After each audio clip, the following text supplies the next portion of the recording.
all the people all around me finding truth.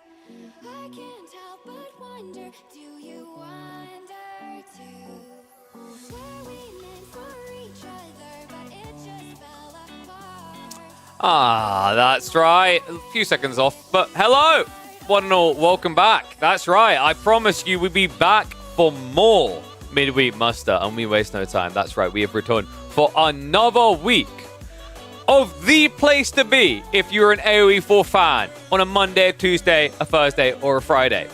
And we are going to have some fun ones here. A nice, healthy schedule. Myriad versus Miyomika. We get checking on Scatterbrain versus Dragon. Maybe have a little bit of a look in at Mjertla versus Vortex. Wan versus Hosen. Elyona versus Deniskia. Krakeny versus Xlab. Voldemort versus Mahodo. All of it listed on that bracket. And plenty of juicy series to sink our teeth into. And considering Krakeny's here this week, people might have just heard Juicy and thought they had Juji.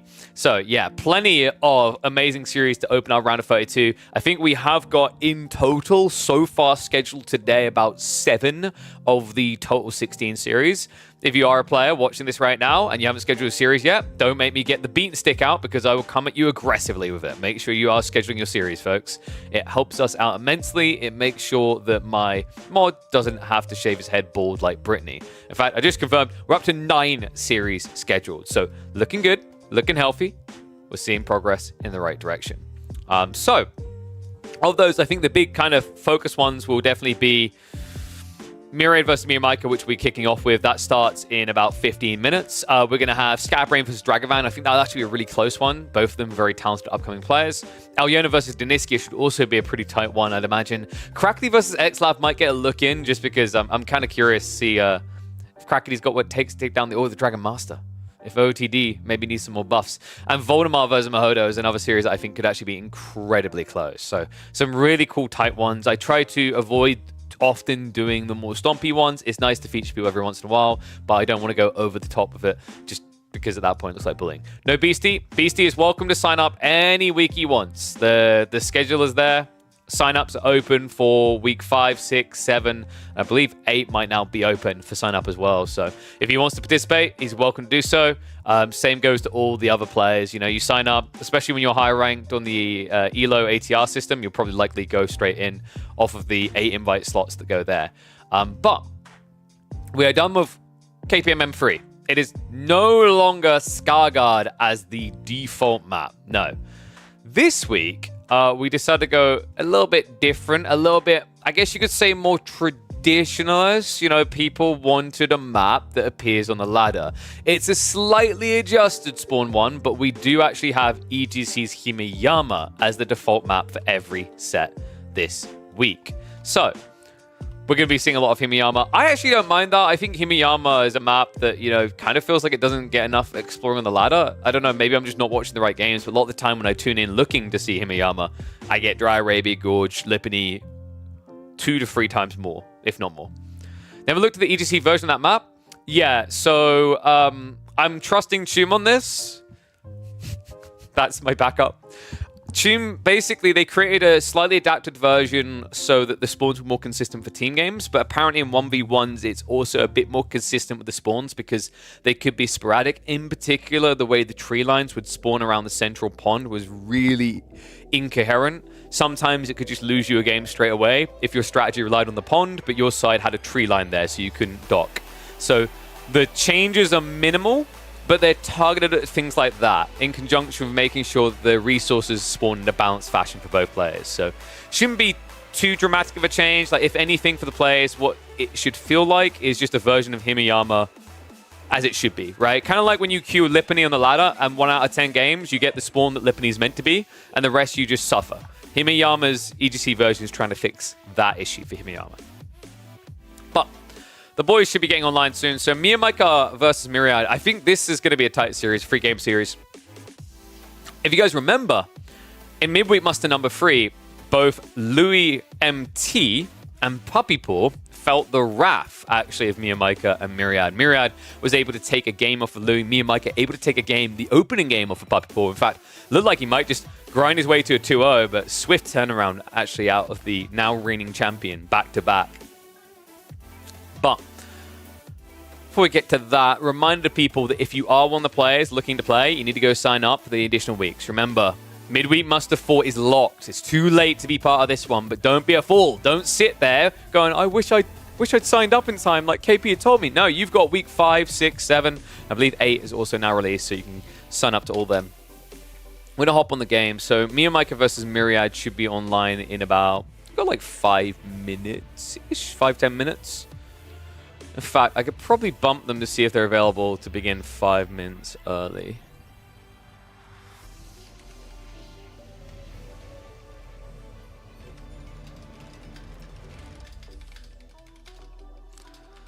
Because Myriad's usually a pretty good lad with that.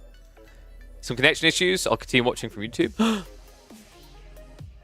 Okay, no problem, buddy. Remember, guys, if you do prefer the quality YouTube, that's fine, but I appreciate it immensely if you keep the Twitch open as well, as it helps increase the numbers, which helps us actually approach sponsorships in the future. I just remembered one thing I forgot to do, and Varen Wolf reminded me. It's the Protein Works time. I brought the water out. I'm ready to be sustained. Like a motion from a judge. And what are we going for today? I think... Oh, am I getting low on banana? I need to bump my guy about more banana. I love my banana. Any other Banana Smooth Sundae enjoyers? If you guys haven't tried this from Protein Works, highly recommend it. This one is incredible. It's the meal replacements. These are great when you're sitting there grinding and don't want to move from your seat. So Banana Smooth Sundae, definitely peak. It's my favorite by far. Highly recommend picking it up. Oh, I still... Like, something that still confuses me is why... It is 1.5 scoops and not just, like, just make a bigger scoop.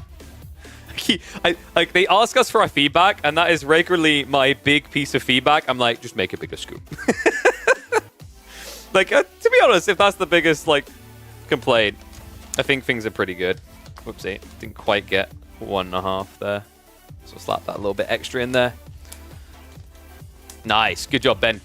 Look at that. First time chat. We got someone across on the YouTube side. Yeah, it just helps from a sponsorship perspective, because like basically the truth and reality is. And what is up, Ben? Thank you very much, sub. And apologies, Jockey Duck. I almost forgot. You subbed 9 minutes ago. You're an absolute legend. Thank you very much. Appreciate the support. Don't forget to keep getting those Prime subs in. By the way, I can confirm Prime subs do help me, but they don't go towards that goal of 100, 300 subs. So I don't know why Twitch does it the way they do, but either way, if you got Prime subs, definitely give them here. I appreciate them every day of the week. But yeah, so the interesting thing with like sponsorships and when you're kind of approaching people, when you think about YouTube, like it's actually impressive. It's incredible that we have, like, for example, yesterday, I think we peaked at 90 people watching on YouTube. We averaged probably about 60 on that broadcast. That's fantastic. That's phenomenal. But the weird part is, from a sponsorship perspective, that is less impressive than, for example, yielding 60 people on Twitch. Does that make sense? I think it's because on YouTube, live streaming is undervalued from a sponsorship perspective, and raw view accounts on standard videos is overamped. So, like, obviously on that platform, you know, you see people with 100k views or whatever every day of the week. Like, think about it this way. Drongo uploads one of his YouTube videos. It gets 22k views there. But on Twitch, he was averaging like 1,500 viewers. The 1,500 viewers could more easily get you an integration than the 22k YouTube views. It's a very weird system in that regard, but it's the landscape, because it's like percentile logic, right? Like, you know, if I am at 300, 400, 500 viewers live, it puts me in the top percentile, and technically on YouTube probably would do the same, but YouTube gets littered by the fact that it also has edited videos and whatnot, right? It's very, very peculiar, but that's the advertiser brain. I don't know. I'm not doing it to guilt you to come across to one or the other. I just thought, like, I like to provide these type of insights because I think it's quite interesting and not enough people talk about it. So it looks like Myriad has responded. He is good to go.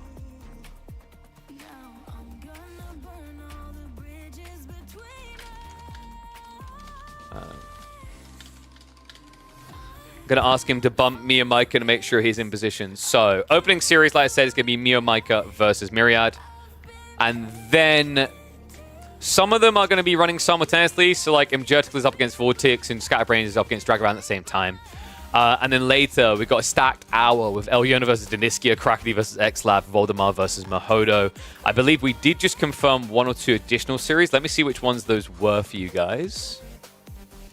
So, at 15 GMT, it is going to be, I believe, Anatan series, which is going to be up against... Am I blind? Oh, Zoka Problem, one of the new people we haven't seen before. So, yeah, kind of curious about that one. And I believe there was one other set I didn't quite glance, which was, yes, Puppyport versus Road should be around 6-ish my time. So, 7 in the CT land. So, awesome. Basically, we've got a lot of sets already happening today. Remember, for those who don't know, I don't typically stream on the Saturday and the Sunday. I like to keep them open, usually because I'm working, but this week because I want to try to find a little bit of time to spend with my family, as I haven't really had a chance this week. Wednesday was actually a work day for tech conference. So, unlikely I'll be live Saturday. Definitely won't be live Sunday. But I will be live Monday, Tuesday, which is when we'll do all the round of 16, all the quarterfinals. And if we miss 1 or 2 bangers when it comes to round of 32, we'll catch up on them as well. Typically on Mondays, I do like maybe 4 to 6 hours. And then on Tuesdays, we've been kind of just ending up doing 8-hour streams. Wait, I can't remember. Was it even longer? Was it 10 and a half hours last time? I think it might have been. I think pushing YouTube is a good bet on the future. As a sponsor, I would prefer YouTube over Twitch. Quite possibly, Ben Caffey. So there's a fair point on what you're highlighting there in regards to automated sponsorships, because Twitch has a big problem with that. But in terms of targeted sponsorships, Twitch still does quite well. But yes, I want to grow both. It's why I've said I want to have someone in place sorting the YouTube side, managing it, and then being paid to do so that they can do things like sort the thumbnail, optimize the videos, edit down into shorts, upload those to TikTok, Instagram as well, because I think there's a lot of potential growth just not being utilized right now. Do you know why DQC does not participate? Unsure. I mean, it's there for him. It shouldn't be that hard to find. I don't know if Japanese people frequent the Reddit and whatnot. But it, I would, to be a little bit blunt about it, DQC tends to like to play 2 to 3 civs maximum. He's usually renowned for English. I think recently it's been Byzantines. It might have been some ambassadors as well. So there might be an element of him not wanting to just get banned out, and that kind of sours the experience. It's possible. I just realized for some reason, by the way, we actually have... Let me reset that. We should not have any civs assigned to the maps yet. What's the first match of the day? We're going to be doing Myriad versus Mia Micah. So I'm just waiting for the lads to get at it with the draft now. Nice. Just got confirmation they're now drafting. So, remember, opening map is always going to be Himiyama. Wondering actually what they're going to pick. For those that were wondering what is the map pool this week, so we've got Cliffside, Haywire, Himiyama, Kalauga, Lipany. Yep, that's right. We brought Lipany in. Pigeon's View and Scarguard. So I think this might be one of the best map pools we've had so far. Cliffside has been kind of a peculiar one with the new late game, but Haywire maybe a little bit memey. So we might see about Haywire getting rotated out. Live 20 or caster replays, it's live, but also I'm always gonna call this out. If it's the first time you've seen the game, it doesn't matter if it's live or a replay, right?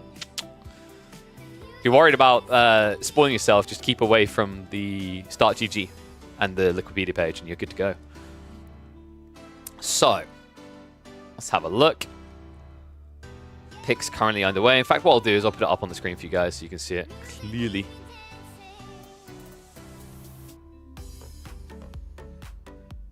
It's fun to be part of something live. Oh, I get you, but like at the same time, I mean, it's live.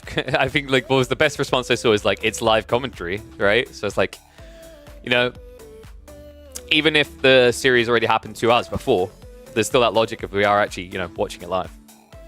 Oh, let's get some of this banana in me. Some things should not be said in certain ways. Anyway, Kalauga, Lipany are going to be the banouts. Interesting that me and Micah does not want to go to Lipany. Yo, what's up, Chilled Mackie? Thank you very much for the sub, mate. Welcome to Swarm. That's right, folks. Use those primes just like you saw Mackie do there.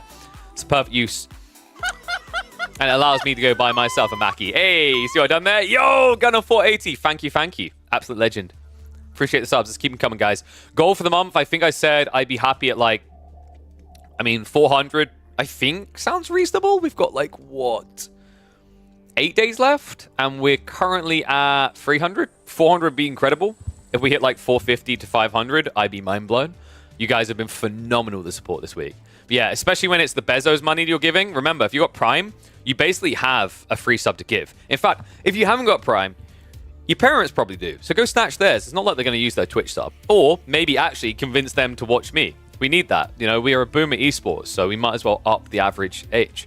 Anyway, it's going to be confirmed. Cliffside Scarguard is what we're going to do to round out. So Himiyama for the opening map. We're going to have Cliffside and we're going to have Scarguard. Remember, loser gets to pick whatever map they want. And let's go ahead and have a look and see what the boys are currently drafting for us. So, remember, best of 3, single elim. You pick 4. You only use 3, though. Maximum. Oh, nice. Look at that. We've got a sub-train going. Choo-choo. What was our record? Was it 6 this month? It might have been 6 this month. I think. It tells you, doesn't it? I always forget. I can't see on my UI what the record was. Okay, channel record ever is 7. But I think we hit 6 at some point in the last week, which was incredible. You guys are legends. So, one thing to keep in mind is Marlian's Javelins is not banned. If you want to use it, you can use it. So, these players should be prioritizing Marlian's as a ban. Myriad in particular should be banning it and then picking it. I know he loves that Civ. We've seen him trying to make the freeborn work. Miyamika, likely we're going to be seeing a prior around picking things like the Zhuji, the Mongols. We know he likes these civs. He'll probably open with something potent, punchy. HRE comes to mind if it's available, and it most definitely is. Zhuji banned by Myriad is a targeted ban. Dally ban on the other side. Oh, wait, sorry. Miyamika, wait. No, yeah, I forget. I always get this mixed up. It's that you apply it, right? So Myriad has said... No. He has said that Miyamika cannot pick Zhuji. I'm pretty right about that. I'm pretty sure.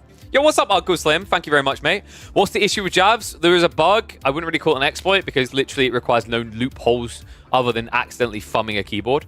If you click on an archery range, there is the option to research Javelin ears, and you can do it in Feudal Age. It is clearly an unintended bug. It will get patched, but policing it would get a little bit silly because like the reason I made this judgment call is like, let's say you're in a game and you accidentally thumb the key, which is theoretically possible, right? Like, you know, you're rushing through, doing a bunch of things, you're cycling buildings, you press X for another building, you switch building, you've accidentally researched the Javelin ears. Do we then DQ a player for doing that? That seems a little bit silly. It's unfortunate we're even in that position, but I don't want to ultimately punish the players for what could be a mistake, and it essentially is a mechanic. I hate any time we have to create extra loopholes, actually, as a TO. It's horrible. I mean, I hate the fact that to this day, we have to have a rule that you can't build stone walls in Feudal Age. What, like, that has been a concrete part of the competitive scene for the majority of its existence. So it's weird to me that at some point the developers didn't go, let's just move stone walls to Age 3. Right? And yes, this was the other thing that originally brought it to us, as Chum has highlighted. We were like, the players have bans, they can use the bans. So that leaves two options to the players. You either ban Marlians in the draft, or your alternative option is you enter into a gentleman's agreement, a GA. I'm not personally a fan of GAs, but if players want to come to that, they can. I'm not going to enforce a gentleman's agreement. That's not the point of a gentleman's agreement. But for those that think gentleman's agreement sounds silly for a sport, I will remind you all that for the last several years, the Call of Duty League has fundamentally functioned on gentlemen's agreements around LMGs, sniper rifles, and whatnot. So even the biggest esports have actually used it in the past. Anyway, draft coming through. And yeah, we were right. So he banned it away. That makes a lot of sense. Like, usually would have been Miyamika's pick second, easily. Delhi ban on the other side is actually pretty smart by Miyamika. Delhi's really powerful right now. Myriad loves the Delhi. I think Myriad probably most renowned for Delhi, Ottomans, English, and I'd say Rus. Rus is still available, by the way. I'm not sure if it's a crazy good pick on this particular map pool. Cliffside isn't too bad for it. Himiyama and Scarguard a bit questionable, but you can actually run the Pro Scouts build. It's just... Actually, now that I think about it, Myriad doesn't really have a Pro Scout Civ yet. So yeah, Rus gets snatched away. Well played by Miyamika. That's smart. It actually blocks some things that Myriad needs in his draft and gives him some flexi as well. So, final pick is going to be Chinese. Okay, so we have Scarguard drafted. It's not the opening map. So, looking at these drafts, most likely you're going to be seeing Chinese and Rus reserved for that particular map. Opening map is going to be Himiyama. Byzantines or HRE could work quite well there, but English have this chef's kiss. It's the polar villages at the start. So Myriad is likely to open with English. Miyamika could play blocker there with the Delhi. It would be intriguing. He couldn't go for the fish himself straight away, but he could get an edge a little bit later. Alternatively, Mongols can work there for the trade opportunities, but I have a feeling we're probably looking at Delhi opener versus English.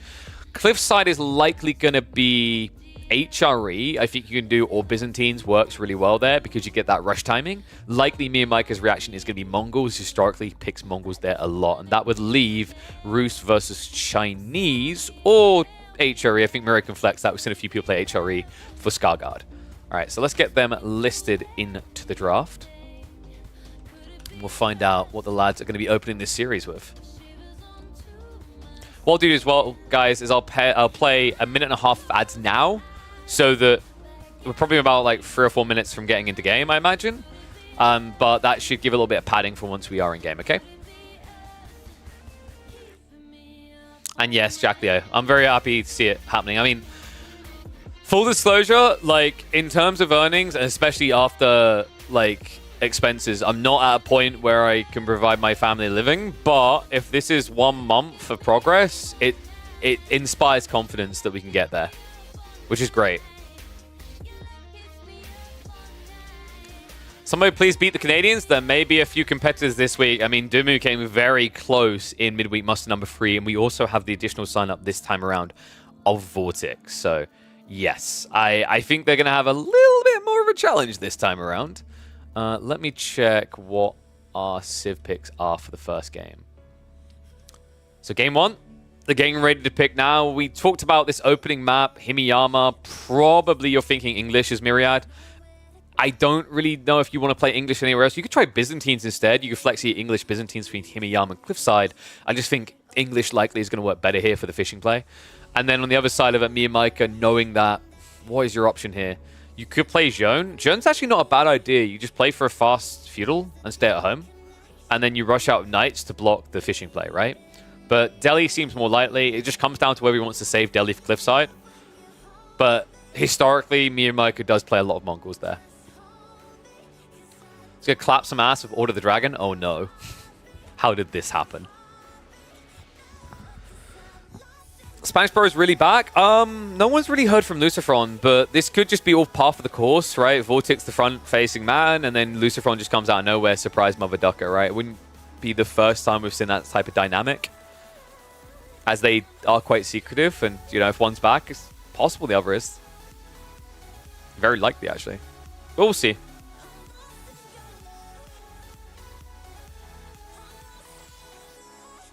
Sorry, I'll respond to that later.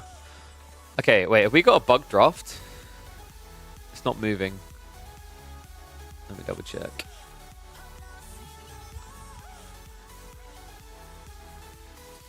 Alright, we're waiting on Miyamika. I don't know what he's doing. We're literally sitting here waiting for the pick. I'm like, oh. Lucy's smurfing lately with a Chinese name.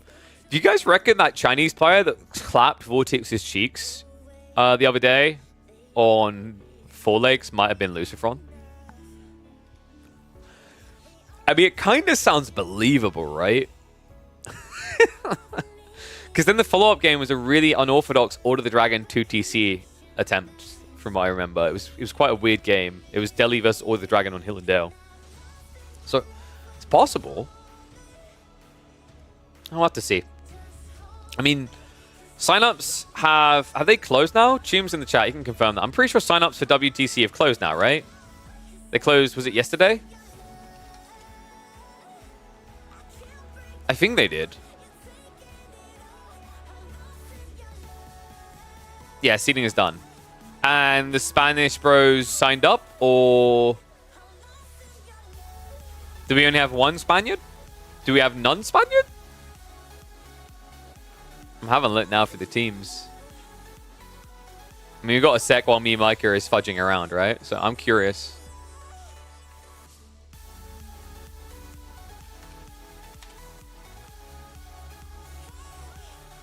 Ooh, they're back! Lucy's coming back too, baby. There we go. Confirmation in. Open qualifier 1 and 2 signed up by Vortex and Lucifron. Cosas que pasan. Interesting. So Lucifron, I wonder, are we maybe going to get a Lucy as well in the coming weeks in the midweek muster? Or is this a temporary stop-off back in a familiar pool before we shuffle off? Oh, wait, yeah, you're right. What? Wait, what? Oh, that's that. Well, the thing is, I was on the... What do you mean wrong link? I went teams on Championship 2. This one works too, no? What's the difference between this and that one? Oh, because you got like a spreadsheet. I mean, yeah, but this is right as well, right? Okay, yeah, there you go. Vortex, Lucifron, and the third player is going to be Rio. Is that their brother?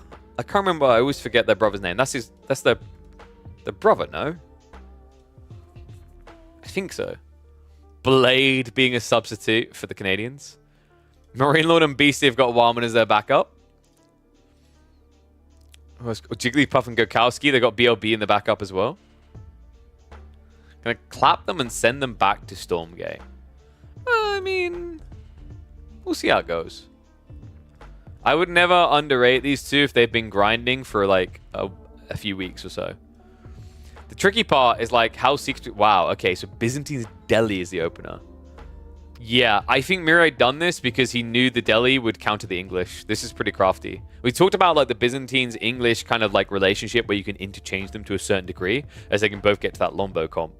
But yeah, we are going to have a Byzantine versus Delhi opener. How interesting. And it's a two sacred site map, so it's not like ludicrously good for the Delhi in the first place, right? The sacred sites are at least close together. You should be able to get your hands on the pond as well. That's an upside for Delhi. Downside is going to be what happens in the feudal age, right? We've seen that actually Byzantines can slap you about. Pretty much any civ can essentially get slapped about by this one. Set's pretty close. Oh yeah, 100%. Did Mirmako win a game against Wham or Puppy? Against Puppy. He took the opening game against Puppy Paw. It was Jaune versus French, and he was playing Jaune. That, by the way, is a skill-based matchup that usually leans towards the French pick, which Puppy Paw had, because the reality is, like, over time, the French eco scale's way too good compared to Jaune's, so Jaune gets pressured to making moves that forces mistakes, right? So, yeah, that was a really mind-boggling set to actually watch. I remember that. But we'll see. Because Myriad also has his own little accolades. He was able to take a game off Louis MT last week.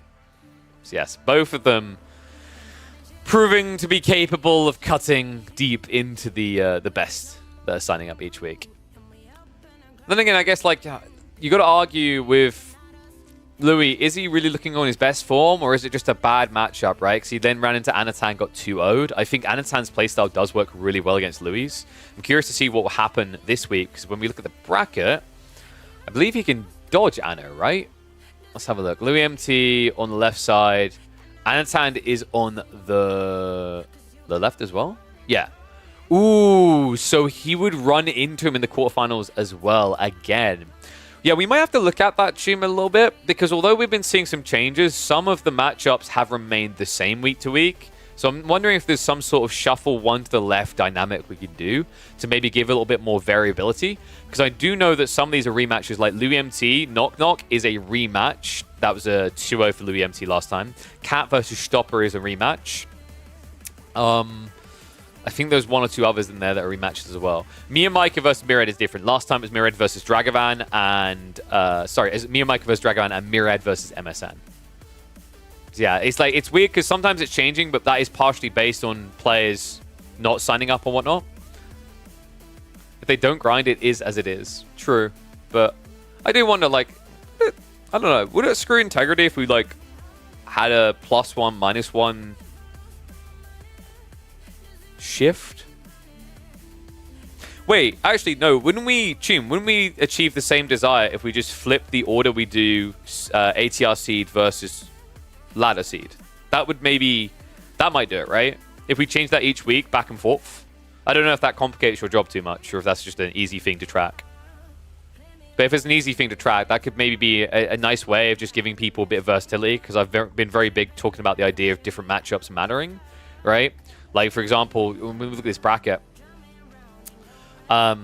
maybe an obvious one that comes to mind is like Voldemort Mahoda this week. That that might suit Mahodo a little worse than Lash. So he got that change in style, right?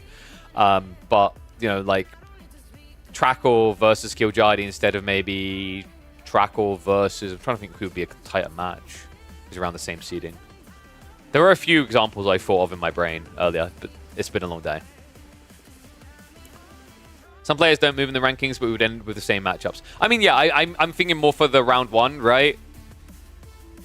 Like, round 2, round 3 is what it is, right? It's likely going to be the same matchups. But I was thinking maybe for the round 1, if there was an interchangeable system somehow. I don't know how I envision that, but just thinking out loud. All right, the boys are getting ready to hop into lobby. They took a little bit of time, but they should be ready to rock and roll. Reminder that after this series, we'll be aiming to do... I think we'll do Scatterbrain versus Dragavan. And Jerticler versus Vortex is an option as well. And Jerticler is, I believe, our lowest rank seed or third lowest. So it's an uphill battle for him. But possible. So, you know, I'll let you guys decide. We can basically do either Vortex versus Jerticler or Scatterbrain versus Dragavan. Scatterbrain and Dragavan are a lot closer in terms of seeding. Vortex is in very good shape. Oh, yes. Oh, yes. Not to be trifled with. Oof. Are these lads ready to go yet? They were in lobby a second ago. Seem to be seesawing a bit. But yeah, I'm keeping an eye, by the way, active in the chat in case more people do lock in their series. So we might have a bit of fluidity, but like I said, Jerticler versus Vortex or Scatterbrain versus Dragon to follow this up. Then we might have time for Wan versus Hosen. And then after that is a really stacked hour. You've got like Elyona versus Deniskia, Valdemar versus Mahodo. We'll likely cast both of them, so one of them will have to be from replay. And then there should be some others later today. So my goal... My partner's like, how long are you going to be streaming today? When can we eat? I was like, we eat late. That's why I have Protein Works, baby. So I can get away with eating late. Because we're probably going to be going for 6 to 8 hours today, I'd imagine. Usually Fridays and Tuesdays are our longest days. If live, can we have Gamba? Of course.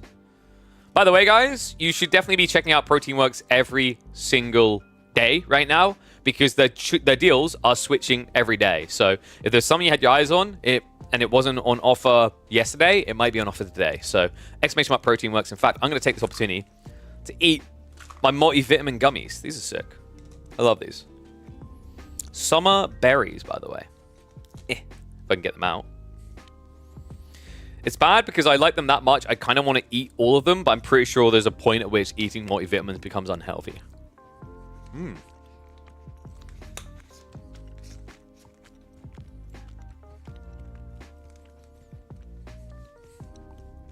Very squidgy. Are we going to cast Vortex's first loss since coming back? We're talking about him, Judge Club. We might be. We will either watch that or we'll be watching Dragavan versus Scatterbrain. Maybe we'll do both. We'll probably check in on Vortex. I feel like people want to see Vortex, don't they? And I mean, like, his side of the bracket gets tight fast, right? Because it keeps it narratively appropriate. Who knows? Maybe we can get the winner of this immediately into the winner of that. That would be a really cool way to go. All right, so boys are in game. We're a minute out from kicking this off, so let's get predickies up while we got a second here between the two. Maybe 2 minutes. Myriad, Mio Micah. Is Vortex in shape? He's in a perfect overly shape with his head. Almost like an egg. Yes. He's been looking pretty good on the ladder.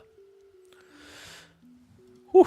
And also, Yakima, why are you saying Myriad as if Mio Micah can't beat Myriad? Like, dude, this is a tight series. This won't just be a one-sided stomp, I don't think. I mean, also, just think about the draft, right? You've got... okay, actually, in fairness, like, Myriad actually got a really good draft. I think the draft favors him, for sure.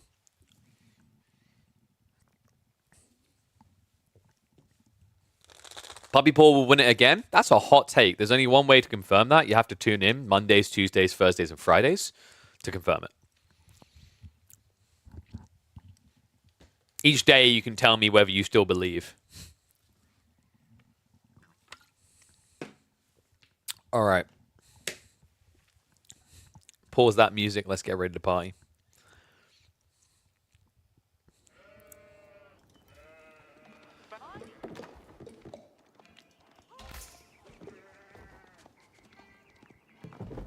And midweek muster number 4 starts now. One and all, welcome back to the channel. It is the round of 32. The 4th week of our 30-week esports circuit starts now with M&M. Not the rapper, but someone's about to get wrapped up and sent back to their family in body parts. Mia Micah kicks off this series in the orange, playing as the Delhi. Myriad, meanwhile, has got the Byzantines in the purple. Starting map for this week is going to be Himeyama, with an insanely tiny pond. wait, is this because of the spawn they chose? Because they chose they chose Mediterranean. I don't remember it spawning this tiny. Good lord. Anyway, yeah, this is the slightly improved version of Himeyama, EGC's version. The main difference is basically meant to be that the spawns are a bit more consistent versus the standard.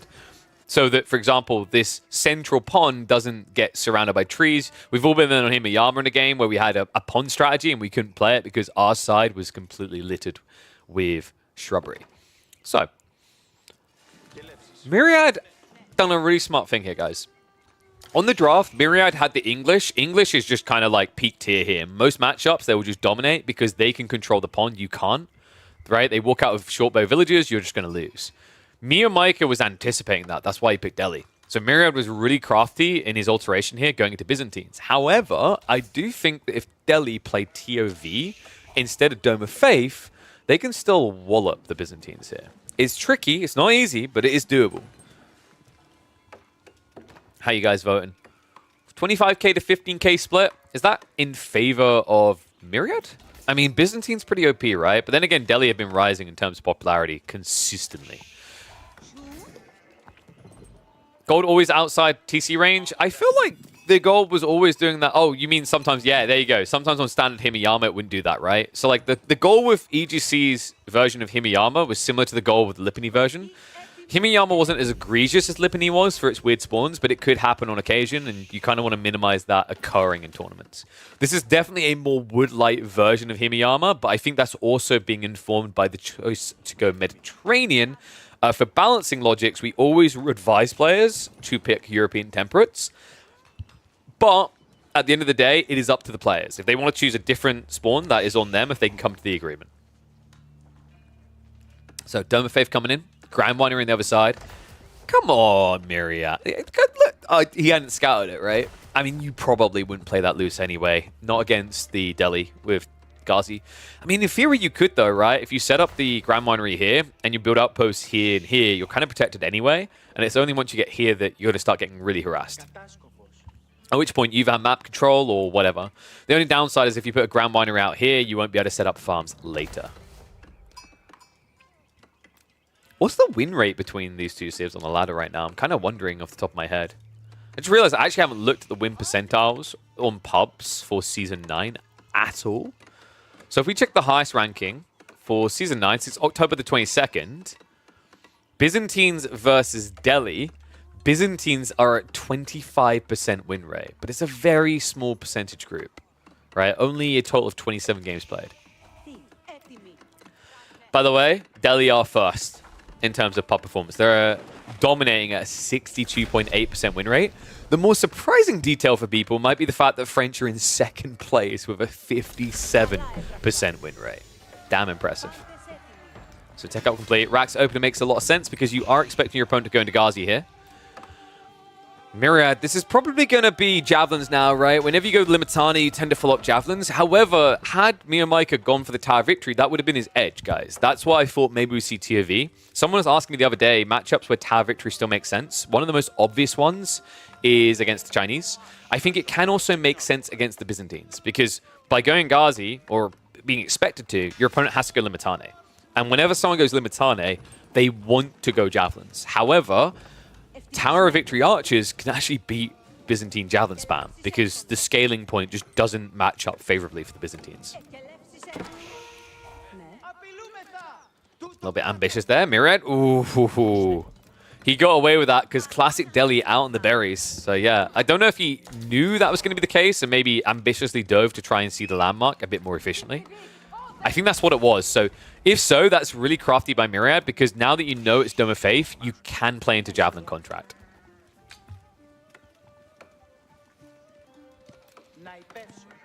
Just looking at the spawn as well, is there anything a bit awkward about this? No, I'd actually see that Mia Micah hit the jackpot. He's got a retracted secondary gold. He's got double berry behind him. And his first ones are kind of on the edge, right? Towards the backside. I mean, he got a jackpot spawn, right? In terms of things that work well for Myriad, he's got a nice secondary gold that he can wall off safely with the tree line. The berries are a bit ambitious, though. And yes, I know the forests look really thin, but that genuinely is the Mediterranean spawn causing that. So Ghazi on the way. Myriad, he's just going to have to hunker down. You can't rush out here with cavalry coming your way. Notice that neither player, by the way, went for the central pond. There would have been room, I think, to get a dock down without deleting them, but I'd have to... I'm not sure, actually. It's always a bit weird with the Mediterranean biome. It doesn't really look right, because you have a little bit more ground here than is apparent.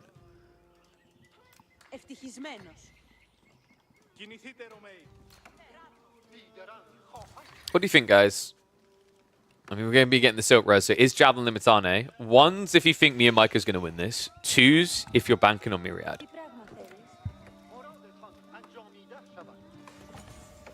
Archery range is on the way. Now, in theory, while Tower Victory makes it easier for archers to beat javelins, you still theoretically can beat them.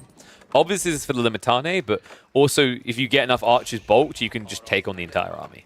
So I think long-term goals here is actually going to be for Myriad to get into Castle Age, just the classic sneak up, while your opponent isn't looking. But you're going to have to be present on the map first, a little bit aggressive, because as we can see, Sanctity is about to complete. So Mia Micah is going to start locking in that win condition, as well as the economy. In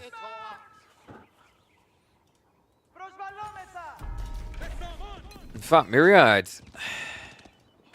I'm starting to question now whether you can actually just rush castle here. I think you're going to get locked into the age. The problem on this map is the timing is going to be very quick to capture both sacred sites, or it should be anyway. I'd say that, but like Mia Micah was a bit sloppy. He didn't pull a scholar to the north side quickly. In fact, yeah, he was pretty heavily delayed. So he could have the double cap probably about an extra 20 seconds sooner. Which, double value, right? It ramps up the pressure earlier, but it also gives you additional value, as you'll be trickling gold already. So, one locked in, second one now on the way. Spinmass is moving out. Myriad likely to contest this north side. And notice he has got Undermesh on the way, so already expecting the archer resistance here. Yeah, really smart as well. It just means that the javelins aren't going to take an iota of damage, even if Mia Micah was rushing into Steeled Arrow, which he didn't. Weirdly enough, he prioritized the Bloomery. I kind of get where it's coming from. Bloomery, really great when you're massing Ghazi, but reality check here. This is only valuable now if you can raid Eco, because remember, by default, if you hit for 12, you hit a villager 4 times, they're going to have 2 health left over. If you're up at 13 damage, you hit a villager 4 times, they're dead. So Bloomery does actually have good value for Delhi if you're raiding economy. But right now, he's chilling. Way too chill. He needs to find a justification for rushing that tech first. Because what should be happening in return is Myriad should be freely getting this decap. In fact, doesn't even need to. Didn't let him get it in the first place. Guys, you get the bad news. Spearman already in position. Myriad was expecting it. He's been very hunkered down with his economy. 4 groves already built by the Byzantine player. Love the utilization of the houses as well. Border settlements did get nerfed a while back. Didn't really change the belief in the strat. It's a strong tech. It gives you an insane amount of vision. However, even with that vision, Myriad, big slip up there. First blood drawn. And it really shouldn't have been. Myriad just seemed to lose track. I'm not really sure what he was focused on in that moment. Yeah, a little bit problematic. He does still at least have the value of the double assistant, giving him a nice buff to his eco, right? So he can kind of forgive himself for that loss, but also at the same time, it's Delhi who should be playing berries, right? And if they're playing berries, they're going to be ahead. Funnily enough, though, in this particular game, Mia Micah, where is his economy? Is he really just... Yeah, he went back to sheep instead of going on the berries. I'm a little bit surprised by this. He's got to know, right? He has like one of the best spawns for a berry player, and he doesn't even know it. Both of the berries haven't been revealed behind his base. That's actually a huge difference. I'm a little bit flabbergasted. I mean, you know, this is Himiyama. It's something that Miyamaka should have played on the ladder anyway. And he should be looking at the map right now and going, I only see one berry. What's going on? It should be very obvious to him, especially considering he scouted his opponent's berries and saw 3. Flash on the south side. Javelins are going to have to contest this. And we talked about that blobbing factor, right? It's already 20 archers. We'll start to will away at Limitane. Over he has got the shield wall plus the undermesh, so limited damage coming their way. The Ghazi count looking a bit underwhelming here, so you could theoretically just commit in now with only 3 Ghazi left over. Instead, those just going to whittle away at this. I don't like these trades right now for Myriad. I almost feel like you want to be A-clicking into the archers here, just to wipe them. You had like 2 Limitane coming from home. That would have been enough to deal with the 3 Ghazi, considering 2 of them were healthy, 1 was injured, right? So instead, at the tail end of that fight, he did at least reduce the count a bit, but it's still 20 archers. He's kept most of the javelins alive. That's the good news. But it was very expensive on the Limitane line. Undeniably so.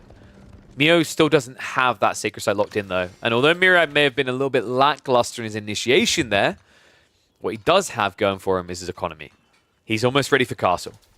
This is the dirty timing we've seen from Byzantines time and time again. I think also that's why you didn't see Myriad commit in to A-click onto the archers. He just wanted to do enough to keep his opponent at bay so that he could get this tech for free.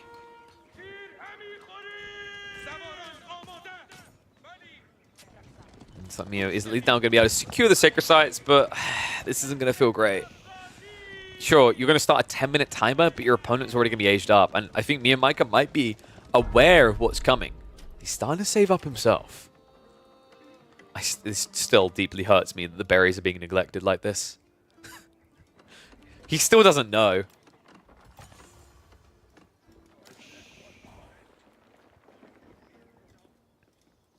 Walls are going up. So Myriad understands that he doesn't want to give that freedom to roam here. A lot of groves have been laid in already.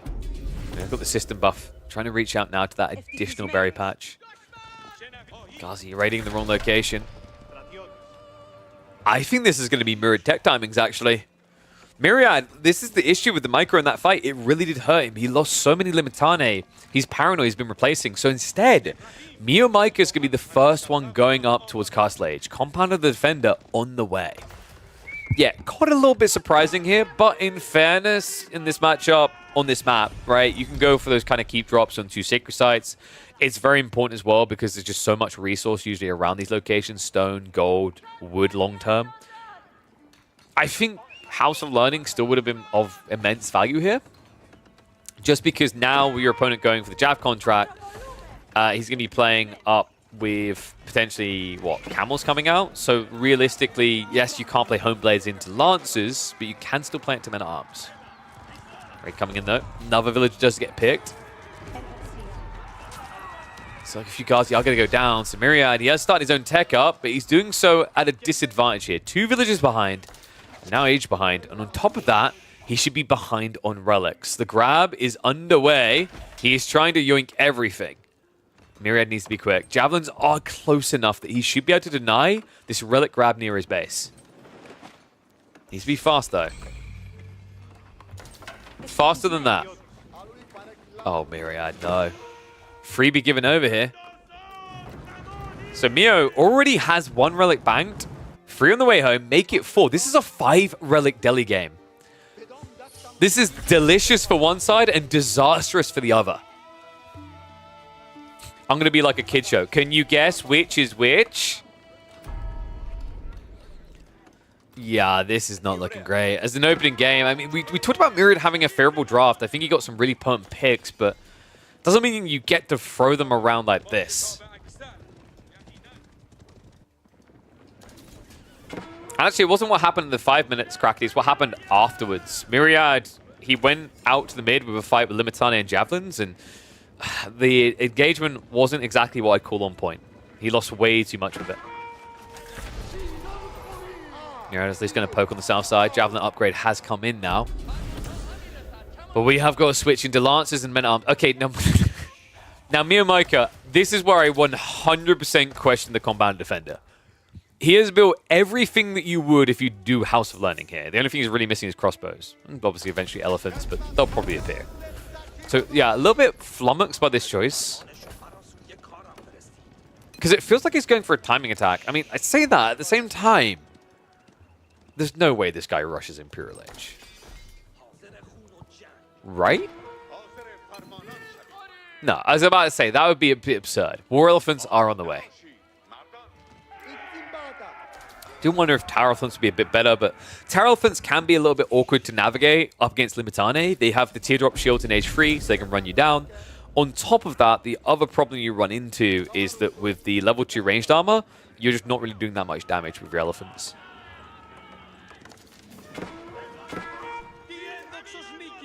Synchro will be decapped, or should be decapped rather. Southside is successfully being done. We have pressure coming in. Myriad sees a timing attack here. Army count favors him, remember. It's 10 into skulls for Miyamika, so his numbers are deceptive.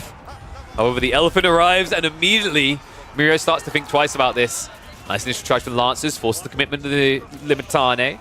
Men-at-Arms are going to start poking away at this. The Javelins are trying to deal with that War Elephant, but it feels like a wasted effort. It would take so long to kill here. So Myriad is just going to have to back away. It has to be feeling that pressure due to the relics behind this that Miyamika has picked up. Comes in for the clash. Headbutt galore underway. And the elephant not being focused upon. The camel also wasting time on the men-at-arms instead. Lancers are going to reach around to the side onto the javelins. Archers just need to target down the remaining Limitane. He's going to get rid of the camel on ease there. So the Lancers unleashed now. And Myriad, he is failing to win this fight. Lancers get mopped up, and the men-at-arms hold strong. And Myriad, there are going to be questions asked about how this game got to this state. Miyamika now firmly in the driving seat. The elephant is still completely unfazed. He's going to die eventually, but it's taken these javelins so long that the men-at-arms can pretty much win these fights now. And not just that, it's taken so long that he had a child. Another elephant has arrived. Oh my goodness. I mean, it almost feels like BM that he didn't even try to save the elephant. Then again, you're in kind of cruise mode control here. Myriad, kind of at a loss of what to build. He's trying to go for more Rangian. That doesn't really work. He finally realizes he needs the crossbows to deal with the elephants and the men-at-arms. But there is still an archer threat here. His javelins, in theory, should be able to mop that up. But the army lacks a front line currently. Yeah, so this is looking pretty grim on the opener. I think Myriad, in hindsight, looking back at this game, maybe should have been a bit more pressure-oriented with his first group of javelins, Limitane, but he was paranoid about the Ghazi raids, right? But the biggest slip-up was that Southern Sacred Site. That fight was not clean, far from, and Miyamika fully understood what it meant. He took advantage of that opportunity to tech first. Myriad was too paranoid, reinvested in the age, and this is the result of that advantage. Allowed Miyamika to get a very aggressive pump going. These two civs are capable of pumping quite a lot of units with the production rate amplifications, but when you're talking about fast castle, it's always going to look better for the Delhi. Because of the timing, right? Systems usually level 2, maybe level 3. Conscriptio is good, but you already have Conscriptio in your Axes as the Delhi. A little bit of an overextension here, though. Is going to reset things. Yeah, Mio needs to chill a bit. Remember, he's got Compound of Defender. His timing isn't now. And also, wait, did he? Intriguing. Yeah, Village Fortresses is being queued up third. What? And wait, what? That's not connected at all. Oh, Miyamika, please get the Wi-Fi. Remember, guys, if you ever do this, you can just build a mosque next to it and get the research rates. Slow burning defenses shouldn't have been a slow burn to research. It should just have been done. He should have been already pretty much on the verge of researching village fortresses, or at least beginning. Unbelievable. And now a research. Myriad about to take the lead with a Rangian count. Crossbows now getting added into Miyamika, but for now it's an advantage for Myriad. Let's see if he can push it. War Elephant on the way in. Men-at-arms lines are going to just spread out here. Crossbows are going to start targeting it down. This is a much more efficient way of killing a War Elephant. Miyamika, he needs to get on that backline. Archers are trying to target the column full of crossbows. Doesn't look like they're going to be quick enough. And still no micro away from Miyamaika. Well, that's why we call him Mio Micah and not Mio Micra. Actually, you could make a joke about the card there, but not looking great. He does at least push him back, but that should have been a lot cleaner for Mio. Sacred Sites now looking to be locked in by Myriad. Myriad who built 2 monks for the irony of beating Delhi with Sacred Sites. We still do not have a connection here.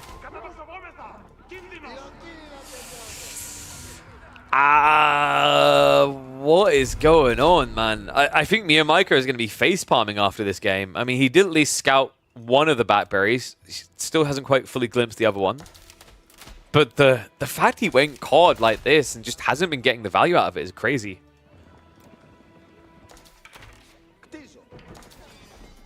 It's impossible to beat Biz as Delhi here. Crackety, you didn't build enough elephants. We are at the stage, by the way, to the comments coming up in chat, where you can go for a keep. Once you're past like 65 villages, it's reasonable to actually gather some stone. It's not too much of your economy, right? Instead, me and Mike has chosen to go for a full farm transition. And the reaction from Myriad? Burn it. Military Academy also coming in, so the pump is about to get a lot more aggressive here. Housing not looking great for Miyamaka either. He needs to fix that ASAP. Another clash comes through. Archer's trying to target down those backlines of crossbows. Myriad just A-clicking his way through the army. The men-at-arms count not really looking sufficient for Miyamaka on the defense here. That squishy backline at risk of being exposed. He's going to have a few men-at-arms left over. The javelins are actually going to bait in range to draw the fire, draw the aggro. Now he's going to give a little bit better in exchange there. Myriad, now with the backline advantage. Javelin crossbow versus Archer crossbow. No tower victory as well, remember. Behind this, the burns continue. Archer range about to go down. Well, housing is no longer an issue, but actually having enough people to live in those houses now is for Miyamaka. I don't know, man. I think he's done it. I think despite how uncomfortable this looks, Miyamaka got a little bit over-aggressive. He didn't expect the crossbow timing out of Myriad. You know, the way that he was able to sufficiently build a defense with the production rate, he didn't respect that when aggroing his opponent there. He didn't expect him with triple archer range, quadruple racks to get enough troops out, and it's going to be the error that costs him most dearly. Add in the fact that he completely wasted his elephants time and time again, and you have a recipe for failure here.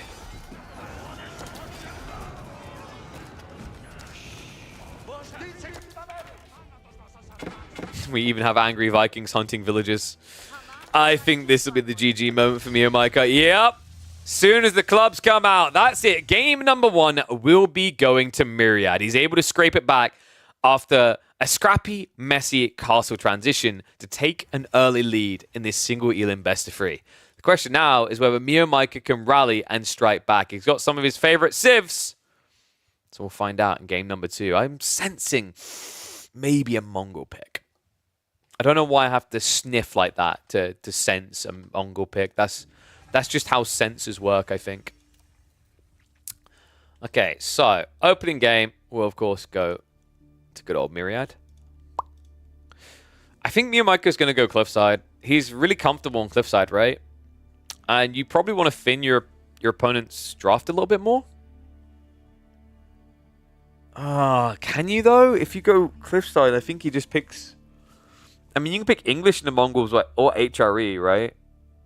I think English is probably easier there. And Myriad then still has China or HRE for map 3, which is Skarsgård. That's a really good, well-rounded out draft for him to execute with.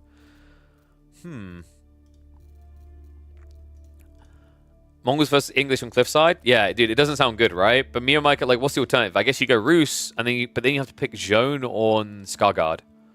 And Zhone, like, if it's not the English pick and you end up with, like, Zhone on Skarsgård against... actually, let's be real. It's not going to pick English, right?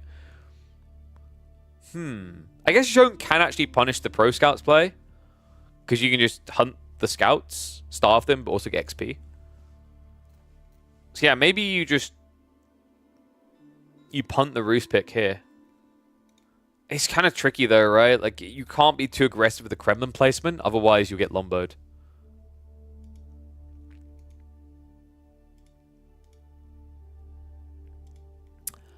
And getting confirmation in now. They're now doing the Civ picks. They're going Scarguard. Wow, me and Micah chose Scarguard game 2. I guess he's really worried about that English pick on Cliffside. He wants to fin the draft a bit more. I mean, wait, what? Okay, he read him. I'm a little bit shocked by this. So, me and Micah just need to stay the course, right? But Myriad, like, this is the thing. We're going to Scarguard. What would you expect from Myriad? You'd expect China or HRE. Makes a lot of sense, right? So me and Micah would go Roos and just have to get into Pro Scouts War. Probably not feel great about it. We mentioned Zhone could maybe be the solution there. HRE, I think, can slap you about, but China, that could potentially work. I think that's what me and Micah was expecting, but that's not what Myriad delivered. Myriad done something kind of funky here. He picked English for Scarguard. Now, you might be going, well, that's weird. Surely you get punished for it. No, you do not. Because here's the thing, guys. Zhone hates playing against English. French have some plays, right? Some options against them. But Zhone, in particular, struggles because English Lombos can just snipe her straight away. You never get her involved in the fights.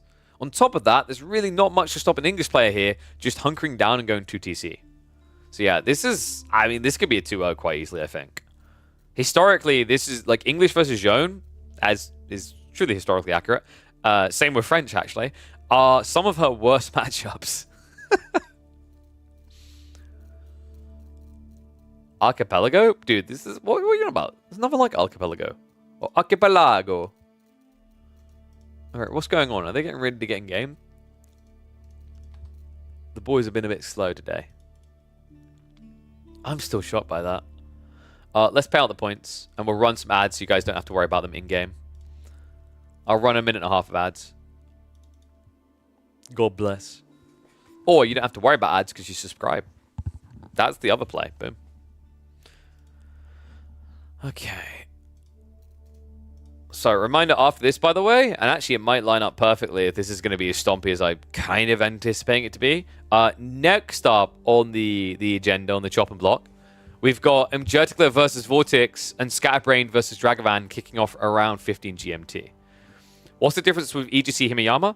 So, the difference, to my understanding, is more to do with the central pond, so that the tree lines don't spawn in a way that it just stops you from being able to place your docks.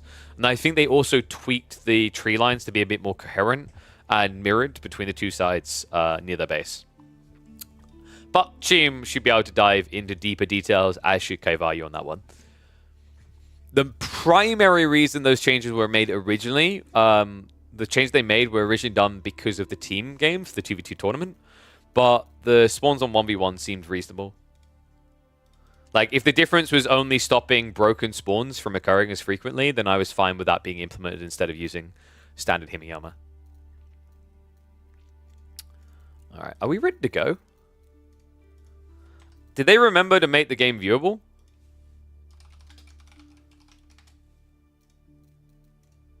For God's sake. Players, please.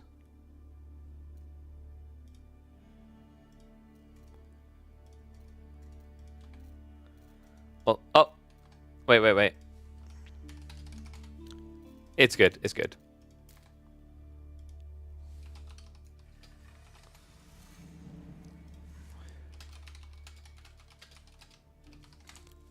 I don't know why sometimes the UI is so buggy with that crap. Ugh. Can you go naval trading like people against English? Interesting idea. I feel like that play, part of why it worked, is the inherent playstyle Malians play into, also them camping. So then the question is, like, can English fast castle quicker than Malians? How many wants to say yes? Depends on the target, though. I think you could try the trade. It's a bit of a gamble. If it gets spotted, English can, like, Lombo rush you. I think English can, like, try to all-in you maybe a bit better than Malians can.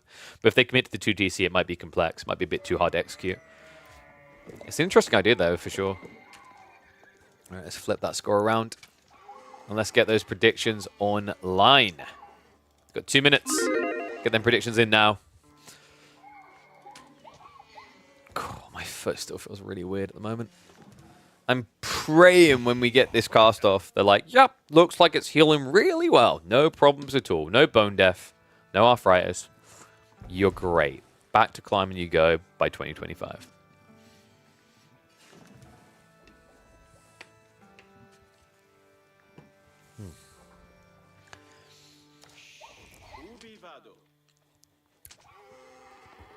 Oh, this is a very different spawn of Scarguard.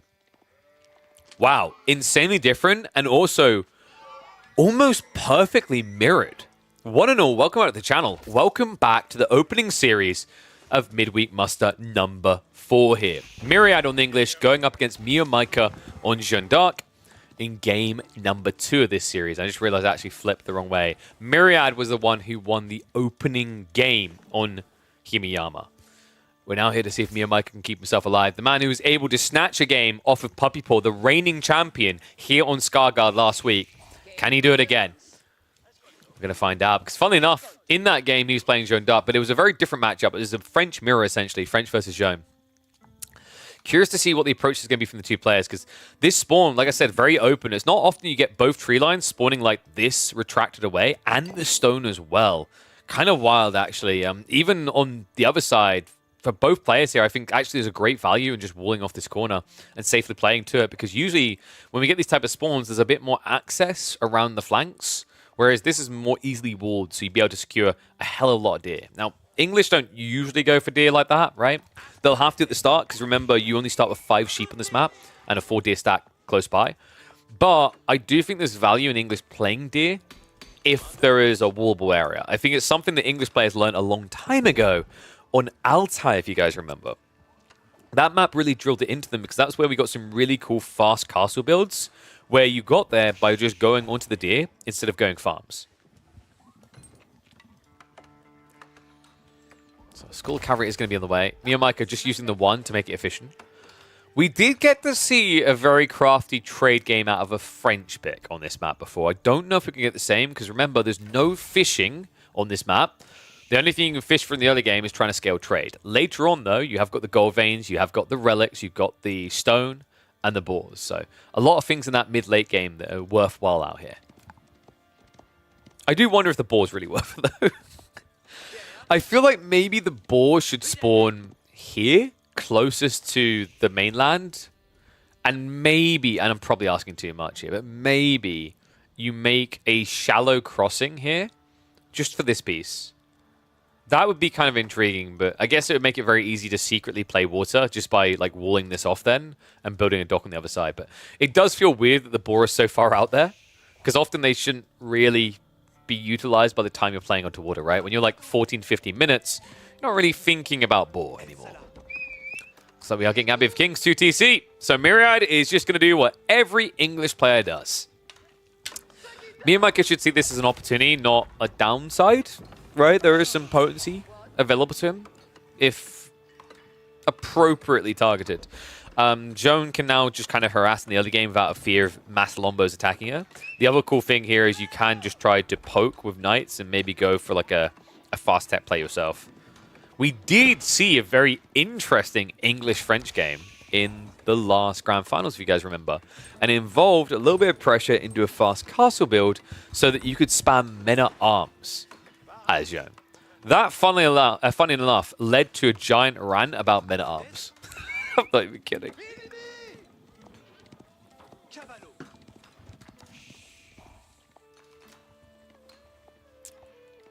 Wait, cow ate bad fish? Wouldn't have been a problem if he was playing on Skargard.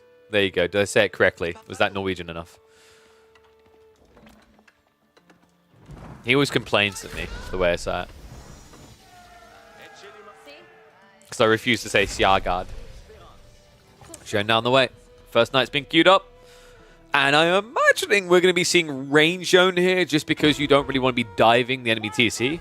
This is one of those annoying matchups where because the TCs are so good defensively, you can't really lean in with a melee form. You'll just die to the double arrow fire. So your best approach is to go range, but it sucks because now your knights can get inhibited by racks from the English, right? Just going to spears. However, timing looking really good. Miyamika, oh my god. That's sick. Yeah, he knew this was coming. He expected to be greedy on the gold. This timing is all because he chose to walk Joan much earlier. Gets the initial snipe. Doesn't have that second charge. Remember, it's going to take a while, about another 30 seconds. So, does this go up? Because the knight is now arriving. You're going to have to commit. Myriad, this isn't enough villagers. Pulling them back doesn't work like this. The king just came out, but too bad. He's going to commit onto the knight. Knight and Joan are going to work on the villagers. Another one gets clubbed down, and it's going to be a shuffle away before anything is lost here. Well executed. Miyamika now with a 3 villager lead. 2, right? He had to convert his, so gets 3 worker kills, puts him 2 ahead. That's a phenomenal start. And also on top of that, Joan can still camp here and harass the gold, remember. TCs, secondary TCs don't have great range, and she does have that reasonable 5-tar range, as well as the Divine Arrow Smite opportunity. So yeah, a little bit of a tricky position here. Myriad, upside at least, is Abbey of Kings on the gold. Means that if you do not get a kill, you will not get a kill, right? I.e., if you do not commit and finish, too bad, because what will happen is this heal will kick in, so you'll never really get someone to the point where they're at 40 health and you just come in for a Q. You need to get them at 40 health and then commit the Divine Arrow. So that's positive for Myriad here. Needs to be a little bit careful with the king, though. Yeah, so this is just... Great read. He goes after the scout. A bit wasteful with the Divine Arrow there. But this is a fight you can never win, right? The other problem is you're not killing Joan like this. Remember, Joan also heals. It's not just the king. Behind this, do we have a play onto Deer? I mean, you could go for it. I don't think you need to get pro scouts here. Your opponent's not going to be able to raid you very easily. That's probably actually what Myriad should be doing. I don't like the fact the king is just camping here. He's not stopping much. Best thing Myriad could actually do, I like that he's building Lombos to start with. Take the king and look for the deer gathering, because that should be coming soon for Miyamika.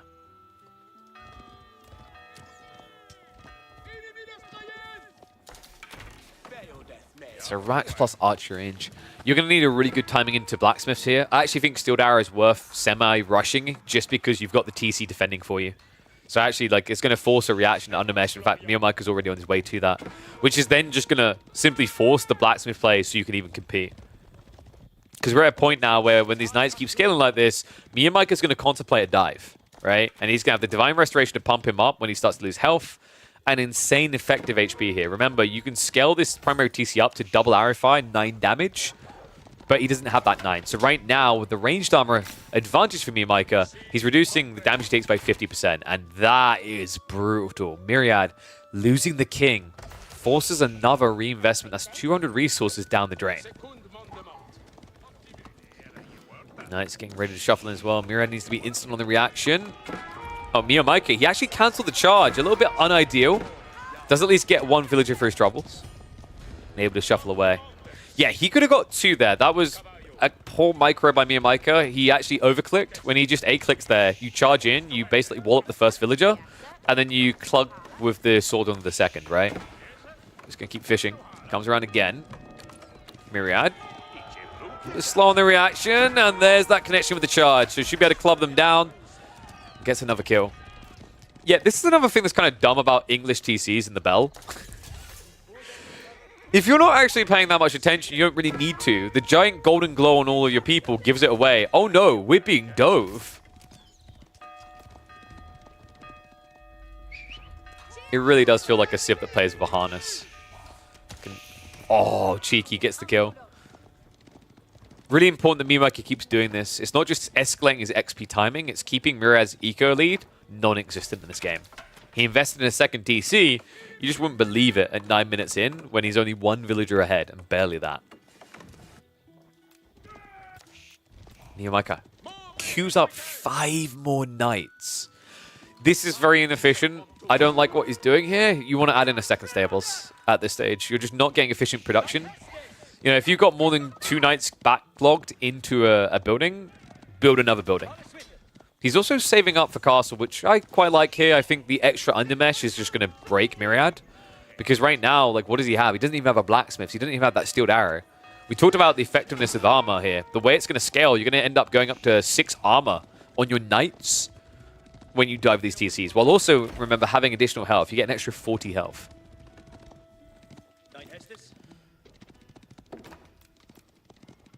I'm getting a funny feeling we're going game 3, folks. I mean, once again, Miyamika is definitely not being optimal about this. Even more so when you tech up, you're going to want the second stables because you're going to want to be able to queue veterancy while queuing more knights.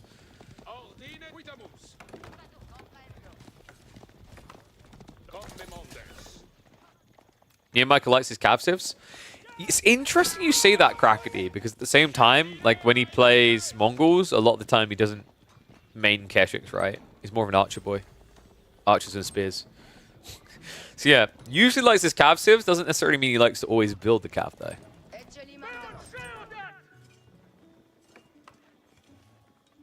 You're playing a bit blind. Actually has to sacrifice production on the TCs to build a new scout. That's slowing him down from ramping his lead, and now Royal Institute coming in. It's going to give a really pristine timing here to Miyamika. Ball gathering looking good. Survival techniques being missing is vulgar. I'm going to just do the appropriate French thing here and go, P'tih! That's unacceptable, especially when you're now on board as well. Remember, this whole map is littered with deer. There's 74 deer on this map in total.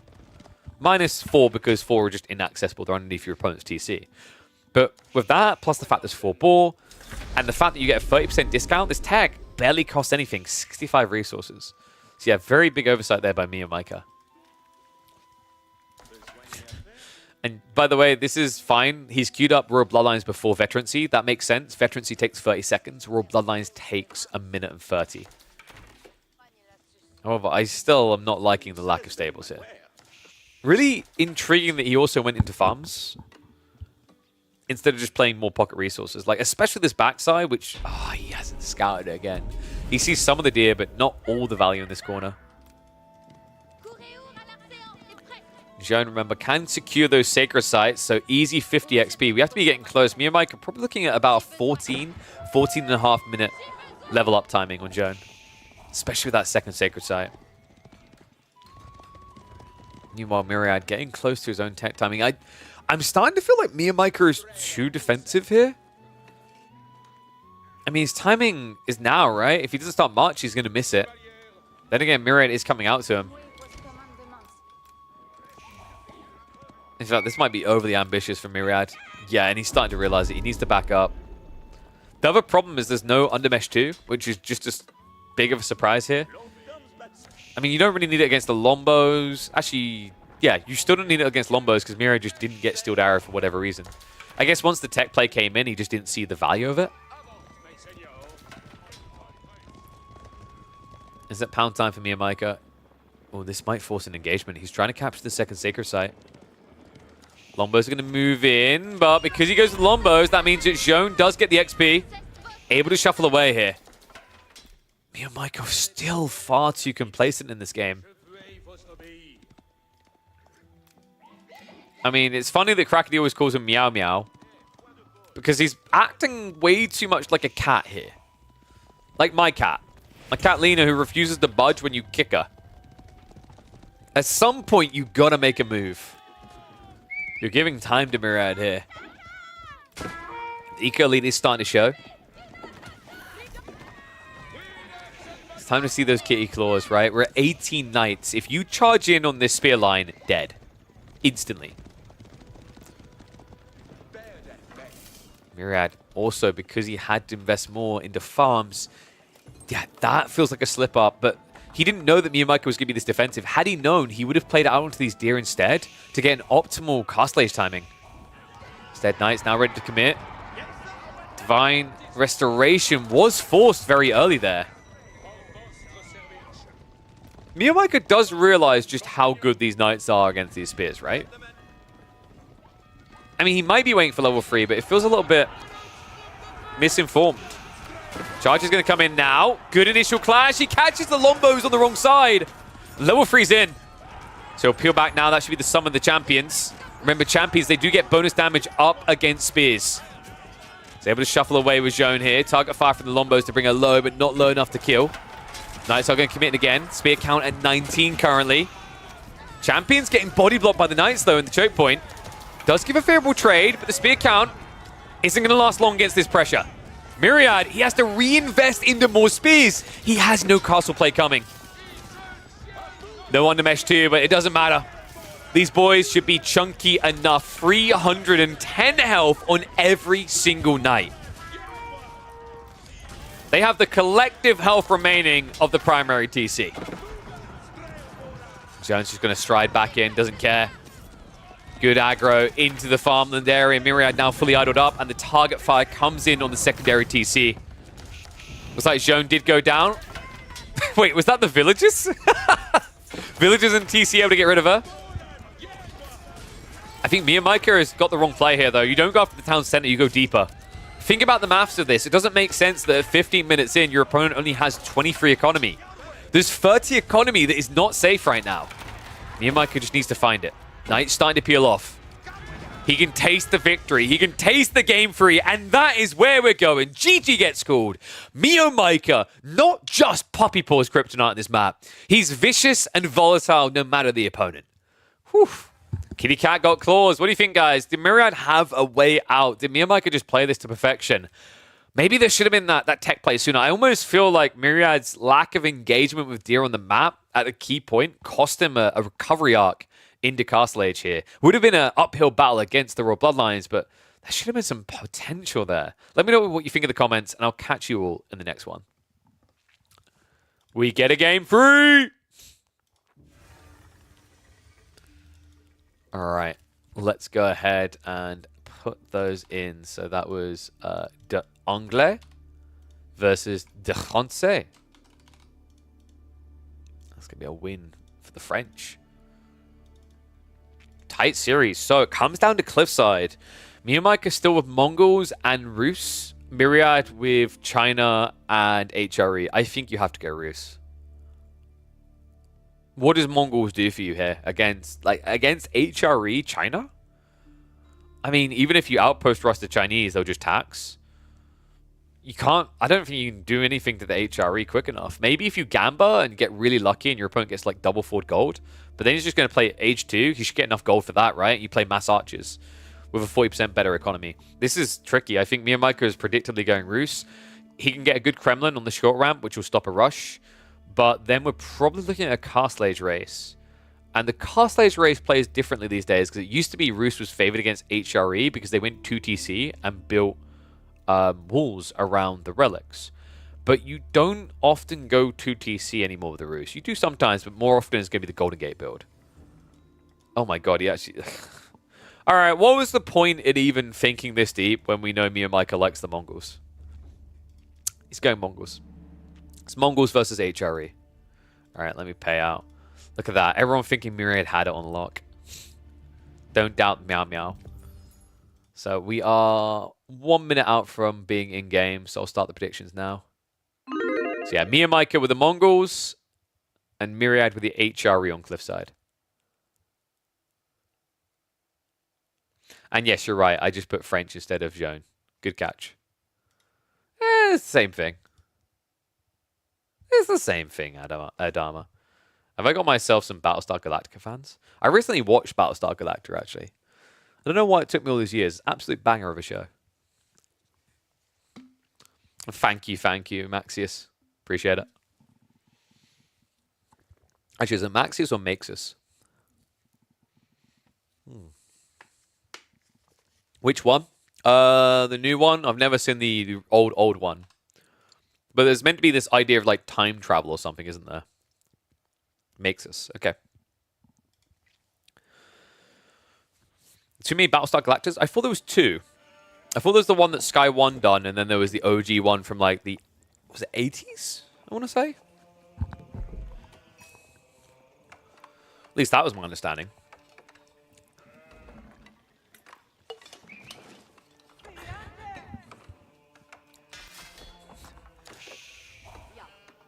Who rushes the rushes? We're about to find out. One and all, welcome back to the channel for the deciding game in week number 4's opening series. Myriad in the yellow on the HRE, going up against Miyamika as cozy as a kitten on the Mongols.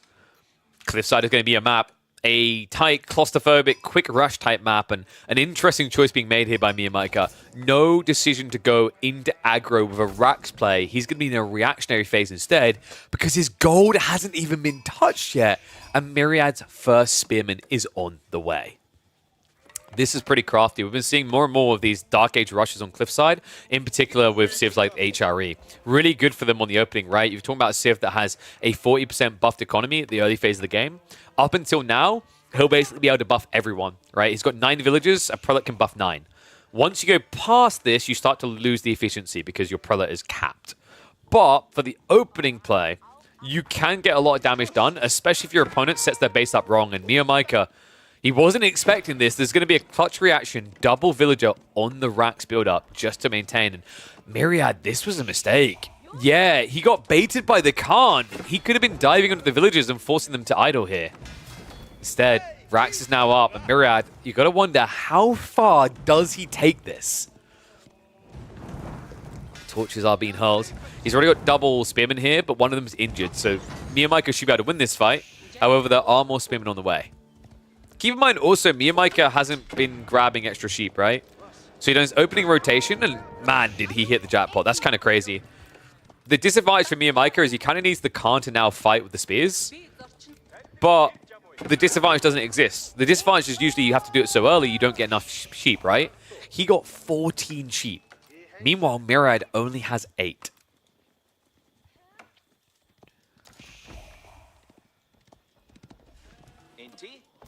Myriad, remember this is going to get more pricey. The reason why these all-in Dark Age Spearman rushes get a little bit awkward is once the straggler trees are gone. And they exhaust quicker than you'd think because it's not just you spending 20 wood per Spearman, it's also the houses that cost 50 wood each, right?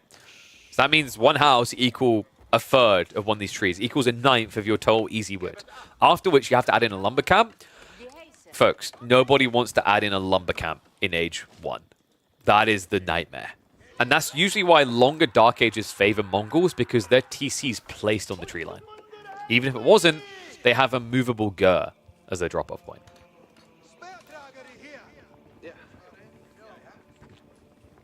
So Myriad should be moving out into gold, right?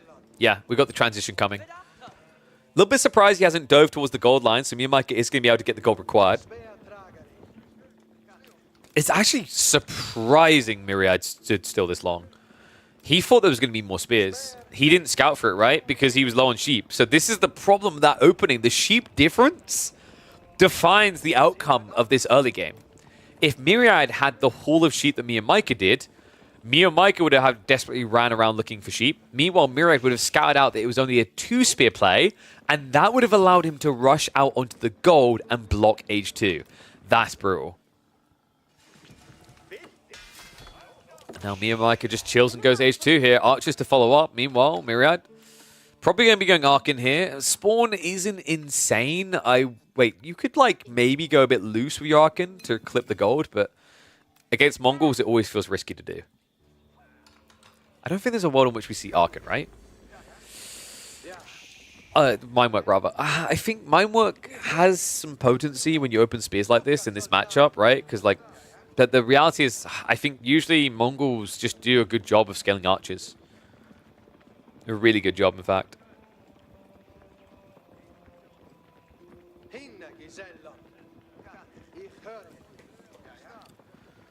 Yeah, there you go. Arcan coming. The reason why Minework feels bad here is like all pikes, sure it affects horsemen, but you're usually better off when you're able to play spear archers.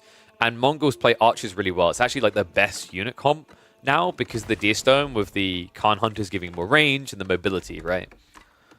Since when is Miyamika playing in tournaments? For a while. He's been kind of straggling.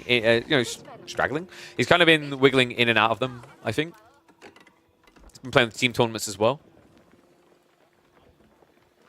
So, Age 2, what is the expectations here? I don't think there's a world in which you rush Age 3 as Myriad. You're expecting Miyamika to aggro you. And no, I wouldn't expect 2TC here. It's way too greedy. Archery ranges are being prepped.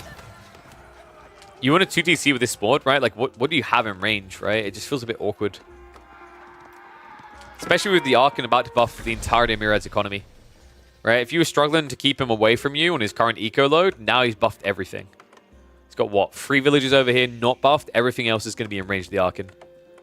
An interesting move out here. Is he going for the deer? Oh, wow. Yeah, so he... okay, so Minework starts to feel like it would have been not bad now. I kind of get the desire, but also, here's another thought for Myriad. You've got 7 spears. Shove the deer. Shove them to here, build a mill, get buffed, right? I'm a little bit shocked he didn't go for that play, and it meant that he would have not had to have built an extra prelate, right? That means he isn't sacrificing economy. So yeah, a little bit of a conundrum there. Maybe he felt paranoid that he needed the spears on the front side, but like archers are coming, your spears cannot be here. They're virtually useless. Double archery range now being prepped in response from Myriad, but Miyamika with the timing here, this is insanely aggressive. Deerstone already moving up to the enemy base pre-7 minutes. What is his target here? Is he worried about a fast castle? I don't know why you would, right? Like, realistically, HRE should be happy to play mass archers at this point. TC is at least going to scare the archer off. He actually got a little bit of an eyeball in how many villagers are on the wood. Should be telling the full story. Deerstone is going to set up, though. So this is very interesting what he's doing, but I think this is too deep. Miyamika would have been better over here, because then the logic is that the marching drill's advantage doesn't exist. Actually, in these engagements, and he's doing it now, the Mongol archers would be quicker than the HRE ones. I wonder, do we have a blacksmith time behind this? He's up to 16 archers already. This is wild. I think Miyamika's in the driving seat on this one. So shuffle around the north side. Outpost did get cancelled. Khan needs to be a little bit careful. We'll pull back in time. Spears just have to headbutt the archer line. However, the count does not look good right now for Myriad. Miyamika knows he's got advantage here. He pushes in. And that's going to idle out the wood. South side might be problematic as well as the second line of archers coming in. Myriad! This Archon is pointless! Oh, he farms as well. And not just that, the Khan! He sees it! He knows about the gathering on the deer! That's going to be a shuffle immediately that way. I think he's hesitating because he thinks he's in vision here. And also, he still has the Falcon, so he sees these villagers trying to come back in. This is the OP-ness of Mongols in the early game. That Falcon scouting is absurd. It makes it impossible to hide these type of plays. Yeah, honestly, sometimes I do wonder if the Falcon should just have health. Give it like, I don't know, 100 health, maybe 150. Make it very tanky so it kind of doesn't just die straight away, but it's such a ludicrous tool.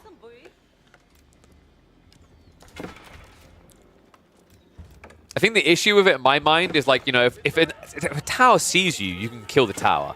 If a scout sees you, you can kill the scout. If a campfire sees you, you can kill the camp, right? If a falcon sees you, we don't believe in animal abuse, so no.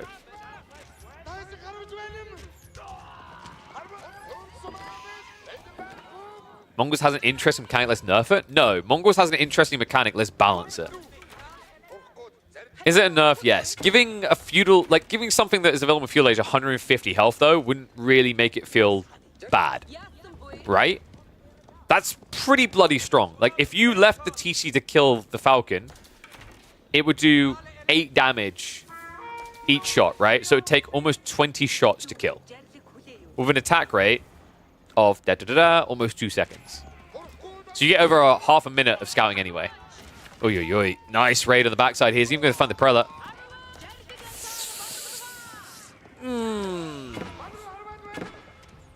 No, I don't like the idea of RNG shots miss 50% of the time. That's why I said give it 150 health. That's meant to represent it being hard to shoot, right? That's like a realistic projection of it's a hard thing to shoot out this guy. But man, I don't know. This game looks over. I don't know how Myriad gets out of this hole. I mean, Miyamika is being a bit greedy. He's trying to double raid, but it means that that's a fight Myriad can win. At the same time, though, Miyamika, all he really needs to do is camp this wood. I don't think he even needs to go for the gold. The wood is all that matters here. If Myriad cannot scale these archers, he cannot win this game. Myriad should start walling? When? He feels blind, right? If he walks out here to build a wall and the Khan's here with a handful of archers, that's even more villagers you're down. You're already down to 11 workers in this game. You can't actually afford any additional villager losses at this stage. Even one would be GG. Second group archers building up. Just, at this point, I feel like you get sandwiched. Me and Micah can run through to the other side of the base and then just converge onto the archer line. In fact, I think that's what he's looking to do here. Steeled Arrow has been prepped. Me and Micah, an overwhelming lead now. Not just the raw count, but the quality of these units as well. It's crazy. We didn't even get to see just how potent the movement speed from Deerstone is because Myriad lost control of his base so quickly. The Deerstone is like a positive that isn't necessary here for me and Micah to build a bigger lead. Another 2 workers go down. Well, folks, it looks like it's going to be an early exit for Myriad here in week number 4. Because right now, I am just seeing someone flail in the middle of an ocean waiting to get drowned. A Mongol ocean. Clash coming in, 13 versus 17. Second group archers are shuffling through, though. And he's baiting him away from the base. This is everything that protects your economy. And now the marching drills is one thing, but the Yam, even better. Look at the movement speed. No reaction coming out of Myriad. GG has to be called here. And that, folks, is the rapido power of Yam. Damn. Well played. Myriad, GG, buddy. Feel better soon, mate. Shout out to me and Micah doing you a favor and making it so you didn't have any obligations while feeling ill. You just get to rest up. There you go. What a champ. What a wonderful lad. But yeah, GG, buddy. So, apparently, so we have choices. We have Killjadi versus Trackor, or we can do Mjertikla versus Vortex. I have a feeling people want to see how Vortex is doing. There's a Scatbrain Dragavan series that I feel will be closer, but I've got a feeling people want to see Vortex. Am I right? We can do a poll. We can dance up and down it. What to watch? So Dragavan versus Scatterbrained is our closest seed. Then you've got Vortex versus Mjertikla. And finally, the other option we said was going to be Trackor versus Killjadi. All right, poll. 2 minutes. Go, go, go. I have a feeling everyone wants to see Vortex's first comp series back. But I'll let you guys decide. Sorry, YouTubers. There's no way of, like, simultaneously polling in multiple chats. I don't even know if you can do... Oh, you can do polls on YouTube. Interesting. Although I don't know how to calc that. That probably... Oh my Jesus. Right, so what you can't see right now, YouTube, is that there's 15 votes for Vortex versus Mjertikla. The next closest is 6 on Killjadi versus Trackor. And the number keeps increasing. So, I think we'll be having a look at Mr. Vortex. And his first game... wait. Did we miss game 1? Do you guys just want live from game 2, or do you want to see the replay of game 1? Do we just keep it rocking live? You guys want replay? Give you a replay. So, it looks like it's a definite win for Vortex versus Mjertikla. Live? Okay, I'm seeing a lot of lives. Alright, we'll hop into game number 2 of them then. Bloody hell. So many votes we need to do. Oh, Chim, can we remind Vortex that he needs to unprivate his data? That's required. He's got a secondary account. No excuses. Thank you, mate. I think most of the players have remembered that. Vortex just needs a reminder because it's his first week. So we're going to do live anyway, because we kind of have to do live, because literally we can't watch... Actually, I guess we could check in Mjertikla, but yeah, whatever. So anyway, me and Micah, people had their doubts. That was a win there. Let's get ready for the next one. So we'll reset draft, reset score, reset series, reset it all.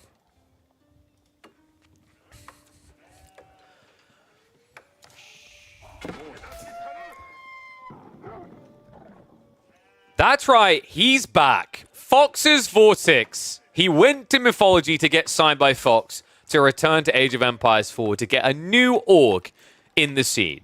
What a good guy. Want to know? Welcome back to the channel and welcome back to the Midweek Muster.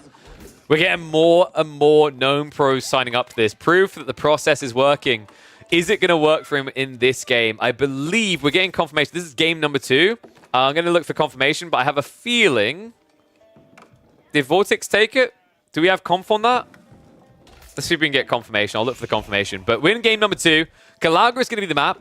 And there might be hope for Mjertikla. Because although Fox might have a very favorable member here in Vortex, Mjertikla got a bloody good civ. HRE in the red. Up against the Japanese in the blue. And look at what we've got to begin with. Mjertikla is going for a spin play because Vortex didn't do the standard play on water maps where you rush Coca Township. He went fishing first. March and Drills is going to be really impactful here as well. This is a good opening for Mjertikla. And thank you, Uncle Slim. So we have confirmation in. Vortex won game 1. It was Biz versus English. So we'll update that accordingly. And we'll see if Mjertikla can make a comeback. I mean, HRE here is pretty damn strong. HRE anywhere. If you get a good spawn as well, and he's got a decent one. He's got the deer, the gold, the wood in one location. Other deer is pretty shoved out there, though. I don't know. This feels like a very greedy dock from Vortex. I don't think you have a right to keep this. To me, this is a little bit odd. Like, if you'd done this maybe against a civ that doesn't have these Dark Age rush openings, I could see it maybe making sense for Vortex. But against HRE, I mean, in fairness, the meta has shifted a bit. We've been seeing HRE Dark Age rushes a bit more frequently now. Then again, historically, they've always appeared on water maps. So, yeah, maybe this was a bait and switch. Maybe it was because his gold is so far forward. His logic was, I'll just be able to bait him. But if that was the idea, it's not working. Mjertikla switched on here. Mjertikla, who we frequently find our chats in the past, is going for the forward outpost. And not just that. Vortex doesn't know. Oh boy, this is the problem because if the play is Coca Township requires a lot of gold. 50 gold per ninja. Already a little bit unideal there as well. The drop-off not optimal is going to slow his timing. He doesn't know. I mean, this is the thing right now. He's looking for more sheep. But the funny thing about this map, guys, is you pretty much already have the sheep. 6 on one side, 10 on the other. That makes it up. I believe there's 9 sheep per player on Calagua in total. So a little bit lighter on the sheep load than what you're used to. But this dock is dead. So Vortex, he got some value, but I don't think he got enough to really justify it. Not for what it's going to cost him. He has, however, got a Miracle Gold in the back. The problem, however, is that Vortex doesn't see it. Yeah, it's just out of range. If he looks for the pebbles, maybe. But I don't know how much Vortex has practiced Calagua so far, so he might not be aware of the second gold vein. Coca Township now on the way for him, though. We better get at least one ninja out. The bad news comes in. Outpost is up. Dock is down. He needs to shuffle away with the fishing. Because that could also get torched now. Just to guarantee he can't come back. Ideally, what Mjertikla wants to do is have, like, free spin in here. A little bit weird that he ran the villager home. I don't know how I feel about that. Because the problem now is the sabotage play. Vortex could get the outpost low enough to kind of rush it after the fact. Mjertikla, I wonder, is this like a game where you consider going for mine work? Very aggressive all in. I feel like he's going to be leaning Arkin, but mine work will be intriguing. I haven't seen all pikes and how it performs against ninjas. My instinct is that it's still going to be a bad trade, but with the better economy you have, it might make it a tolerable trade. Looks like the fishing was, I'll just shuffle away. Smart read there. The idea there from Vortex is if he wants to now kill my fishing, he has to chase to the other side of the map, which is not ideal. So, in that regards, if you do lose the fishing, you've at least got rid of all the spears from your neighborhood. So, tech out complete. And it is going to be an archery range play here. But you've only got one ninja. Saved. He saw it that time. He's ready to kiss this scout on the lips. Because that may have just saved his game. He now has the potential to go out and gather gold. And Mjertikla, did he scout this? He does know about the back gold. So he should be aware that that is easily accessible in this game. Behind this Arkin is on the way. I wonder, does he just turn this into a fast castle build? Because even if your opponent can now get gold, the idle time, the fact he's building Yuumi now, like these things are going to hurt him. I would say, however, if you guys remember, Vortex and Lucifron kind of became infamous for Yuumi spamming on 4 lakes. They were one of the few players making it work on that map in particular. There are some elements that might make you feel 4 lake-esque here, obviously not as economically strong. But I'm wondering if that's maybe in the foresight of his mind, find a play up in the castle and be able to boom up into mass Yuumi with veterancy.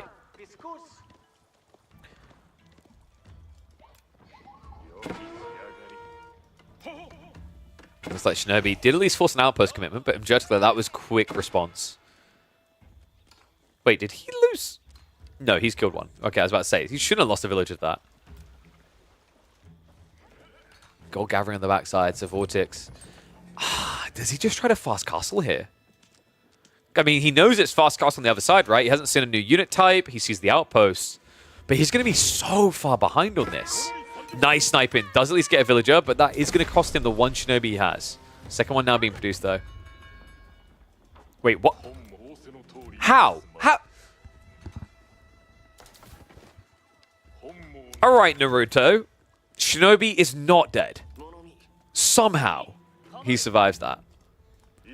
I can't believe he got away with that. Was that 4 HP he was down to? Just one more arrow was all that was needed. Jerticler is close to his tech up. I wonder, is there a world in which we see Burgrave here? Probably not. Regnant seems more realistic, but I mean, if I was Vortex and I saw you teching, yeah, he hasn't scouted yet. He should know, though. He checked the rest of the map. He can only see, what, 3 relics? The rest are here. So if he just plays ninjas to the south side, this fast castle build from Imjerticler with Regnants is going to be bad. Right? Because he wouldn't have the units.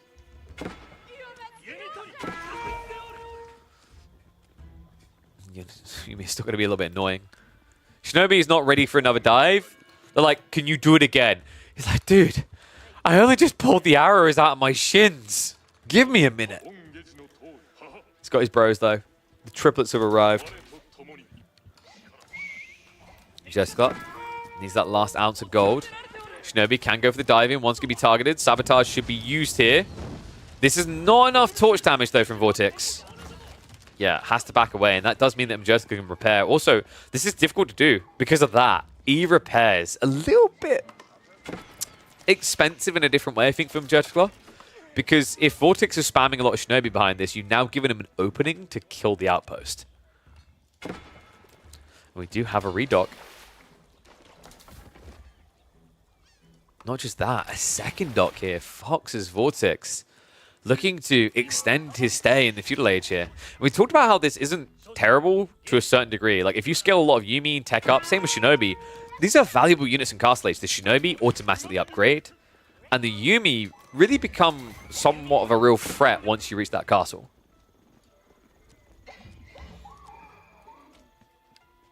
Tech up is on the way, though, so it is going to be the Regnants. How did you guys vote, by the way? Do I need to ask? Oh, wait. No, sorry. We didn't get... Okay. Well, it's too late to get a prediction going. Apologies, folks. We'll get a prediction going for the next game. If there's a next game. Ooh. I mean, actually, like, memes aside, this looks pretty bad for Jerticler. I think this is too greedy. He just lost another villager. He's got the Regnants going up. He has no gold access. Like, he has nothing. Even a tree line might be a bit of a stretch here. If Vortex reaches around with these Shinobi, with his Yuumi, that's dead as well. However... Oh, no! The mistiming! E-repairs baited him there. Imjerticler is going to wipe almost all the Shinobi here. I've heard of Last of the Samurai, but this must be a prologue, a take, a different angle. Yuumi wrapping around the flank, though. He's going to look to move in. Regnitz is up. Villagers are going to march out straight to their death. However, it's only 5 feudal Yuumi. They hit for 4 damage. It's not impressive. The Knights just got queued up. Vortex behind this has started to macro for castle. He realizes now, with this play coming in, he knows it's likely going to be Knights. He has no clear answer. He is, however, trying to get into spears. Had some Shinobi wreck my Keshikin feudal. Oh yeah, like if they micro right, you're dead. I've said this about Knights as well. Like if you micro right against Knights, you can kill them. It's all about switching aggro. Because Shinobi have insanely high damage, remember. It's 20 plus 3, right? Or was it 20 plus 5? 20 plus 5, I believe. They hit like a truck. Like, if you think about what that damage is, 20 plus 5 means they hit as hard as a hand cannon slap into a knight. Only they attack quicker than a hand cannon slap. Quite a bit, actually. The knight's coming. If he tanks with the Yuumi, the Shinobi can still save him. If he tanks with the Yuumi, come back. What was that? Did you just see that? Wow, what a disappearing act from the ninja. He's like, oh, I am ninja. Watch me disappear. And just gets thumped in the face by a giant lance.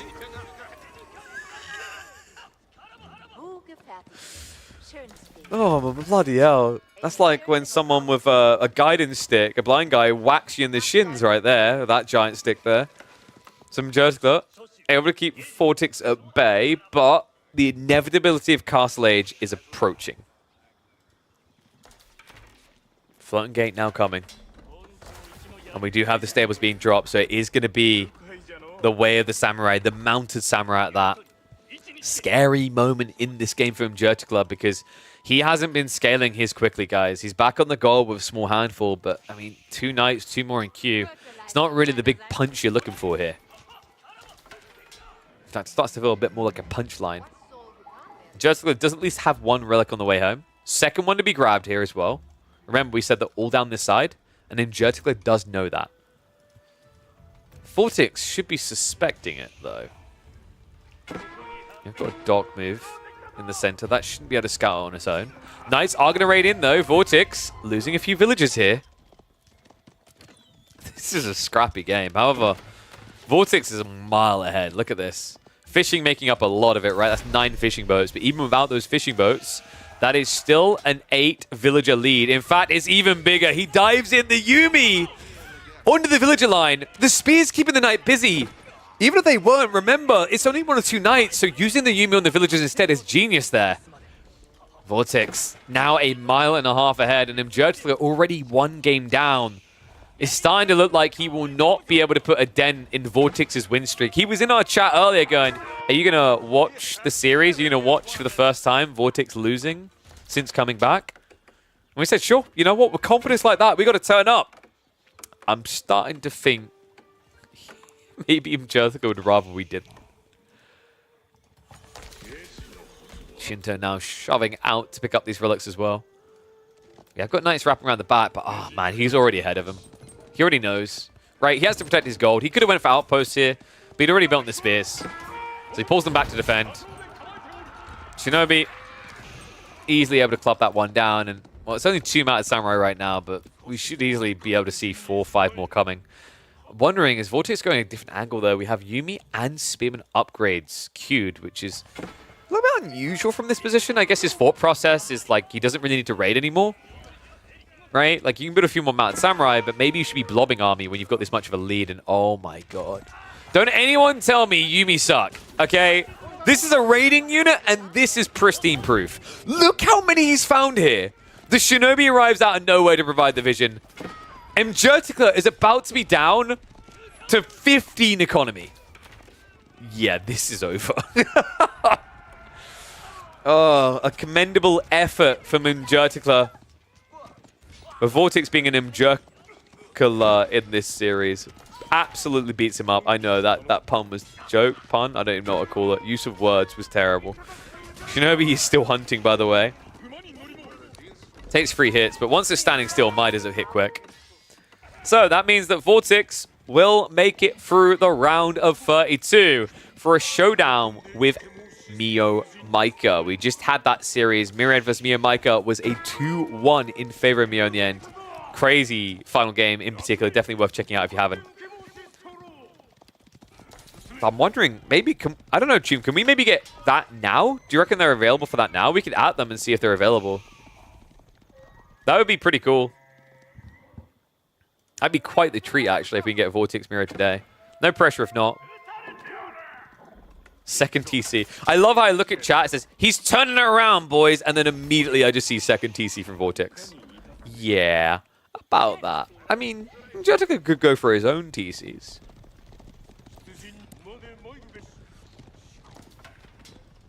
He's got a third relic on the way home, but there's only so much these things do. Oh.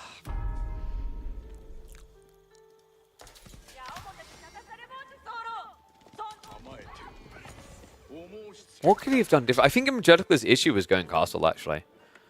If he continued to gold starve and his opponent can only build Yumi, right? Like, you just go Horseman, I think. He can't use Shinobi, so your Horseman should be fine. Like, actually, maybe genuinely it should have been all Pikes in the first place anyway. Tricky one. I just think that this was a little bit too greedy from Imjudicla, especially with 4 spawn and gold. Ironically, what he tried to use against Vortex got used against him. And also, if he had kept pressuring him Feudal, he also would have blocked out the fish, which eventually would have food starved Vortex. Instead, he was so well off for food, he never even touched the deer right next to his base.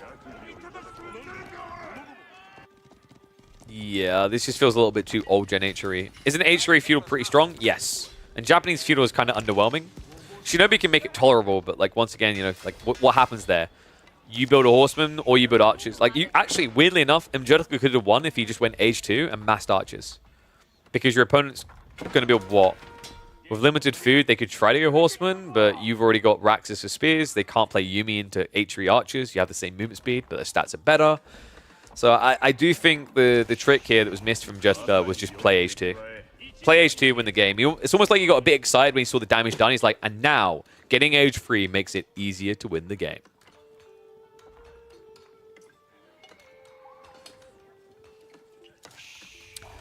We are, what, 3 minutes out from live, so we can speed this up a bit, actually, to try and get closer to live, I just realized.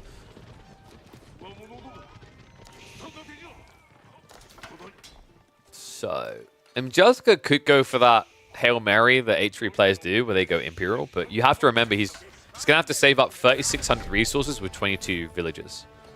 That's bad. That's really bad. 2 Sacred Sites also locked in. I mean, actually, Vortex can just go Age 4 first. I wonder if he's going to be honest. I mean, he's holding on to a lot of resources. It might just be he's waiting to get his new transition ready. We have got 6 Raxes for Mass Owner Bigisha. The party's about to get started. Jurgler is not invited, but it is taking place in his house. Now Samurai are going to ride in. And we have got the cheesy static defenses to try and hold on. But, I mean, what? You're just going to blob up to 50+ infantry and ride in, right?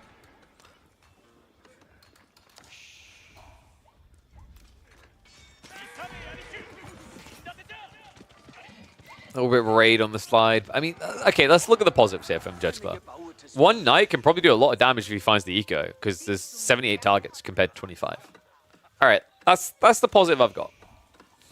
We have second TC now from... Oh my god, he's actually trying it. This would take a while. And yep, Castle of the Crow now on the way. Does he just GG when the tech happens? I'm wondering now. This is brutal as well. Like, he can trade from here and he'll get maximum resources. So, pretty much just like 2 minutes into the tech up, gets a rebate of half the price, right? That's the potency of Castle of the Crow.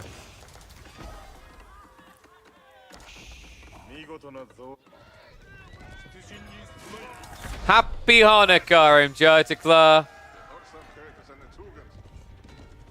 I don't think he wants to buy. Oh, commiserations, Jurgler. It's not easy to go up against Vortex. It's not easy to get him on the ropes in the other game, but man, he could not hold him there. There you go. Fox's Vortex, unbeaten so far on his return to competitive.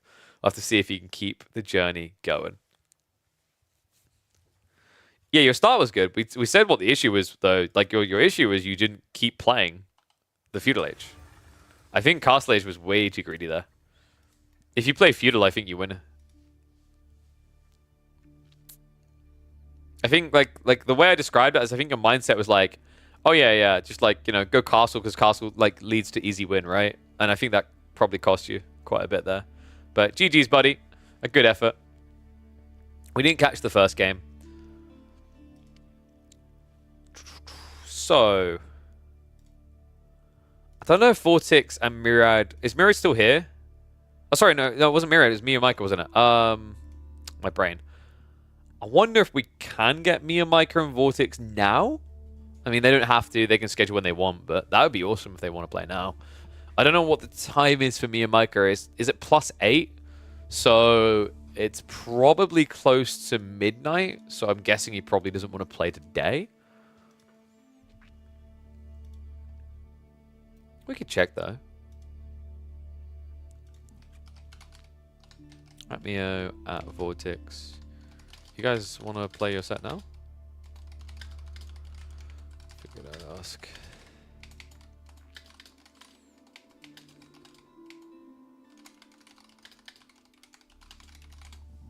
There we go. We'll put the question in. But don't worry, folks, because if they aren't up for playing, we've still got plenty of series. There's a Scatterbrain versus Dragavan that we can tune into now. I believe WAM series is going to start shortly. We've got Eliona versus Niskia, Crackly versus Xlav, and Voldemar versus Mahodo, all starting in about an hour and 20 minutes as well. And thank you very much, Camian, you absolute legend. Appreciate you gifting a sub across to Mjurtagla. Setting him up. Getting him what he needs here. Because now he's on the sideline. He's out. Single Elim means he's got plenty of time to watch the rest of the games. You versus Core is going to be fun. Yeah. Oh, well, you guys are playing that on Saturday, right? So I won't be online to catch that one. But maybe we'll check that out in the replays. Cool. So, I haven't responded yet. I think what we'll do now is we can look at the Dragavan series. I think we'll be at least one game in by now, right? Dragavan versus Scatterbrain. Should we hop in on game 2 so we get to it live? Game 1 was English versus Delhi on Himayama.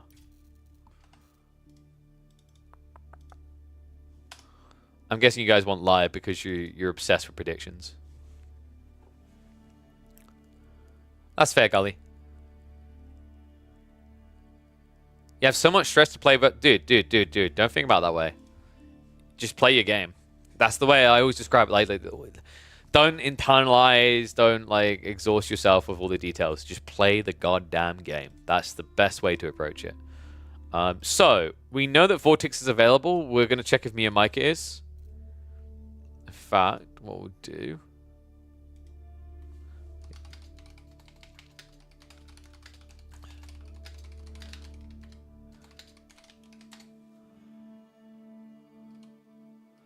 I'll bump him just in case you don't see in the Discord. Because Vortex is available now. We might be able to get straight into Vortex versus Mia Micah. But like I said, I'll give it a minute or two to see if we can confirm that. Because I think that would be a really cool set, actually. Mia Micah can be a very aggressive player. So considering how Vortex historically plays, that'll be a really awesome one. But if not, we can always go for game 2 of Dragavan versus Scatterbrain. Which is going to be on Haywire.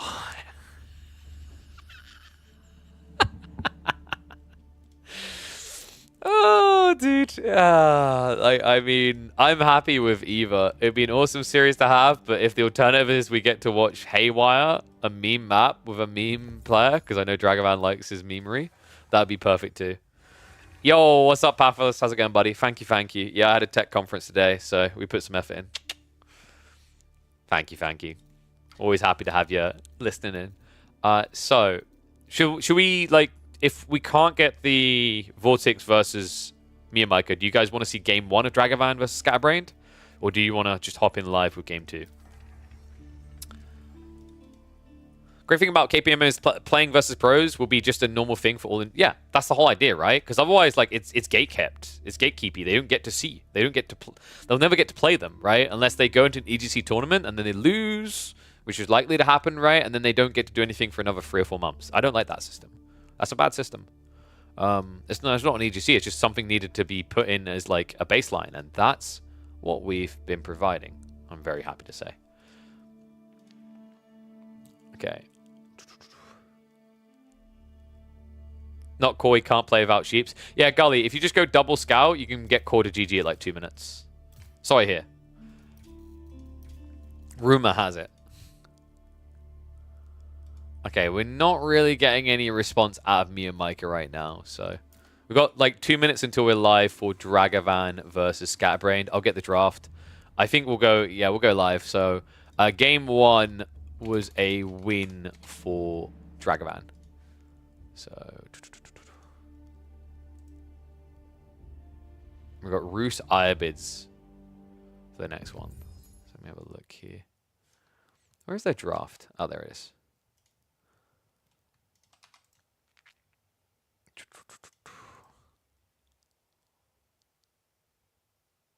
Am I blind? Where? Oh, wow. Their maps are really far back for some reason. So, map-wise, obviously, we had the opener for Himiyama. And then it's Haywire, Kalauga.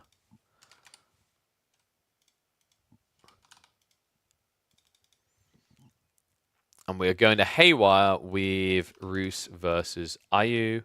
Game 1, I said, was English versus Delhi. I've forgotten which way around that is. Wait. Well, I can easily figure this out. I just need to import the draft, don't I? Duh. Yeah, so win for the English on Himiyama. Wow, okay. I don't know, I feel like the Delhi should be decent there, but I guess maybe the waterside pull changes things a little bit. So yeah, opening win for Dragavan. Because I don't know if we're going to have the boys in time. Wait. We might have a response. No response coming in from Miyamika. So we'll ride with Scatterbrain versus Dragavan. Maybe we're able to get into Vortex versus Miyamika after this.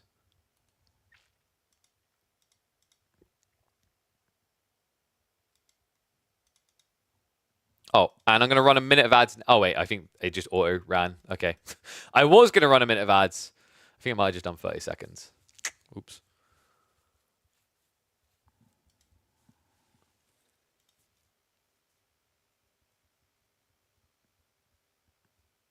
True, but I would love to play as many top 20 players as possible. I mean, but that's the thing. If you're good enough to play against the top 20, you'll be able to play against the top 20, right? Beastie still didn't recover enough to come back. I mean, dude, like, Krakeny took so many points off of him. I think Krakeny that week, because he beat Kiljadi as well, he made like 48 points on the ELO ladder, which is a lot. Oh, dear.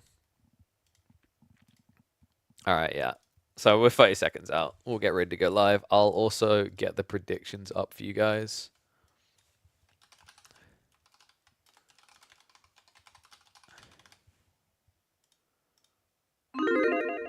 I don't mind hopping mid-draft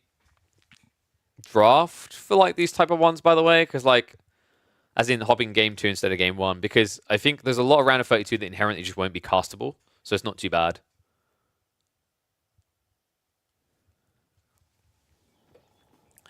Marine Lord is scared? True. He doesn't want Anatan to take 100 ATR elo off of him. Either that or Marine Lord has discovered his casting arc. He understood what I understood. It's not that I can't beat these players. People are like, huh? Wait, where's KP going? It's that casting is always winning. There you go.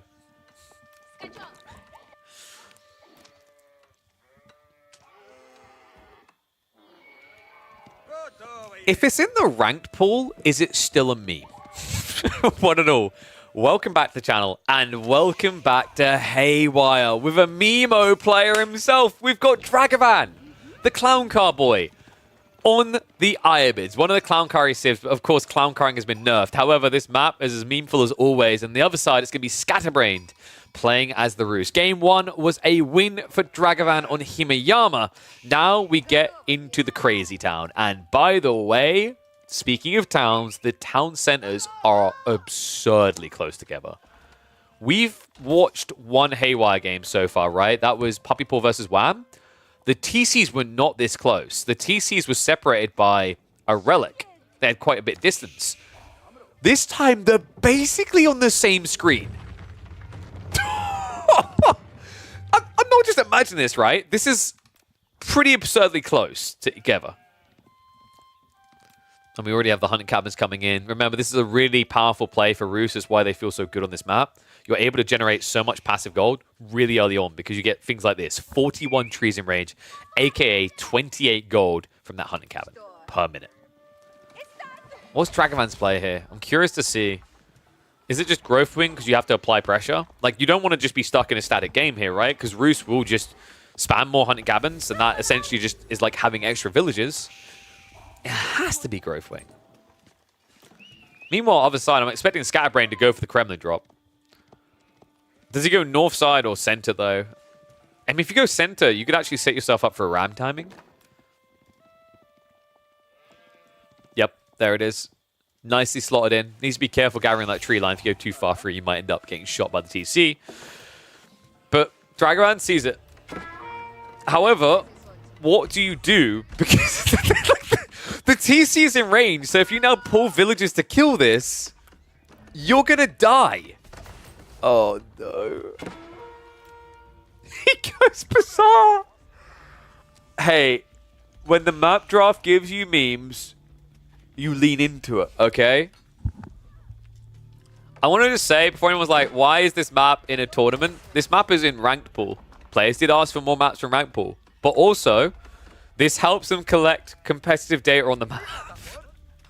I think one of the big things that's going to be highlightable is why is there a difference in spawn distance from game to game?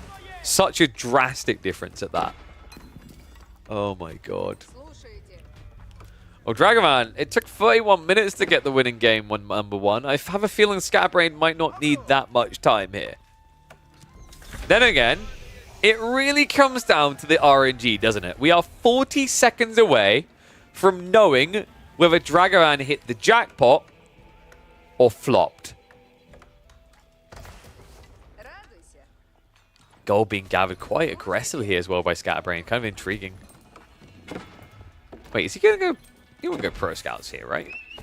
I wonder why he'd want that much gold so quickly. I mean, realistically, it should be a night opening, right?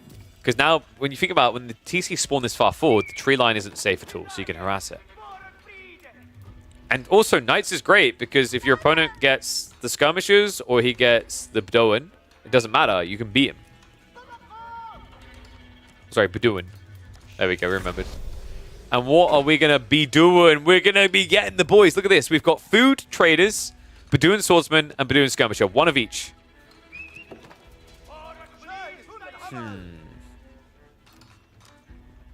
I think you just don't?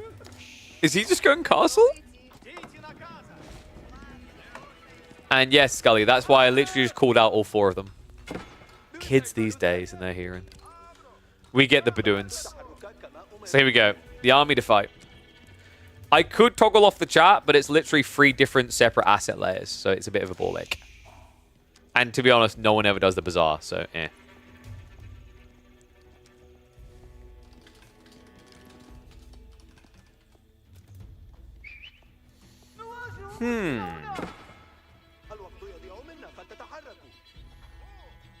I'm not sure what Scatterbrain was thinking with this. He's legitimately going pro scouts. Did he not expect... Wait, did he not expect Tradewing? I mean, no one ever really expects Tradewing, but it's here. Luckily, it's not aggressive enough to block pro scouts from completing. Unluckily, Scatterbrain now lacks an army, and Dragovan has an ability to build a ram here, guys. So if Dragovan just saves for a ram, he could easily delete this wooden fortress. Instead, though, we've got a fast castle build. Oh, the party keeps on rocking. And yes, yes, we are English. We might every once in a while say nani or say hola, but yes. I'm too dumb to learn a second language. I'm still not feeling Scatterbrain's wrath yet. I don't know, man. This play going into the Ford Kremlin just to play into Pro Scouts for what clearly feels like an eventual fast castle. I mean, I get the logic. Lot of deer, right? Great. Me likey. Good for hungry stomach. But the reality check here is that Dragovan is going to get castle. He's going to have a standing army, right? Because the tickets are going to spawn again in 45 seconds. Likely he's going to get at least one more Bedouin. And then he's going to be Castle's units. I mean, Scatterbrains has no excuse. He sees the trade wing with the Kremlin vision. So he should have reacted. And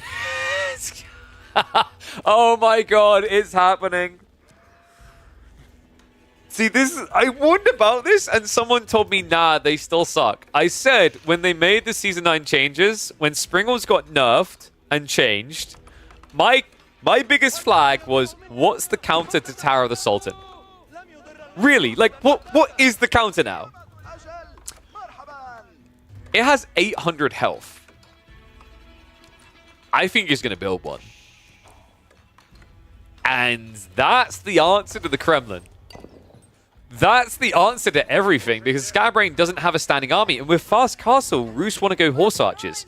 Horse Archers suck against Tower of the Sultan. Do you know how many hits it takes for Horse Archers to kill a Tower of the Sultan? 800. 800 hits! These walls are also going to suck, because remember, the ram on that does significant damage, 600. And I believe it also still gets bonus damage when it's hitting into walls like a normal ram would. And yeah, confirmed. 100% he's doing it. Blacksmith for Steeled Arrow. That's what this is. It's not a Tower of Memes in this game, baby. It's a Tower of Dreams. And we are just 45 seconds away from the beginning of his erection. And he got, what, 2 extra skirmishes to build it up faster? Not bad. Rack's also being prepped, so he's going to have a few golems. Worth garrisoning a few units in. Also allows you to build it quicker, right? Because when you garrison inside, it makes the Tower of the Sultan move faster. You ever realize if I see move faster a bit too quick while casting Ibids, it sounds like I'm saying move faster? Yeah. My brain just clocked that. Well, Scatterbrain's going to have plenty of food, but he's going to need it. High Trade House is on the way. That's going to get plenty of gold. Moment of truth. Is it the Tower of Memes? He hasn't got the gold yet. He would need to fix... There it is. Buys with the ticket. Wait, I think he cancelled something to get that. It didn't look like he had enough gold. I think it was just a drop-off. There we go. It's happening. You can nerf clown cars all you want. This boy will find another form of memery. And yes, he wants Scatterbrain to see it. He wants him to know what's coming. We have knights now being queued up by Scatterbrain, but he's going to need a lot of them. Spear reaction is correct. Dragonman doesn't need golems now. He just needs spears. Spears, garrison inside, protect. Good eyes. He did indeed sell the stone to get that. That's smart, right? Because like you basically just sell the stone, you get a decent amount of gold in return. You get 400 stone, I think it was. So you can get like at least 300 gold, about 350. Which, funnily enough, is exactly the amount of gold you need to build a Tower of the Sultan. Who's ready for the follow cam?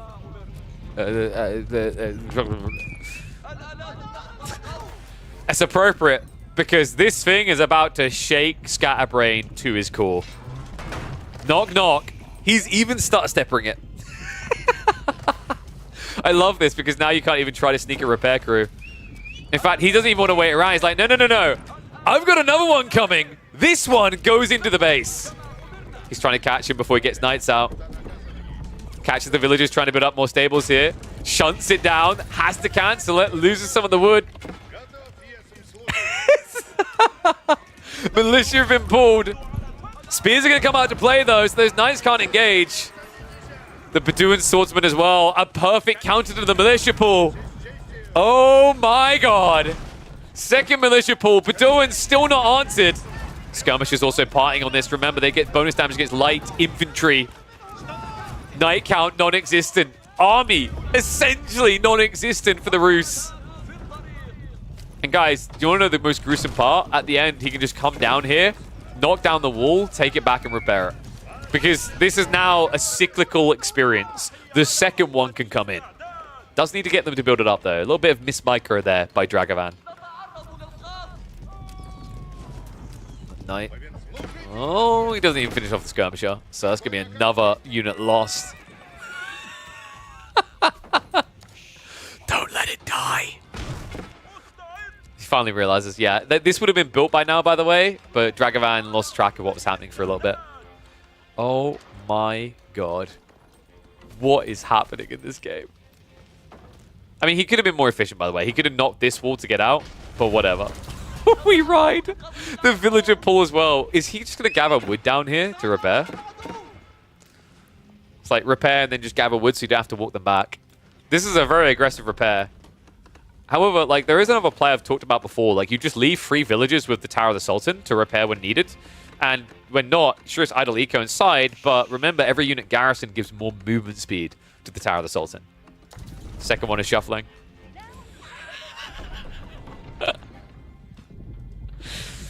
And oh my God, he's doing it. Okay, so I'm just going to take credit for this. I was talking about this a long time ago. This is my moment, my claim to fame. I imagine Dragonvan's been thinking about it for a bit. He likes to nerd deep on some funny things. Oh, this is brilliant. This is absolutely brilliant. I've been wanting someone to do this for a long time. Since we watched that Corvinus series on the map where you spawn on, like, I forgot the name of it. It's a little hill surrounded by a moat. I've wanted to see this. And finally we're going to. But however, this might have been a bit ambitious. Villagers are inside there. He doesn't have any spears to defend against the Knights. He's trying to repair. He's clown car repairing. And the hitbox is so big, he can't catch the villagers. Oh my good god. He needs to stick on top of it. Knight's diving in even deeper. He has got the undermesh now. Needs to get that repair in between. Looks like a villager did get picked there? I'm not sure. Maybe not. I don't think he's lost them. The second one's coming over, but the body blocks are real here from Skybrained.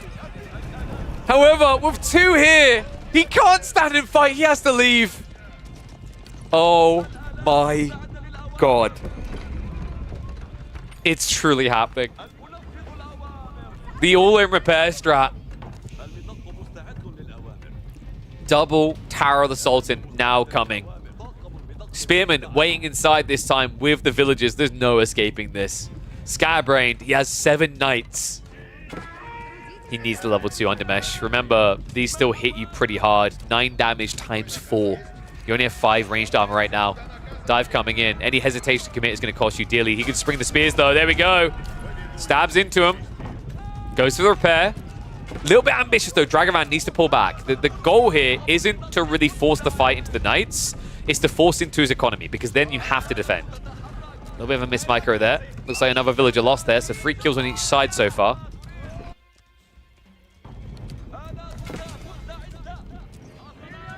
And yeah, he's got a third one coming.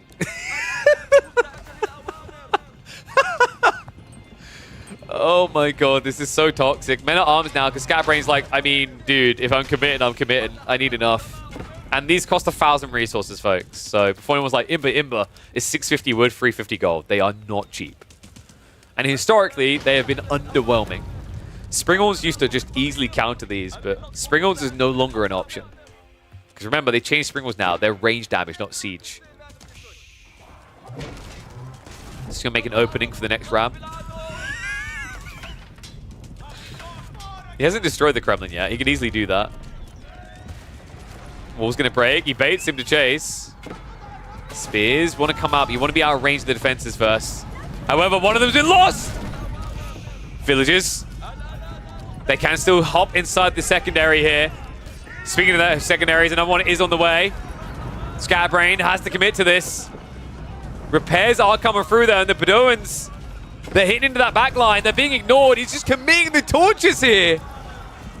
Scatterbrain on the other side now with the Knights. Spearman are trying to pursue this.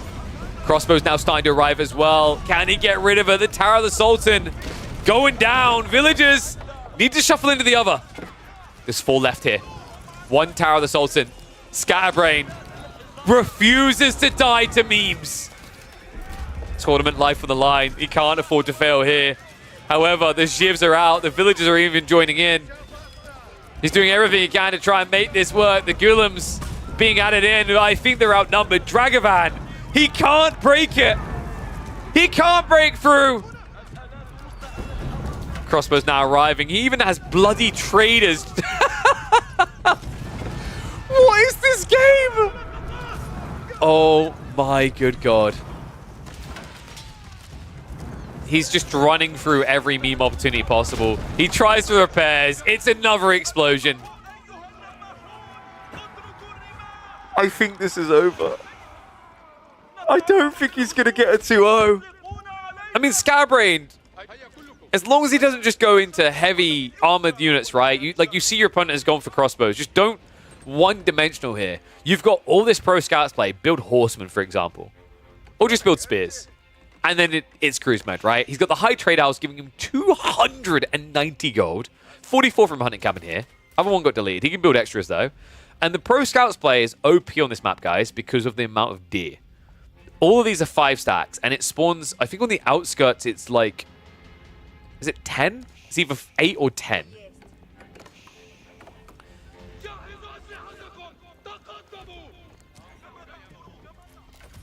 And trade is kind of looking underwhelming. I mean, he could have at least traded with the north side. Unfortunately, that's not in Dragovan's purview.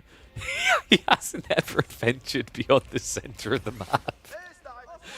Oh my god, though. The villagers are leaving. Is he looking for food? I think he's looking for food. Yeah, he's pretty dry. Gold is low as well, though. He's got double problem here. Second TC behind this, by the way. So Dragovan does have some scaling eco. Oh my god. What have I tuned into? I didn't really have this on the bingo card for Haywire. I did have this, however. We've seen it before. Roos with a Kremlin and age 3 equal trebuchet time. And wait, he went for the... No! Scatterbrained! The Kremlin saw him leaving! Dragovan not able to get the gold! We're going to a game 3! Trebuchet's up. He's only got a handful of spears. No way he's diving that. Army now reacting, but the blocker to the gold alone feels like it truly is the nail in the coffin. Knights will have to shuffle away from this, but able to do so. And gold has now expired. Treb count currently at 2, but you know this is going to go upwards of 5 very quickly in this game. Dragovan's like, well, I could Treb too. Watch this. That's apparently his voice. A clumsy Sylvester alone.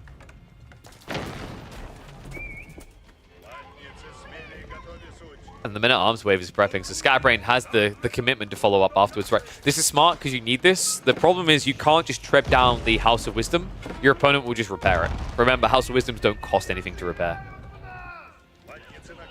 Walls are now going up. Dragovan's like, whew, now we're safe. Unless he goes around the north side, Dragovan. This map has 2 exits from the center.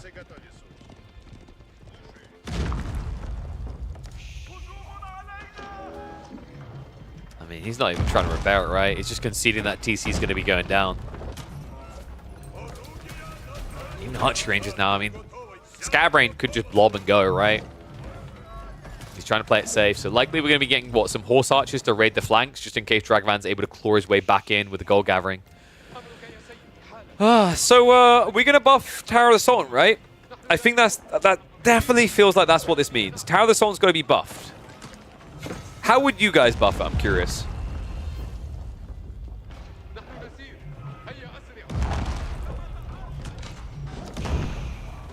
He's even sniping the trip.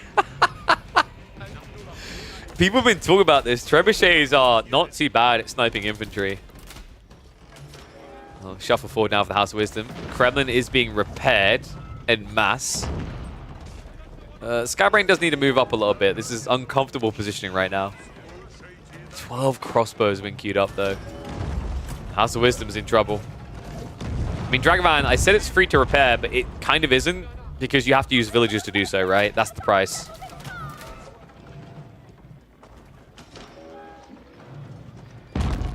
I see. Guys, yeah, you're right. Tower of the Sultan should have upgradable components. You should be able to build a Springald. You should be able to build a cannon in place.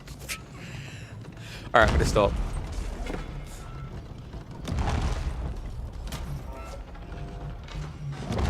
Well, the siege is slowly getting through this Kremlin. I'm just...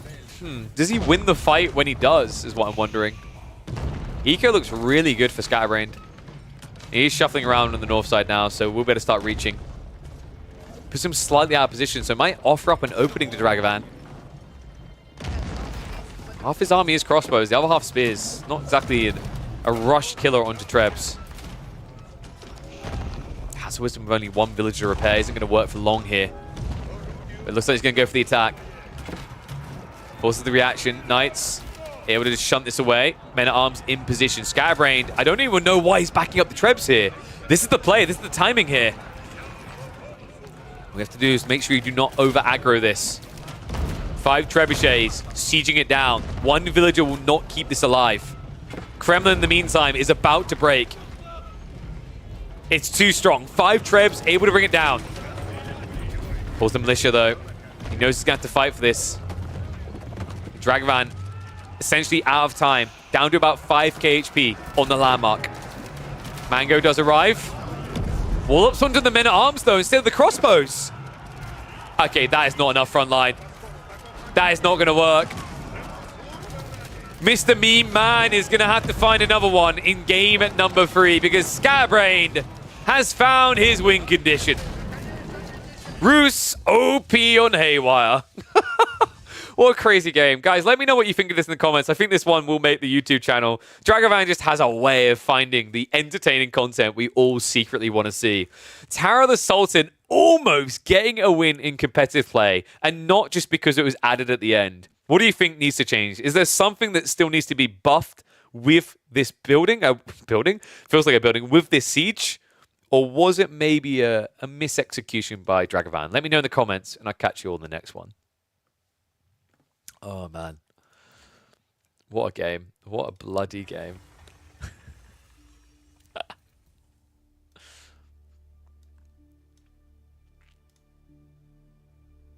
He should have transitioned earlier. Yeah, I was kind of feeling that. Bloody hell, though. I really wasn't expecting that. So, game 3. What have they got for us? Kalauga, Japanese versus Yuji. So, you know, a little bit more sane then, is what I'm getting from that.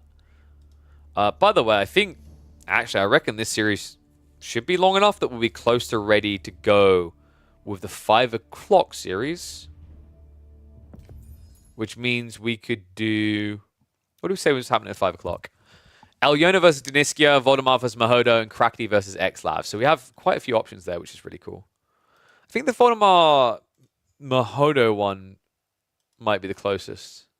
Alyona Deniskia, though, also should kind of hit that.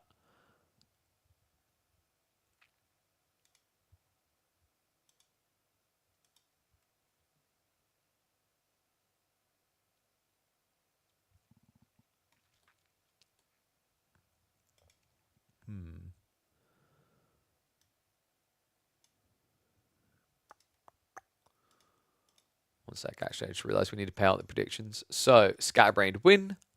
How long we got? We're 1 minute until we're in. It's actually perfect time to start predictions as well. Towers should be stackable. True, they should just stand on top of each other and keep going. Not meant to be used as a mobile tower, is it? I mean, kind of is, right? Like, otherwise, why are you paying for it? It's a RAM as well, sure, but come on. Oh my god.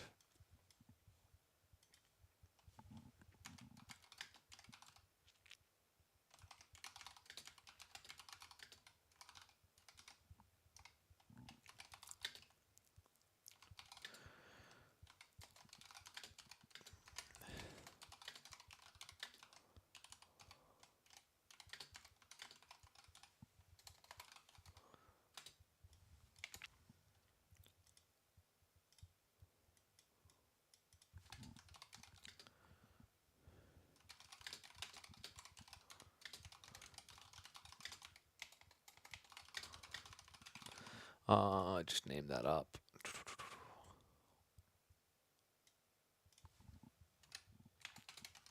Might not need text, but...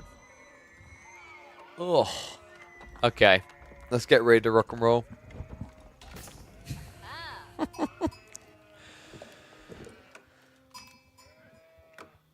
That's right, it's the Meme Man. He's back for the final game of this best of 3 in the round of 32. A tight one as well. Dragovan and Scatterbrained, tightly seeded, are going to duke it out on Kalauga to see who heads deeper in Midweek Muster number 4. One and all, welcome back to the channel. This is going to be a fun one. Japanese versus Yuji on a water hybrid map. There's a little bit of fishing here, but it's not that crazy degree you're used to seeing. I'm expecting probably fishing from both sides. I'd say Japanese does it a little bit better, but where things can get interesting is if the meditation garden slaps, and I'm wondering if there is one here. That's not too bad. I think he'd be able to clip the stone there against the gold, so that'd be 25 stone, 25 gold, and then he'd get... What is that? Is that 60 food? That's respectable. Yeah, we've seen a few GG picks here, but so far I haven't been blown away. I think Kalauga is a map that's very new, guys. People are still figuring it out. This map will be seen in EGC tournaments. My feeling is Japan makes a lot of sense. China's been looking pretty good. HRE can work. And then a very interesting one that I think I've only seen the Canadians commit to pretty hard so far has been Malians on this map. Because you can just forward the gold with your landmark and then build a pit mine on it, which is really strong. Yeah, opening from Dragavan's going to be really chill. Just setting up all the fishing. Hangs around with a villager as well, just to try and get that little bit of extra return value out of being here. Mongol should be decent. I think Mongols are okay. We've seen 1 or 2 Mongol games. I think it's been kind of hit or miss. But yeah, like for the Deerstone timing and then into your opponent's face, it makes a lot of sense. Because you don't really feel like you have a lot of safe resources here. The gold on average, I'd say about like 80% of the time, spawns on the forward arc of your base, so you can get outpost rushed and harassed afterwards. I do think the fishing element is nice, but credit to them, I don't think it's overwhelming, right? We haven't had many games where the fishing just kind of broke the matchup, per se. Medigarden on the way. He plays it safe, but that's actually... Wait, what? Oh my god, I just realized. Guys, sometimes the berries spawn really tight. That's 1,000 food. That's actually 1,000 food. Don't ask me how. Those are... You know what those are? Those are condensed berries, all right? They provide the protein in a very tight, compact environment. The only better value you get for protein is on the Protein Works website. Damn. So that is going to be a 60 food a minute meditation garden with about 35 wood, I'd say. That's pretty damn good. Food's really strong at this point. I mean, the backside would have been better, agreed, Crackety, but it's so much further out there, right? Think about the idle time, the lost tech timing. I think this is fine, especially if Scatterbrain's goal is an all-in Jugu rush, which would make a lot of sense. Like, Juji versus Japanese, it's really good to try to just get the Jug pumping towards their gold, and then you go for a Ram Rush to block them off of the gold entirely. That build, especially on maps like Highview, proved quite effective, and I think this has a similar feel as a map, right? The distance close enough that you can go for the rush. Feels like we might be heading for that. He has got, what, 7 villages on the tree line, no gathering into a dock either. Wait, pause that thought. We have a very aggressive dock out of Scatterbrained. It's going to set up as a neighbor to Dragavan here. And presumably you're going for an archer ship opening, right? A little bit more wood needed. Interesting that you went for this. I mean, yeah, your opponent would still get food if you don't harass it, but what is Japan without gold, is my thought process, right? Like, if you just harass the gold line, Dragavan's kind of screwed. Coca Township reaction is smart, though. If he doesn't want to engage in this long term, you've got the sabotages now to get a really big edge. He's simply waiting to see if his opponent builds a boat out of this, and then he can react. Yeah, 12 villages is a little bit overly aggressive, but he is behind on his tech timing, right? So he's panicking about it. I think maybe 6 to 8 would make more sense. But I really think it's about this archer ship timing. Oof, villager moves away just in time there. Funnily enough, had Scatterbrain been attacking with the scout prior, Dragavan wouldn't have thought anything of it, and that initial archer shot would have got the kill. So many fishing boats, though. Dragavan. He's trying to clown him around here a little bit.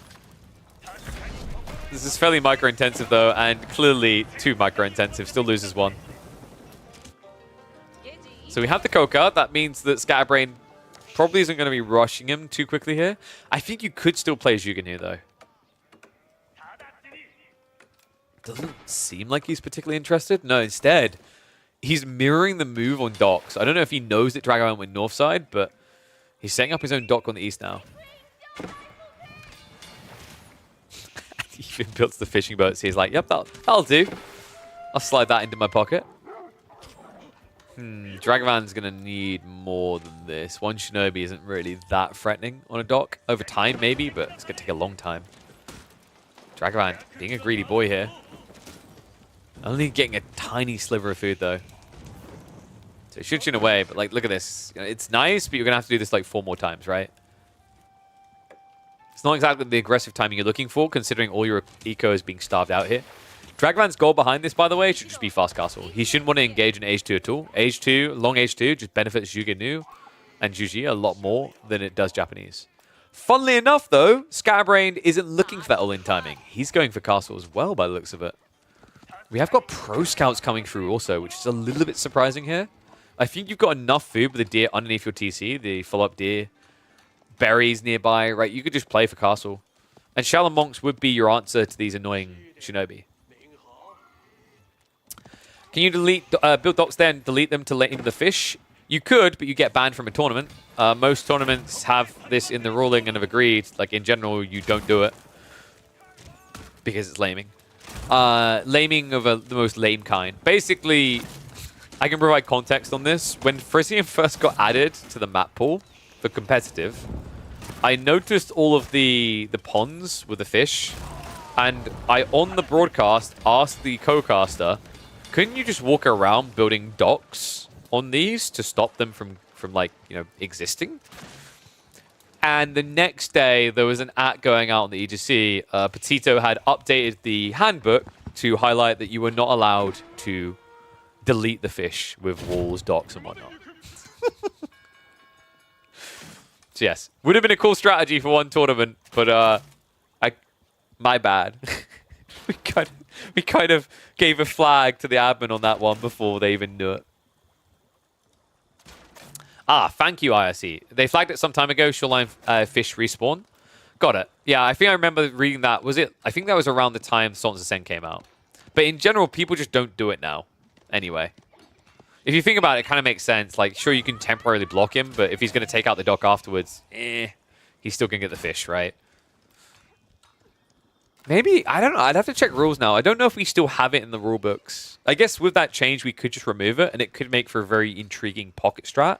If you're looking at a specific timing in a matchup, it could help. But I think it'd be very situational. So, tech up's going to be on the way. Dragavan already prepping for the Mountain Samurai. Scatterbrained, he could have actually had his timing already if he didn't go for Pro Scouts. But presumably he just feels like he won't be able to be out on the map otherwise. It's still going to be a competitive timing, though. In fact, if he just optimized his gold gathering a bit more, it would already been the way. But Shallow Monastery now coming in. No 12 villages for this one. Same with Dragavan. A little bit more calculated and reasonable right now. Wait, no. 15 villages! And you know what the most depressing part about this is, chat? Their tech timings will be almost the same. Yes, Scatterbrain started a bit sooner, but get more build speed than China. I actually think Scatterbrain is still going to complete it first. What the come on. I actually feel bad for him. What is this, Civ? Look how much quicker he is! 15 villages versus 6. And you wonder why China and Juji always have so much money at the start of an age up. It's like being in a mini Abbasid here. Nice sabotage, though. That was a great blocker from Dragavan. He needs to delay the Shallow Monk timing. Zone Mountain Samurai now being queued up. Yorishiro drop did come in, so remember, he's pumping these every 14 seconds. All you can think about is fish and chips. I don't know what you're talking about, mate. No English picks here. I don't know if we've had any English picks on Kalago so far.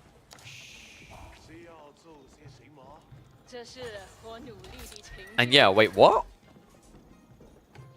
Okay, yeah, I was about to say, Scatterbrain, I guess I don't mind this. He already built the stables, right? So getting one knight to harass is okay. But yes, you shouldn't be building them into Mount Samurai. Mount Samurai, the deflective armor, it's essentially like their lance happens, yours doesn't. So don't think of it as you're missing out on 36 damage in the exchange. It's much worse than that. Because when they charge you in return, that is now a 72 damage differential, right? Like, they didn't take your hit and they done the hit to you. It's dirty how much of a difference in exchange it is. Just puts you so far behind the fights. And, well, looks like the Lancer is going to find some value. So nice pick there at the beginning. Almost gets a second. And also, he gets a lot of info for free here, right? Like, you know it's probably going to be Mountain Samurai. You also confirm the abandonment. This so far looks pretty decent for Scatterbrained.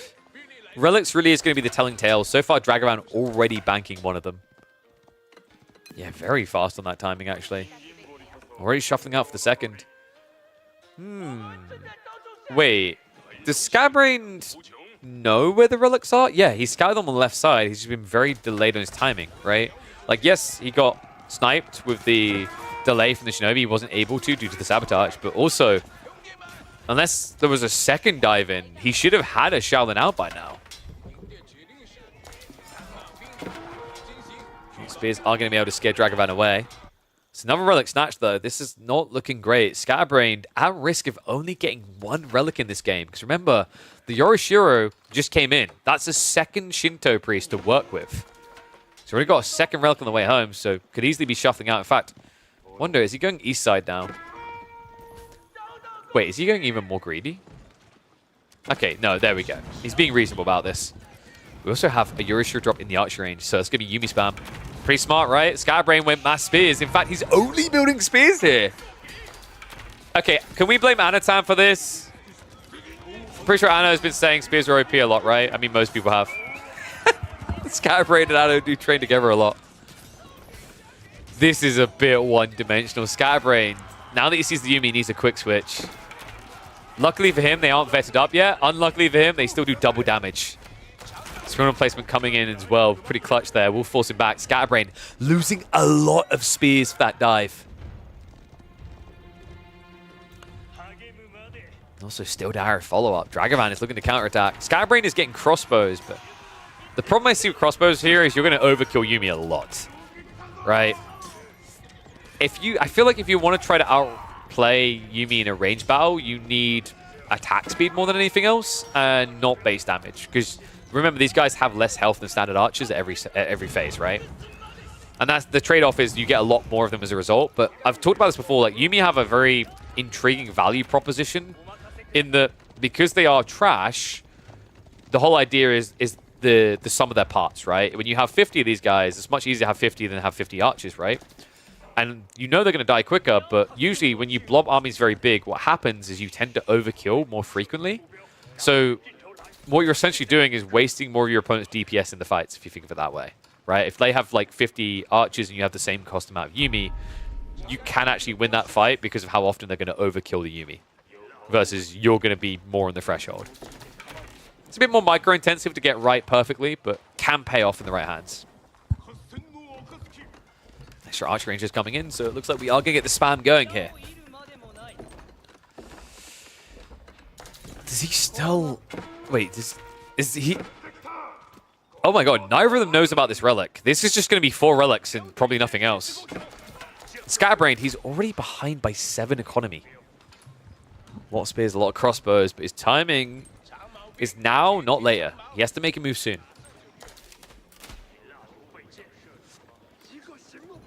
And yes, agreed. Krakity is correct. Remember, Song Dynasty for the Zhuji only affects the wood cost, not the stone cost. It's not like an ecoing for Abbasids. So it's worth it for farms and granaries, which are all wood. It's not really worth it for TCs.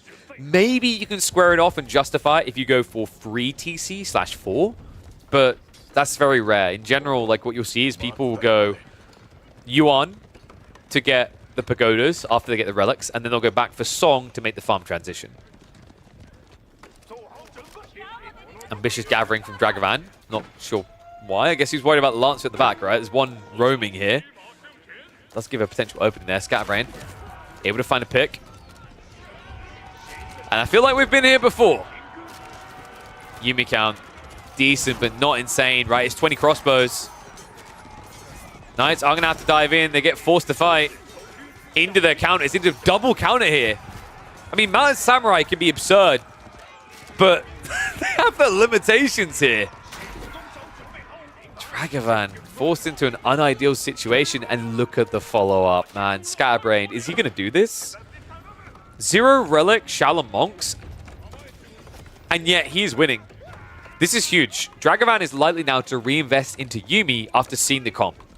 So Scatterbrain, the best thing you can do here is don't reveal the Palace Guard. No, don't reveal it.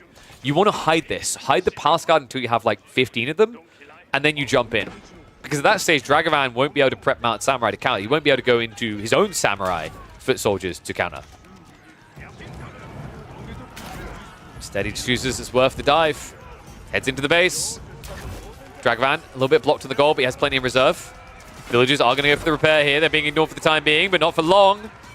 Won't be able to hold the area. Melee troop count is low for Scatterbrain, though. It's mainly just crossbows, and that's problematic. The Springer will pick them apart here. Scatterbrain, I mean, this was looking good, but I think he misread this timing here. Yeah, Practically no Power Scar left. Mass crossbows. Yuumi are going to trade out against them. This one outpost is wrecking him. 41 damage. It 2 hits a crossbow.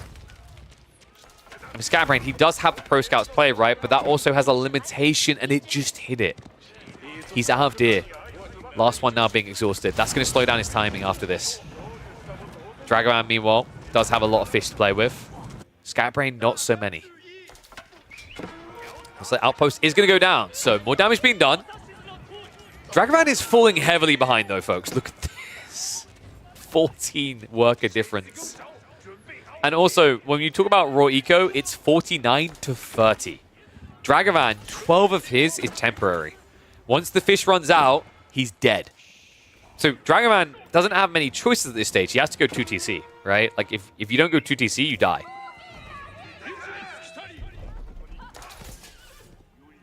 But going 2TC makes your defense weaker. And the big defense that was keeping him alive, that outpost is now gone.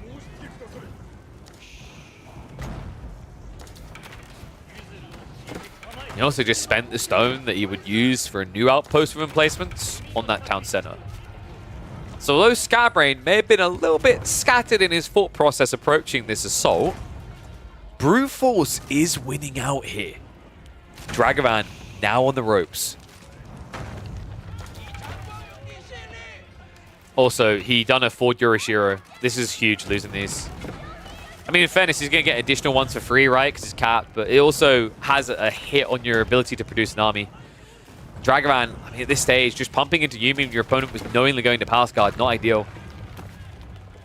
Easy takedown. Ram's now coming as Scatterbrain realizes getting close to the TC could be his downfall.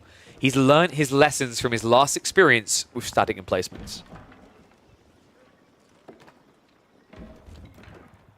So whilst Dragoman's out here, well, weirdly enough, okay, you gotta be kidding me. He knows that berries spawn behind the base, right?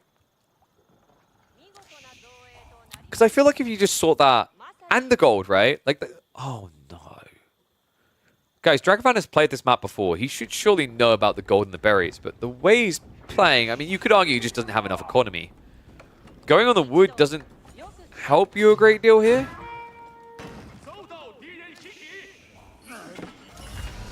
The wall's going to be coming out. I mean, you're about to lose the relics. You might as well wave. Smile and wave, boys. Smile. I get to keep this one. You get the house and the kids in the divorce. Shinto Shrine now going down. TC also in trouble. This is it. I mean, Dragoman's recovery arc would have taken way too long in this game. If Skybrain allowed it to happen, he would have deserved the loss coming his way. Instead, it looks like Dragoman is going to go out in the round of 32. Consistently been making it, I believe, to the 16, but not this week. No, Scatterbrain slays the dragon.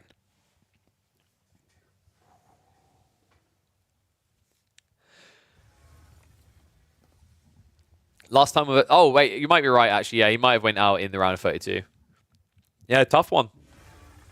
Sorry, I might have misrecalled. I'm pretty sure. Well, he's been requalifying each time, though, so he's doing well there. But yeah, that game, what's the focus point in that one? I'm trying to find early points in the game to make the focus point.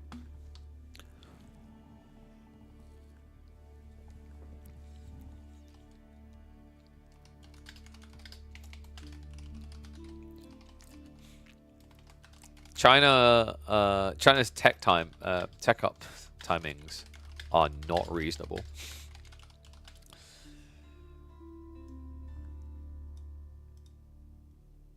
Bit too sick. Jesus, what is it with everyone being sick? Just be less ill, guys. Come on. All right, so another set done. We've got a little bit of time until the next live sets kick off at 5, right? Wait, no, sorry. Yeah, 5, as in my time. So 25 minutes out, the next live set is kicking off. What we can do is we can have a look at one of the games from one of the sets that was already happening. In fact. Or, wait a second. We could is another option. I just realized we have another shiny option, guys. Should we check in on Wham versus Hosen? They've already had game 1. Didn't end well for Hosen. It was Hri versus Mongols. Wham on the Hri, he won. But game 2 is currently underway. Let's go ahead and hop into that. Let's see if one of our grand finalists can be upset by an unexpected here. It's Delhi versus Abasses on Lipany. Isn't this just a really good matchup for Delhi? All right, we're 3 minutes until live. That means we do get to do the live predickies, though. Whoop, whoop. That also means I can update things that have been happening. So we have Himiyama. Not sure what the pick was. And then we're going to have Lipany, which is going to be ABBA versus Delhi. In fact, give me a sec, guys. I can actually grab the draft because we've got some time. This is perfect. So we'll have this game, and then we'll hop into... God, I'm still not sure. Do we do Voldemar versus Mahodo or Deniski versus Elyona? I'm not sure which one we go for. Choices. So, let me go to the draft.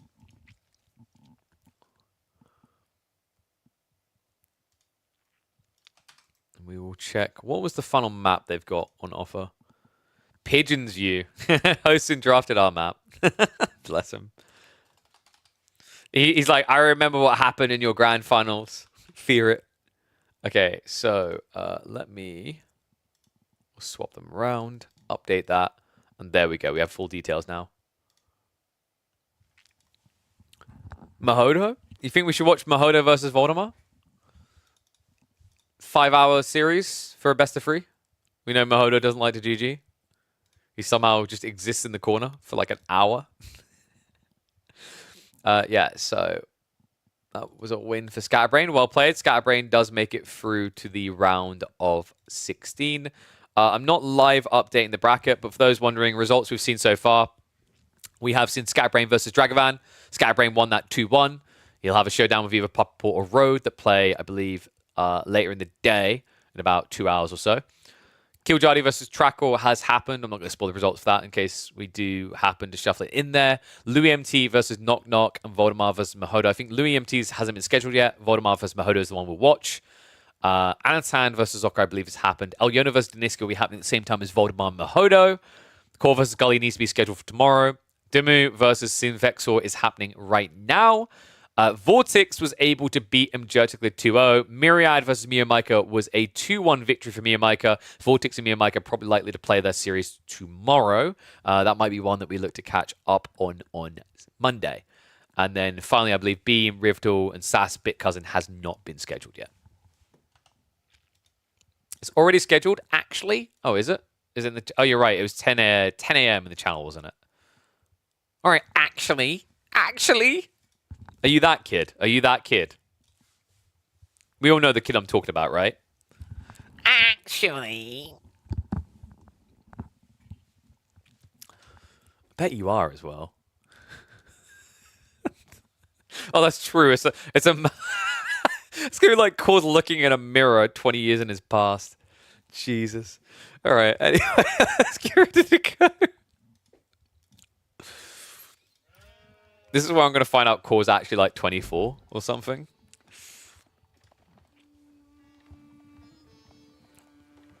Another Voldemar loss would be good to watch. KP's an expert. That's true. There is something about me watching Voldemar that leads to him losing. So what we're saying is Mahodo should subscribe to my channel so that I'll watch the games because then he wins. Makes sense. I don't know about y'all, but I'm sick and tired of these Canadians in every grand finals. We've sent our best fighter from the community to stop them in the round of 32. He makes civs, he makes maps, he makes it all. It's the modder Hosen, 81, on the Abbasid Dynasty, an S-tier civ, an OP civ. But they're up against the Delhi. One and all, welcome back to the channel. Can our community member Hosen slay the dragon that is Wham? The back-to-back-to-back grand finalist. We're going to find out on Lipany. EGC's Lipany, so a balanced spawn. Abbasid versus Delhi. Bit of a tricky one, actually. I believe Abbasids have been struggling in this particular matchup. Delhi just having a really good push timing. We've seen it played a few different ways. I think the most memorable one recently would have been, I believe it was Puppy Paw on Highview, where he went for the all-in timing against the multi-TC. Forced this weird bait and switch where his opponent basically sold the stone to try and get into something else instead. Absolutely wild game. I'm wondering, actually, looking at this spawn, do we have any good 2-3 TC play? Stone as a back spawn, the berries plus the deer. If Hosen comes and does a shove-in, ironically, against the Canadians, that could be really good for him as a backwards TC. Semi-wallable once you secure the initial area as well. The other possibility is he's going to go for a safe TC on the tree line. I don't know if you want to be in that position. The sad reality is when you're against Delhi pressure, doing wide TCs ends poorly for most civs. Sheep count is even, Steven. So 11 to 13. Actually, Hosen having an edge there. Quite impressive. Brothers in finals, better name as KPMM. That's true. Vortex is a brother as well. Guys, chill.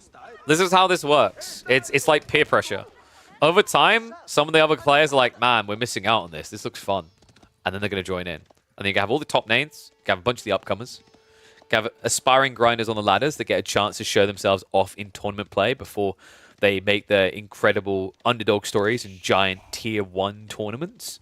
And it's all going to be because of the midweek muster.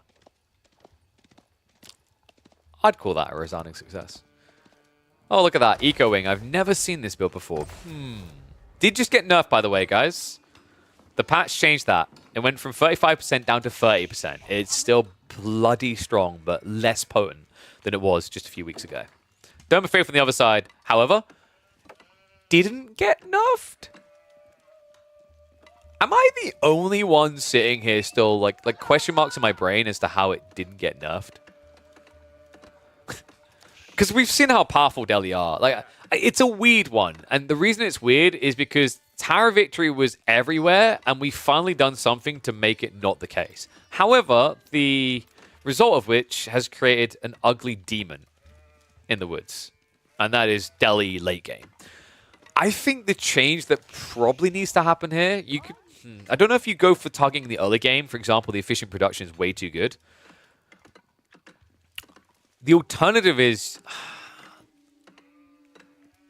No, see, I was going to say you just maybe you just nerf the decrease on research speed you get per scholar added.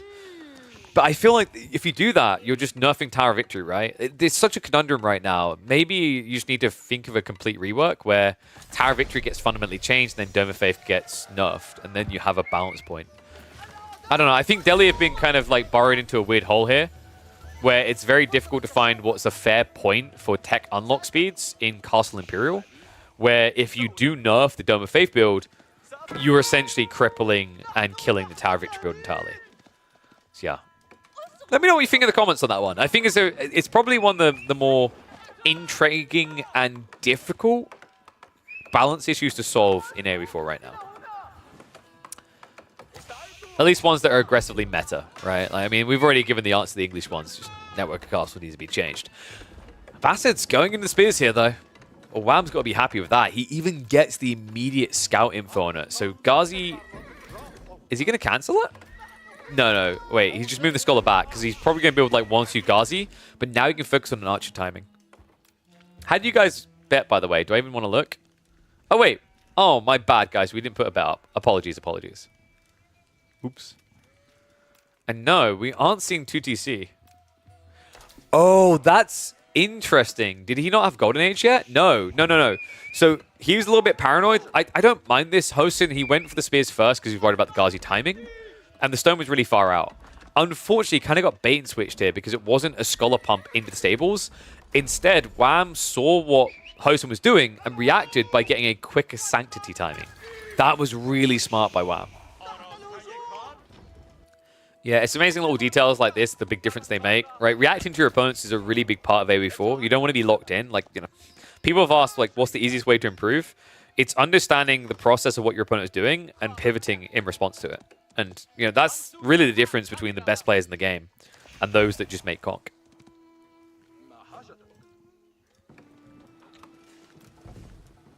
Sacred Site timing is going to be kind of dirty here, especially when you look at the locations. This is about as neutral as it gets. A perfect Lippany spawn for the Deli in this matchup, because you know the Abastas aren't going to be coming out. Second TC has to be aggressive now for Hosen. I can't imagine he goes for a defensive one. If he does anything less than at the deer, I just think he's at a disadvantage. I mean, you could go berries here and shove in, like we said. It's probably the best option available. Spoon is already just patrolling against that one Ghazi. Wow, now getting ready for his own switch into spears. Blacksmiths as well, so we have very aggressive timings here. I'm surprised we haven't seen him commit into an archery range yet, actually. Very good in this type of situation, right? You see your opponent's going spears, it gives you a time into a ram hit. And there it is. TC drop now coming in, but maybe a little bit further forward than you'd like. Yeah, it secures the deer. The berries behind it on a delay. Ghazi, in the meantime, though, are going to find a strike in, able to get one. Good pinch there, though. Hosen's reaction was appropriate. However, unfortunately for him, Wham done a phenomenal job there. Not only does he get the Ghazi away, but the reason that was so scrambled to begin with is because when the A-clicks came in, Wham moved the scout in range to pull some units away so that he didn't get fully enveloped when he was diving with the Ghazi. Yeah, and in the end, he just loses nothing for it. Gains everything, right? Worker kill done. TC, halfway complete. But this is going to be worth so much more than a TC.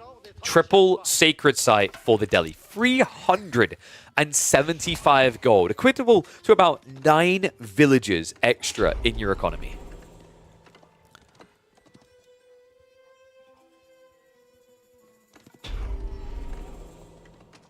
When first time see this game, it was $200K tournament when everyone watched what if Microsoft paid better this year. I mean, I'm just going to say it. The prize pools were too big for where the game was at when it first came out. You need to be realistic. I don't like this idea of bloating big prize pools that are unsustainable. It's already had a negative impact on Deadlock. Deadlock had like a 10, 20, 30K tournament. And now it's just kind of gone quiet. And you could argue that's in the build up to Christmas, but I think it's actually because the game isn't released yet. It's not ready. People try to force an esports scene at a scale that just doesn't make sense because people with contacts at gambling sites are able to get them involved for big numbers already. I think you start small. I think it's so underrated building grassroots. Like, we hear it said almost as like... almost like a just generic phrase, like in a business meeting saying synergy. But grassroots really is key to esports growing and succeeding. I think quite often in the last few years, I've seen esports scenes rushed to S-tier scale, and then they flop. Right? I'm reminded of Halo Infinite's launch. Halo Infinite came out, and it just went... and that was a game that had a history, that had a caliber that you'd think was deserving of like a tier 1 scene. But it didn't hold the... it didn't retain the viewership the way that people expected. So you can prop up scenes with like $1 million tournaments, sure. Or you can focus on what gets people in the game and converts them into competitors, converts them into viewers. Things like this, for example, I think we've given more value than most tournaments have on like an investment standpoint, if that makes sense. Like, we are spending $9,000 across 30 weeks. And it's delivering content. It's building a community. It's doing phenomenal things already. The long-term play, like it's said so often in esports, like instead of focusing on the short-term investment, right, focus on the long-term growth. That's how you see returns.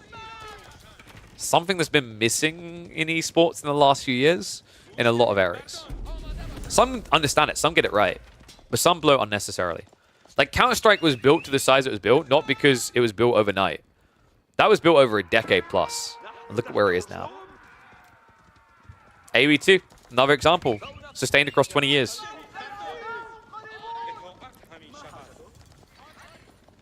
Now, I'm not saying your game needs to be 20 years old and, oh my god, old game, please.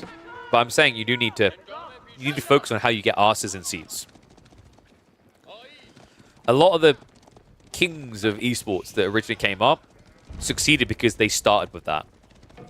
Not $1 million tournaments.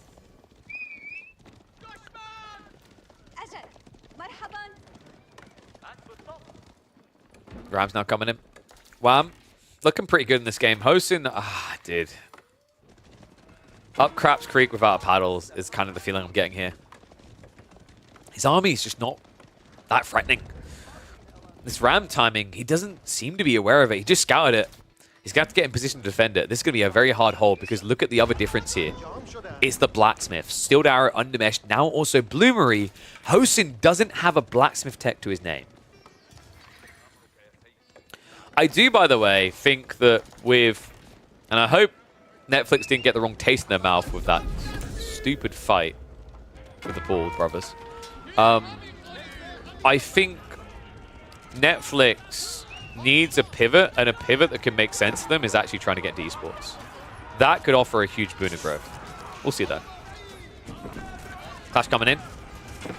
Hosin doing a reasonable job of holding right now. The Scholars patting their heads, though, a big problem. 6 of them are on the front line, and the Ghazi were held in reserve this entire time. They pounced onto the villagers. Textiles has been used by Hosin. Will allow him to tank up a little bit more, absorb those blows. But the Ram wasn't killed. He never finished it off here. Hosin, I don't think he's going to be able to hold this. Horseman line getting a little bit thin. Ghazi better roam in after that. In the meantime, there's still enough archers to snipe villagers down. A lot of them are already injured. He's trying to get the micro right to just garrison, throw, but the second wave of archers, that's it. Doom and gloom. No hopes here. Oh, God, this Wham guy and all this winning he does. Hosin is going to fall victim to I mean, there's no playback from here, right? Like, you're going to be down to 1 TC. You are not going to have an eco lead because 9 villagers are going to die over here. It's 3 TC counting with 6.5 minutes on the clock. He'll try to shuffle away now, but Wham, quick to react. Even with the body blockers, love that. Spear's just chasing. So we'll be able to get a handful of them out, but it's 44 versus 42 eco. No gold access either. He got blocked off of that, so no blacksmith techs. I mean, this is, I think, this is one of the big struggles. Like, Hosin, he's a conk level player, right? But one of the big differences you'll notice with pros compared to people who just hit conk is their understanding of the importance of blacksmiths and the timings. I think Abbas's has always been a bit of a tricky sieve for this because you just want to build TCs. But this is a pristine example of that difference as well. Just completely didn't sniff out the timing and ended up double blacksmiths behind. Triple blacksmiths, in fact. And there's no comeback from there. GG's, Hosin. He's not going to make it out of the round of 32. Wham will take the win. Yeah, expected outcome, right? An admirable effort. In 2 games, I survived 33 minutes combined. I feel I did better in the first game than this. Okay. Yeah, we didn't get a chance to see the first one live, but just keep improving, man. I mean, it's important to take the lessons from this, right? Like, I think, I don't know, did you find it valuable what I just said around your blacksmith timings, right? Like, it's a tricky sieve with yours, but in that matchup with Delhi forces, like, very, very specific blacksmith timings in a lot of matchups. It puts you, like, a mile behind. It's difficult to navigate. I think that's also why Delhi is just so... Like, when you understand how to execute a build order across 10 to 15 minutes of Delhi, you can easily reach conk rank. Most people can, I think. You know, I'm not saying it's easy. You have to really hone in on it, but it can be very, very potent.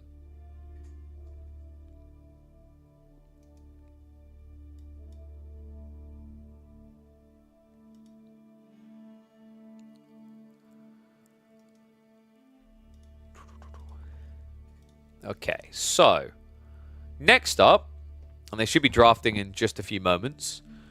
I think we said we... So I'll put a poll for it. Do you guys want Elyona versus Deniskia? Or do you want Voldemar versus Mahodo? 2-minute poll. Get your votes in. I'll put the music on as well. Actually, Gerudo Valley. Hell yeah. If you go 2 TC, you're probably deaf by Delhi. I think maybe you can get away with like 1 extra TC. Maybe. It's tough though. Delhi not that easy to play, I find. Lots of multitasking map awareness. Granted, but like you get my point, right? If I think the Delhi build is quite well refined compared to other civs where, you know, there's like this option, that option, that option. So like if you hone in on it and practice it, I think you can get pretty far with that civ.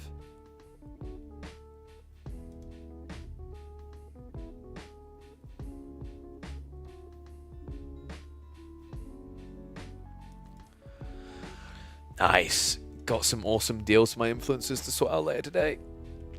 Always like winning for my boys and girls. All right. So, let's see if they're ready with draft. Because I think they should be. They're scheduled in like 2 minutes. They might start drafting early.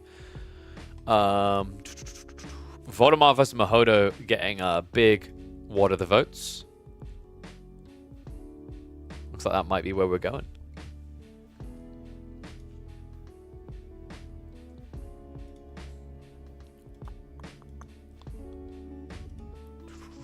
In fact, I'm double checking my times. Yes, definitely today. Fantastico. So we'll have Voldemar versus Mahodo.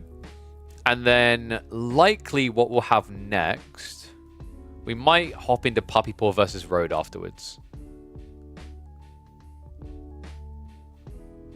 What's the alternatives? There's always a return to Killjoy versus Trackor.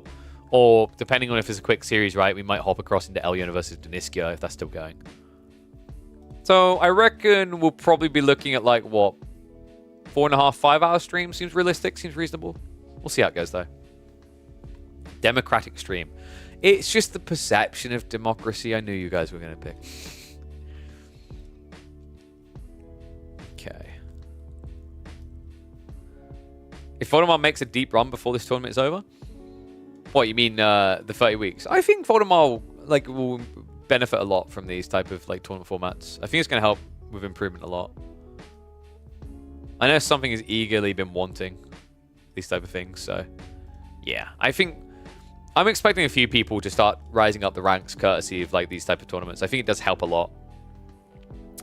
The adaptable environment is like, you know, I know some players would like the map pool to literally just be the pub map pool, but I'm never going to do that.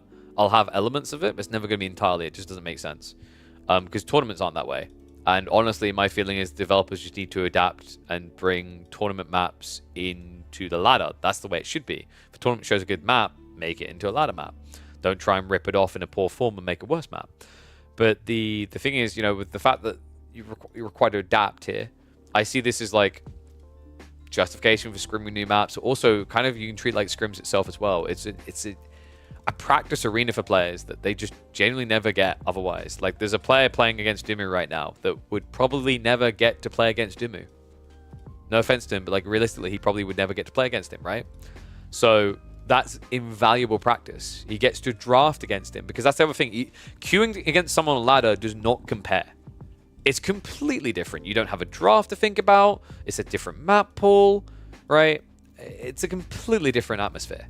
So yeah, I think you're going to see some rising stars out of this towards the end. I might talk to the bigger tournaments about leveraging it in some form for qualifying players as well. I think that could be really cool. And it makes sense, right? That also balances out if some people feel that they want to dodge these because it's like not beneficial from an ATR ranking standpoint. That's a nice balance out point that could get them engaged. It's like, hey, okay, you could lose Elo, but also, you know, if we had a point system for the second half of KPMM that was used to like qualify 4 players into the events, right? It could be intriguing. Okay, do we have our draft underway?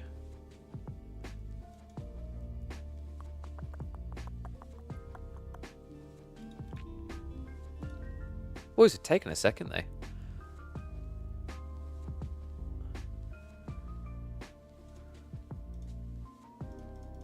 Well, I'm keeping an eye out. Nice. Go for it, Shuckle. I mean, dude, you never know until you try, right? Who knows? You could be the one doing the slapping. You'd be Spank Master.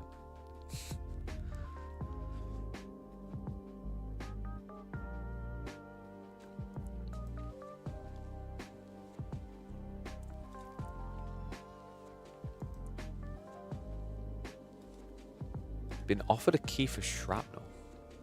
I think I remember seeing something about that game before. The amount of keys I've been offered recently.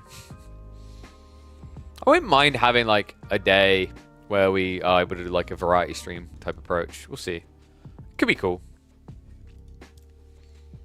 Maybe try out, like start by trying out just new strategy games that release. I feel like, you know, every week or other week there's a new strategy game that releases, so I can kind of track. All right, do we have the boys setting up the draft. Looks like Crackly X Labs draft is underway. Where is Mr. Vlad?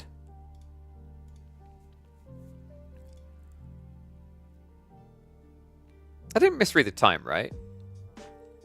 Yeah, 22nd November now. I mean, someone's just not punctual. Is Mahodo still in chat?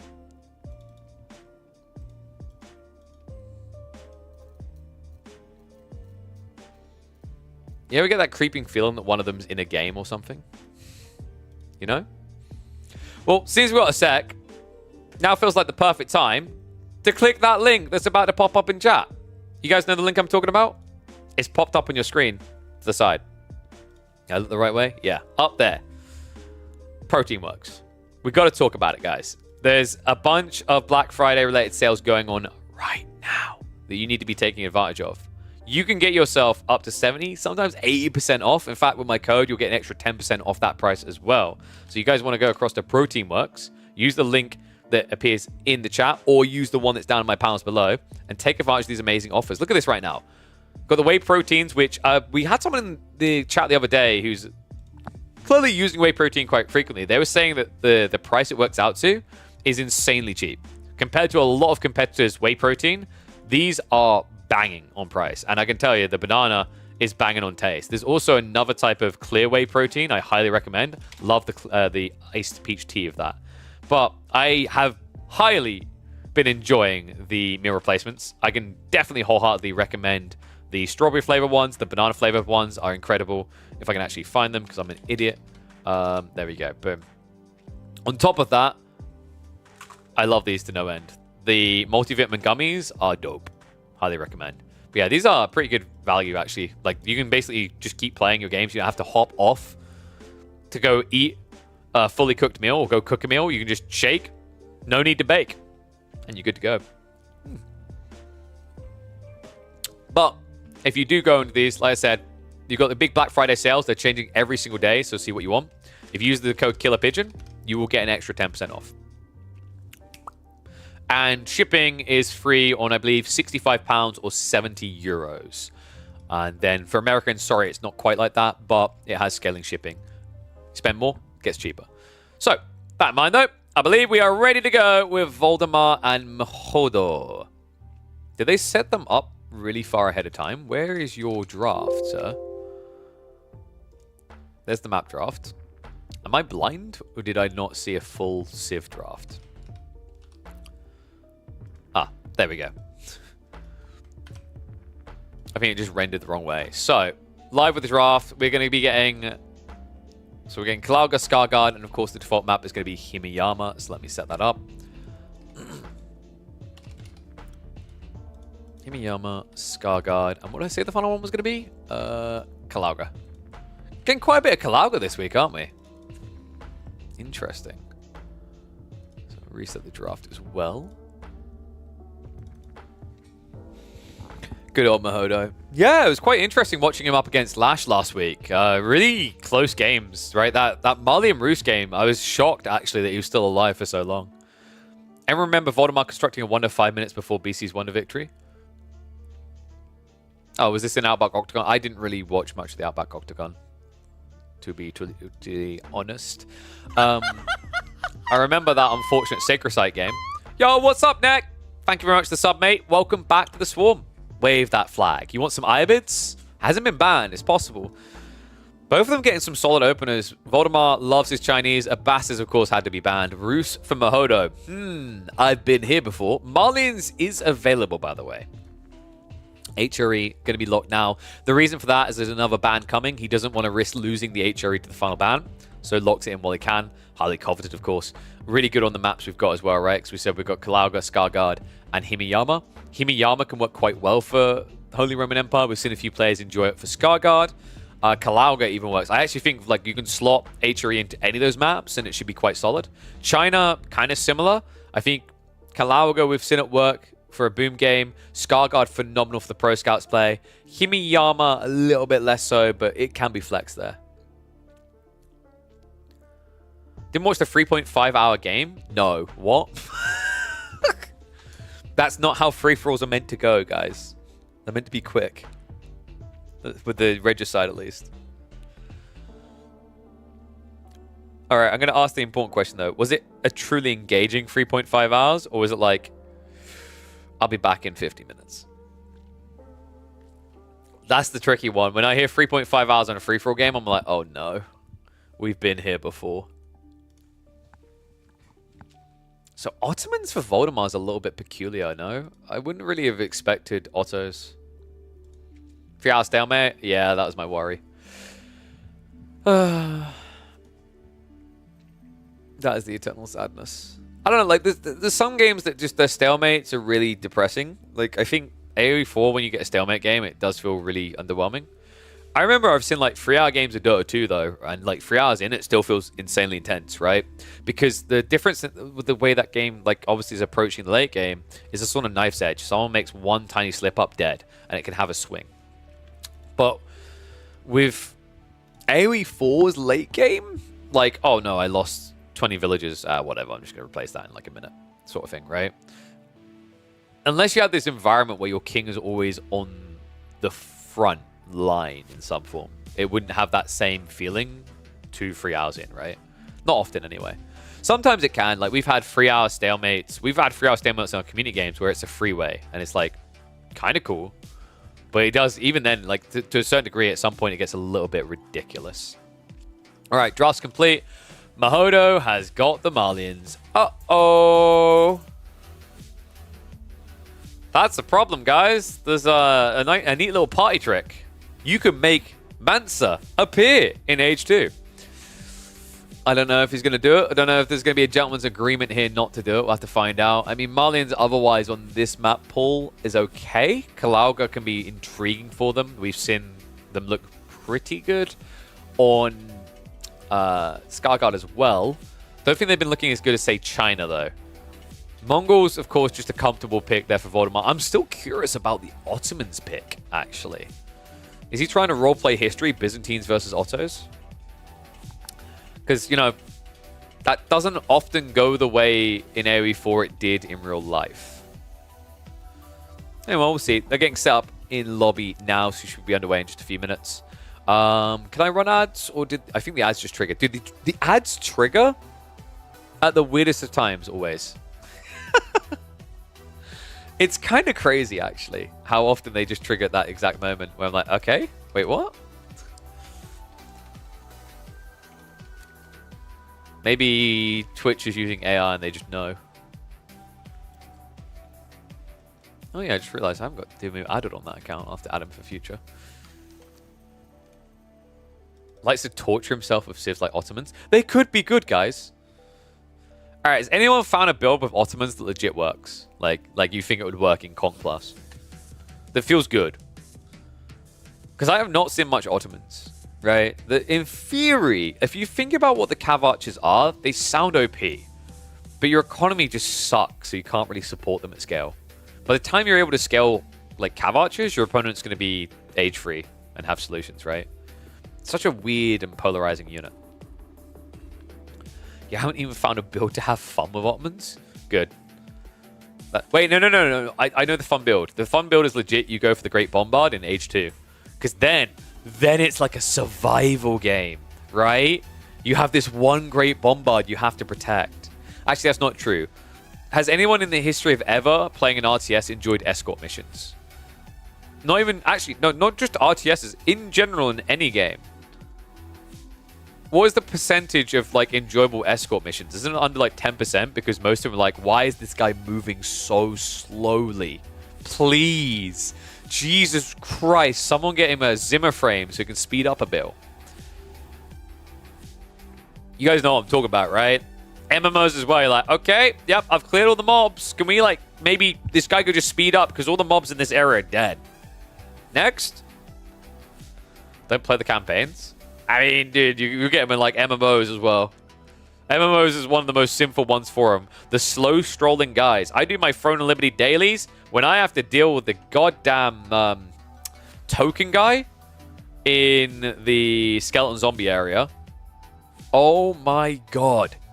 If it wasn't for the fact that you can share that quest, I would skip it. Guy just like chalantly strolls around, and I don't want to do zombie contracts because zombies are slow as well. It's a double nightmare. People right now are just nodding in chat going, what the hell's Throne of Liberty, guys. They just added the tier 2 dungeons. I haven't tried them yet, actually. I haven't had enough time. I was grinding down my extra token points so I can try them maybe this weekend for an hour or two.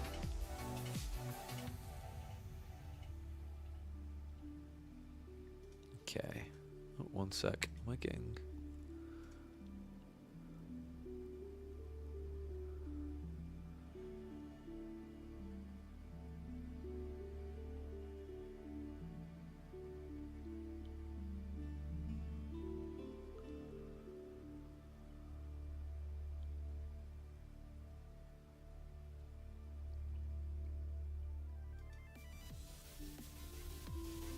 Okay, so. Alright, are we good to go? No, they're taking time in the lobby. Has Voldemort rebranded himself? How's he rebranded himself? In what way? I don't think he has.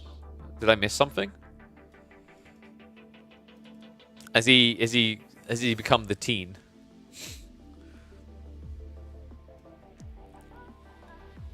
Oh no, I think it's because in the draft he just called himself Vold. I mean, we can fix that by doing this. It's legit just because in the draft. Thoughts on a new patch dropping in the middle of this tournament? Keeps things spicy. Yeah, I'm not allowed to say my real thoughts.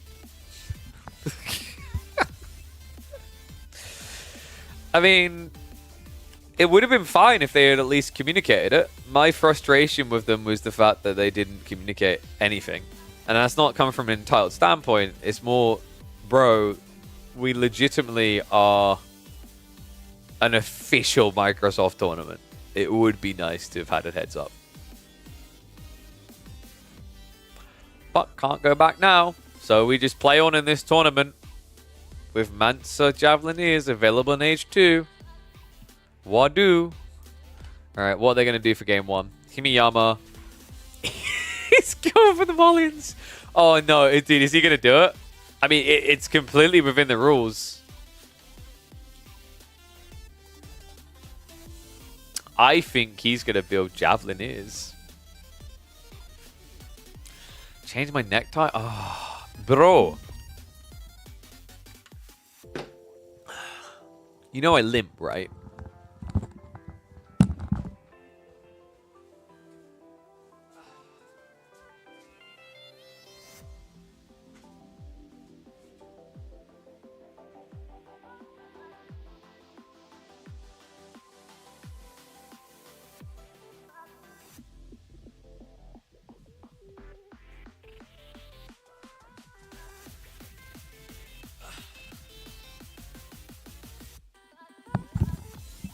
I'm just going to say it. I'm going to goddamn say it. This is discrimination against cripples. Okay? You know what you done, Camion. Shame on you. Has the walking ability... Bro. Come say that to my face. Make you walk like a pigeon. Nah, no, my luck. Someone would probably just steal my crutch and run away. Ugh. Fancy pigeons. I'm wearing a t-shirt. We missed the fancy train. I was like, do I really want to try to stand up, right, and iron a shirt in my current state? And I was like, nah, not worth it.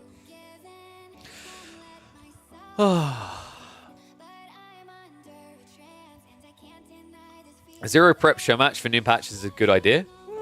Yes, no, because like, it depends on the atmosphere. Because like, you'd be surprised how often people just GG out at like 5 minutes because they were wrong about like a strat. So it depends how drastic the changes are, right? If it's a big patch, you kind of want to give people time.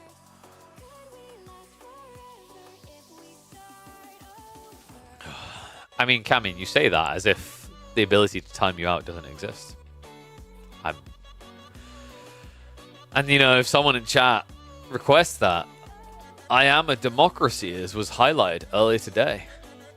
And it would be the democratic thing to do. Do push-ups? Oh. One. Also, I have to get the angle right. Two. How's that? 2, 3. There you go.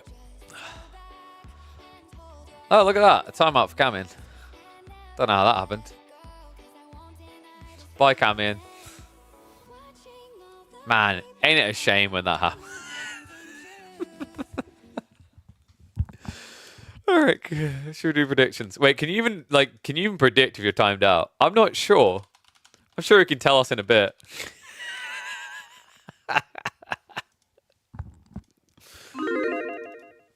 Powerful, very powerful. I'm gonna do 1 minute ads now, guys.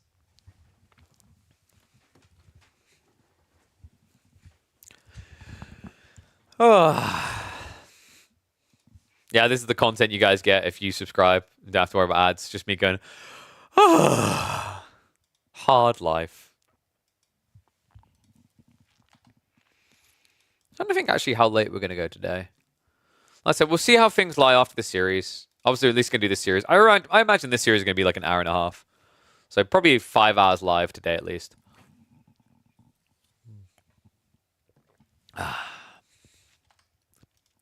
What's your plans for the weekend, guys? I mean, there's qualifiers for the tournament, right? Could do that. Go out with the family, maybe. I'm a liability going out right now. So I might just stay at home, lonely. Are you casting? No. No plans to cast the qualifiers. Go take an earned break off. Been busy this whole week. Been busy non-stop. Haven't had a chance to spend time with the family.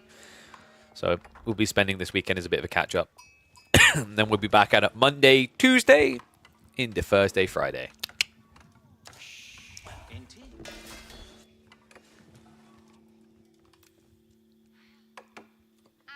What do you think? Is he going to do the thing? The thing that's technically not banned in this tournament? Let's find out. One and all, welcome back to the channel. Welcome back to the Midweek Muster. It's the round of 32 here, and we've got the showdown of V versus M. Mahodo, who we last saw up against Lash, actually really surprising us. The highest ranked player in Poland right now, going up against Voldemar, the Dane, the kid, Vlad himself on the HRE. HRE versus Malians, and we're beginning with a Rax opening, as is quite popular right now, not just against Malians, but also in particular with HRE picks. Very strong timing with just how quickly they can pump out those boys. Let's see if the gold is rough for it. Mahodo, was he a bit calculated about this? Just didn't add in too many houses expecting this. I'm wondering, actually, yeah, he's holding 100 wood, so this is going to be Donzo's. Ooh. That's quite interesting, actually, because you could hybridize, right? You've got javelin attacks, so usually I wouldn't recommend playing Donzo's into HRE spears, but all you need to do is kite and poke, right? You just hurl the javelins, and over time you whittle the force down. It forces your opponent to react by going feudal, because over time it's just not worth it. The longer you play the Dark Age, the worse it gets. The worse your economy gets. Because remember, once you're past 9 villages, your prelate can't buff them all anymore. How the predictions go? What? 76k for Voldemar. Was that 2k points for Mahodo? We haven't got some believers here, huh? We'll have to see if Mahodo can convince you. First Onzo. It's going to spawn soon. Spear count already at 4 for Voldemar. And he will go home with nothing less than a pit mine on fire here. Positioning also means you should be able to snatch villagers who come out, because it's not in range. It's a diagonal spawn, so it didn't get that protection at all on the gold.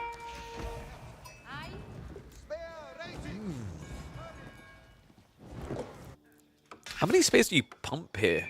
I feel like usually you go to 6 or 7 and then stop, and then you go for Feudal Age, right? Should be very telling. On this drop-off of wood, you'll know, because then he'll be shifting for a mining camp, right? Instead, he's adding in another house. Obviously needed here. In fact, we have a bit of... Voldemar, no. A little bit of idle TC there. But Mahodo also having the same for different reasons. Bit of a slip-up on both sides. Bounces things out. Donzos are now going to march out to try and contest this. Remember, the javelins, they take 15 seconds to recharge. So it's not just a spam. It takes a little bit of time.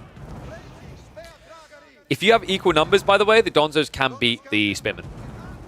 They have melee armor, something that Spearmen don't normally have. So that gives you a huge advantage when you consider these units hit for 7 damage. So reducing it by 1, reducing it down to 6, like that's well over a 10% decrease in damage. I think maybe now is when you want to contest this. I mean, you're going to have to pull a villager in a second, otherwise Pitmine is gone. So Mahodo needs to be on point in the timing, because if Voldemar commits, he will burn it. Nicely deception, doesn't deny him. Has to back away into the choke point, though. Got to be a little bit careful about this. No villager pull yet. Hodo, what's going on here? Is it because he wants him to hang around? Because this is very dangerous. If he just commits the torches now, final hole coming through. Needs one more. And he gets it. Mahodo, way too greedy here. Pays the price, 150 wood down the drain. He does at least snipe out 2 spearmen, though. Close to getting a third, so kind of makes it a little bit better, but I think that was unnecessary. Mahodo could have pulled a lot sooner. I wonder, does he go for a counterattack now? I mean, Voldemar, he's already out in the gold, so he'll be able to attack up shortly. Arcane placement is probably going to be quite juicy here. You could actually, weirdly enough, set up where the lumber camp is, so probably instead we're going to see him slot it into the tree lines deep. And what is up, Camian? Thank you very much for the sub, mate. Appreciate the support. Look at that. You time him out and he subs you. I think that's how it works. Why is that GIF still too big? If someone knows the ins and outs of Twitch alerts, please let me know, because I've been trying to solve this and it's still being annoying.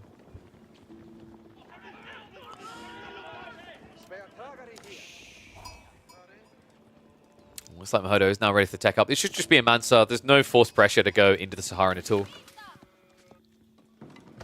Arkin, yeah, okay, it's kind of weird the way he subbed the lumber camp just to do this in the end, but he was running out of wood, right? And I guess he's worried about the housing situation.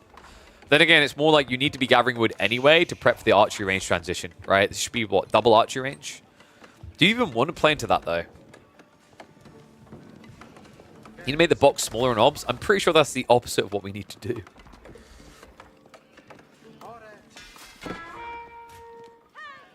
Dozers are going to be able to harass the gold a little bit. Nice use of the Prelate to offset the damage. I'm wondering, like, does Voldemar actually play a feudal all in here? Because at the end of the day, you are going to be building archers into javelins. Your opponent has a pretty good gold spawn to protect. And obviously, he doesn't have to really come out for food. He can just eat it at home, right, with the ranch. Malian players are that definition of the kid that lives in the basement and never comes out to socialize. I just realized this. As a Civ, don't take it personally if anyone is like, what did he just say about me? No, as a Civ, fundamentally, that's how they play. They refuse to come out. They refuse to emit the sunlight. The only grass they touch is the grass near their TC. Mahodo actually is going to be going on the berries. How's the sheep count looking? 5 versus 4. Yes, they're pretty sparse on both sides. It's a bit awkward, though. Remember, with the upgrade into feudal, you get the increased movement speed again. So an easy chase down here is going to do some damage in the retreat. Blacksmith, yeah. So he is playing the Age. It's going to be the 1-1-1 build coming out from Voldemar. Horsemen, archers, and the spears. Interesting. Feels like he delayed Mahodo enough. Kind of makes sense when you think about how late that pit mine plus house setup was, right? Really delayed for him. The cow need to graze. They touch plenty of grass. So what you're saying is Malian players live life vicariously through their cows, which they then kill and eat. They're starting to sound a little bit like vampires. But like, as we know, vampires come out in the dark. And once again, this analogy suggests that these guys live in basements, never seeing light, never coming out. Spear's pushing in again, though. We'll be able to order the gold a little bit, but he needs that second wave. It is on the way. Archers, horsemen coming in, and Mahodo. I mean, this is slow. The archer timing here is really, really slow for Mahodo. Remember, this is for javelins. Javelins that take longer than archers to produce. And he has to go archers now that he sees the spears. Yeah, but we've already got horsemen in the mix for Voldemar. And he's going to target down the houses. This is important. You want to stop your opponent from booming into mass here to defend. That Zergy element of Malians that tends to just let them live through the worst of situations. Does he press the button? Go on. Just, you know you want... Yeah, this is what I was talking about with the Malians. This is the bug. It literally just exists as a button you can press and you get Mansa Javelineers in age early. That's not intentional. That is a bug. Trade out underway. No javelins at all. It's just archers still, right? And actually, Voldemar has the count on his side. If he just gets stilled arrow ready, this is easy peasy. Might even consider going undermesh, considering he's got horseman spears as well.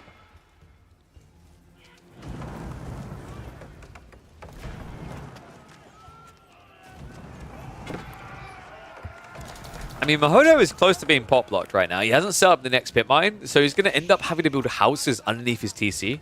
Never feels good to have to do this. Meanwhile, Voldemort, I mean, he did add in the men-at-arms. Chunky boys are going to be kind of annoying here. This should be an easy kill in the pit mine, but there's no way you should be able to protect this. And also, the villagers on the tree line starting to get exposed here. Yeah, I'm a little bit confused by Voldemar's blacksmith timing. He hasn't used it. He built it like, what, 2 minutes ago? Not a single tech coming out just yet. I think it's because he thought it was going to be javelins, and thus he felt maybe he needed like undermesh for the horseman or wanted steeled arrows so he does more damage still. But now that he doesn't see anything, he's just like, oh, okay, we're just blobbing, right? You're building archers, donzos. I just need to keep the count. Pit mine's going to be going down. Second one is being set up now with the houses around it. This is still an expensive loss, right? 87 gold a minute now gone through your economy. I mean, the good news is that Mahodo wasn't scaling. I think that's also the other problem. People asking why is he not going jabs? He's got passive income, but it's not drastic, right? It's not extreme. He wanted to prioritize the eco techs instead. So trying to go javelins when you can't actively harvest the pit mine would leave you a little bit light. And right now, Mahodo can't afford to be light. He needs numbers. Voldemort is just going to reposition here to try and go on the berries next. Mahodo, that's all of his food access, right? Yeah, he hasn't got any backspawn here. It's double berry forward. This is very bad. I hate myself for that. He's going to have to go into the cow. So, once again, like the gold strain is there. Just keeps him away from getting the quality.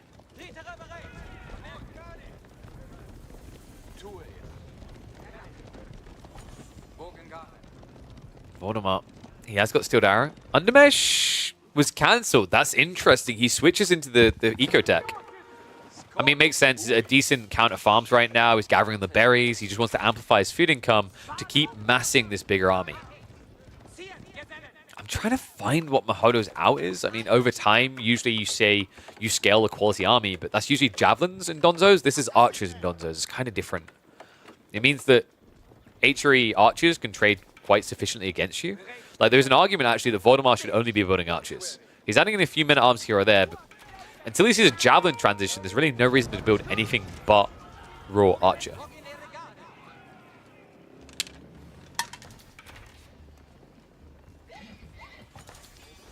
Interesting. So far, we haven't seen a single person play onto the pond, by the way. There is enough room to build a dock there without deleting the fish. This matchup, not too surprising, but I think Voldemort could look for that as an extended play right now if you want to. He's got full map control, so really, the world is his oyster. Are we marching around the back? He likes killing pit mines. The horseman did die, but they gave key info over. Mahodo once again blocked off that gold, but he's already starting to prep javelins. I mean, in theory, a good idea, right? But you haven't got much to work with. He has at least got undermesh on the way. Villager's now in trouble. The dive's going to come in. Voldemort. Great reaction. And this is why Mahodo prioritized Wheelbarrow, guys. Wheelbarrow, not there, means those archers stick on top of you, you die. You lose probably 8 villagers. He minimizes it to 1 because the formation shuffle with Wheelbarrow gave him the movement speed to disengage.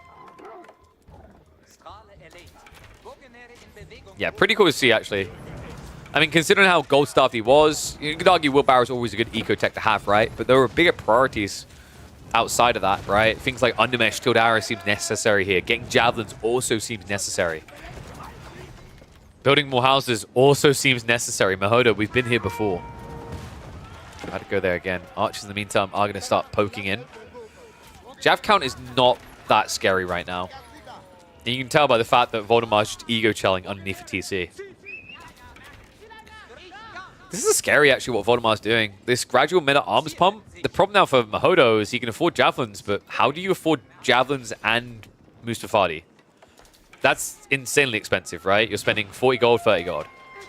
So he's kind of stuck in this awkward position now. It's not feasible to counter mass men at arms. And Voldemar, because he's been pumping more and more farms, he can afford to mass men at arms. We're talking Arkan Chapel buffing 18 farms currently. So, like, basically, to put it another way for you guys, that's kind of like having 24 farms instead. And oh, big mistake, big slip up, Mahodo. Didn't see the sneak in. Perfect angle found there. On top of that, there's also a shuffle north side. The men-at-arms does see it, so that means villagers trying to get out the pit mine are also going to get slapped down. has to cancel it and run away. Luckily for him, the men-at-arms actually hit the healthy villager. Otherwise, that would have been another one lost. This is so suffocating. Mahodo, we talked about how you're going to afford Musafadi. He's trying to go for it, but he hasn't fixed the archer issue. Look at the numbers. They do not lie. 8 javelins will never beat 29 archers. Maybe with my micro, but not with these two. By my micro, I mean me on the archers. That wasn't me pumping my chest up and pretending I've got really big muscles. Although, you know, the climbing was giving me muscle. I think now the atrophy of not moving the legs is going to counteract that, though.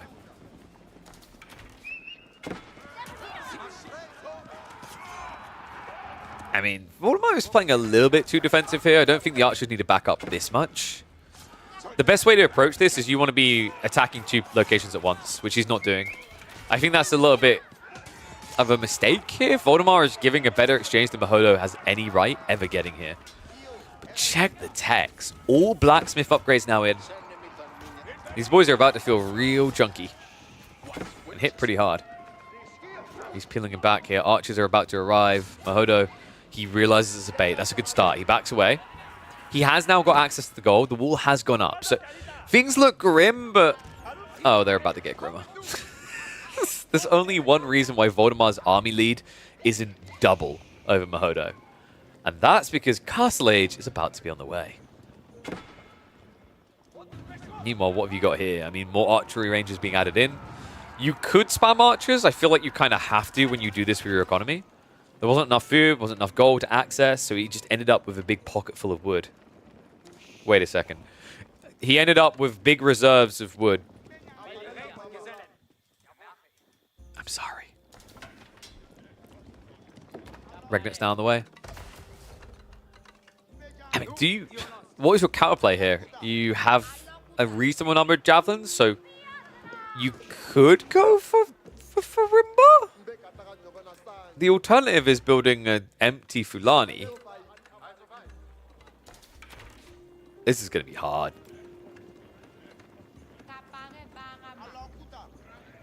What are you guys lulling about? Like, it was innocent.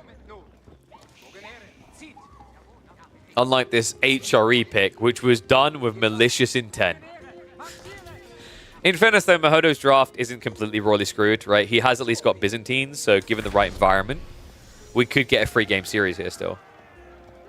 But this game looks pretty done.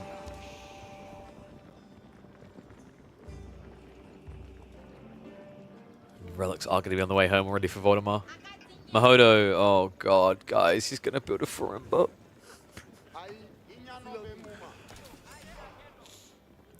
Part of me wants to say don't, but it's like, what choice do you have? So Furimba can work in the right situation. In theory, right, like you could build Freeborn here, which would completely nullify Voldemar's Archer Mass. However, there's 2 problems. HRE have marching drills, so you're never going to catch them. And HRE is also spamming men-at-arms, which means Freeborn are kind of pointless. They're chunky, but against mass men-at-arms, they will get erased. So, like, what do? Musafadi? Mansa Musafadi? That would be great if you had, like, 20 Musafadi already. He has none. So you're left with Javelineers. Javelineers will be able to kite.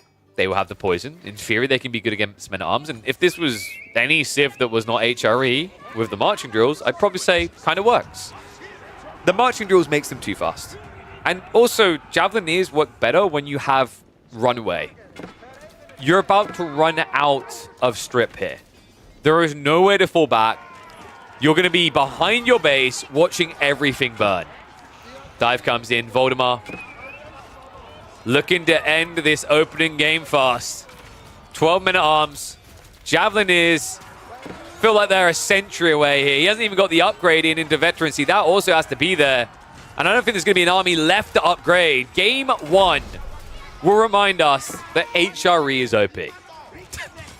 Man, these Dark Age Rax openings are kind of taking over as well. I'm seeing more and more of them as time goes on. Bloody vicious Civ right now, and a classic counter to the Malians with that move. What do you guys think? Was the slip-up, the timing on the pit mine in the early game, was there a different route that needed to be taken, or was Mahodo screwed from step 1 in this one? Let me know in the comments. I'll catch you in the next one. You know when you make really good random fluff commentary and you want to upload it, but at the same time the game wasn't a good enough quality? Yeah. Yeah. Okay, so game 1 will go to good old Voldy. Where do you go now? If you're Mahodo...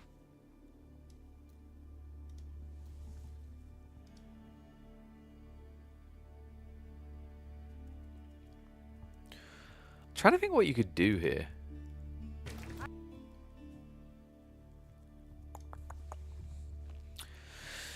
Yeah, you've got... I think you go Kalauga, right? Voldemar's not going to relinquish China for anything but Skarsgård. So Voldemar's probably thinking Mongols there. So... ooh... you can't play Byzantines into Mongols. French into Mongols isn't too bad, right? Like, you can kind of tolerate the initial goal stuff. And the alternative is Rus, but I don't think that's better. I think Mahodo is probably going French into Mongols on Kalauga.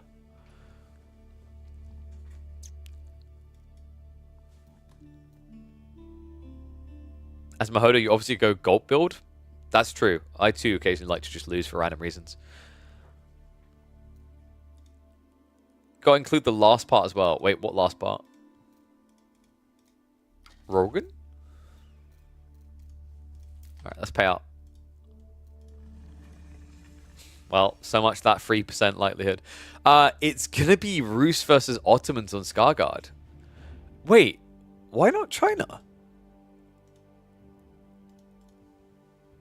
I'm a little bit confused by the lack of China there.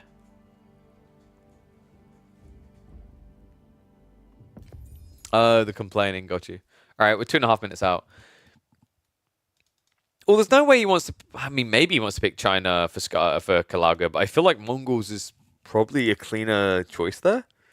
In fairness, the Mongol pick was intriguing because, like, it's good against most of Mahodo's draft, right? It's okay against French. It's really good against Malians. It's really good against Byzantines. Yeah, Rus versus Otto I would not have expected. Is Voldemar trying to be the entertainer? Is he trying to get us a free game series? I mean, in fairness, in the late game, Rus, a very big part of what drives them is the cavalry, right? So, if you think about it, actually, Mahodo, yeah. Think about it this way, guys. If it was the gold build, you have Ottomans, which are really good against that by getting things like Janissaries, in theory anyway. If it's French, late game, you have the anti-cav comp. And if it's Rus, that's another civ that likes to lean into the cav comp that won't be able to. It's like, it kind of makes sense. So I just try to sign up to the tourney, accidentally get in, get paired, first round against Dimmu. GG, Sync Fixel. I mean, you turned up, you got an experience. I'm sure you learned from the games as well. That's what matters. It's not about how you begin, it's how you end, right? So keep signing up, keep improving. And who knows? You might be putting that bald boy to bed early. Okay, let's get ready to go with the predickies.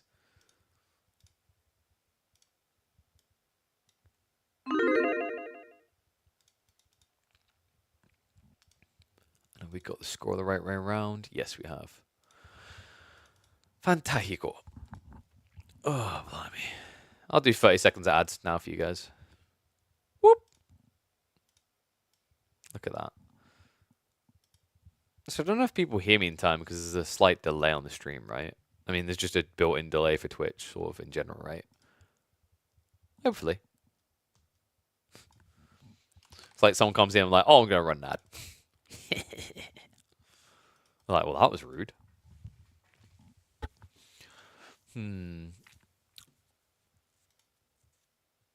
I'm still weighing up whether we do another series after this.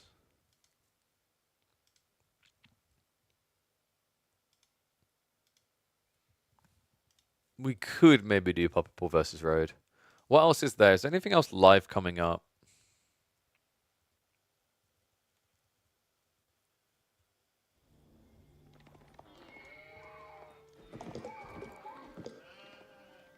I mean, like I said, we could go back and watch Elion versus Niskia, but we'll see. I think we've had some good entertaining series today. Oh. Well, yeah, Crackety's series plays at the same time as this. This seemed like the closer match series. Hence why we're watching it. All right, let's flip that around because that's the wrong way over. Wait, have I got any like sound alerts that really fit?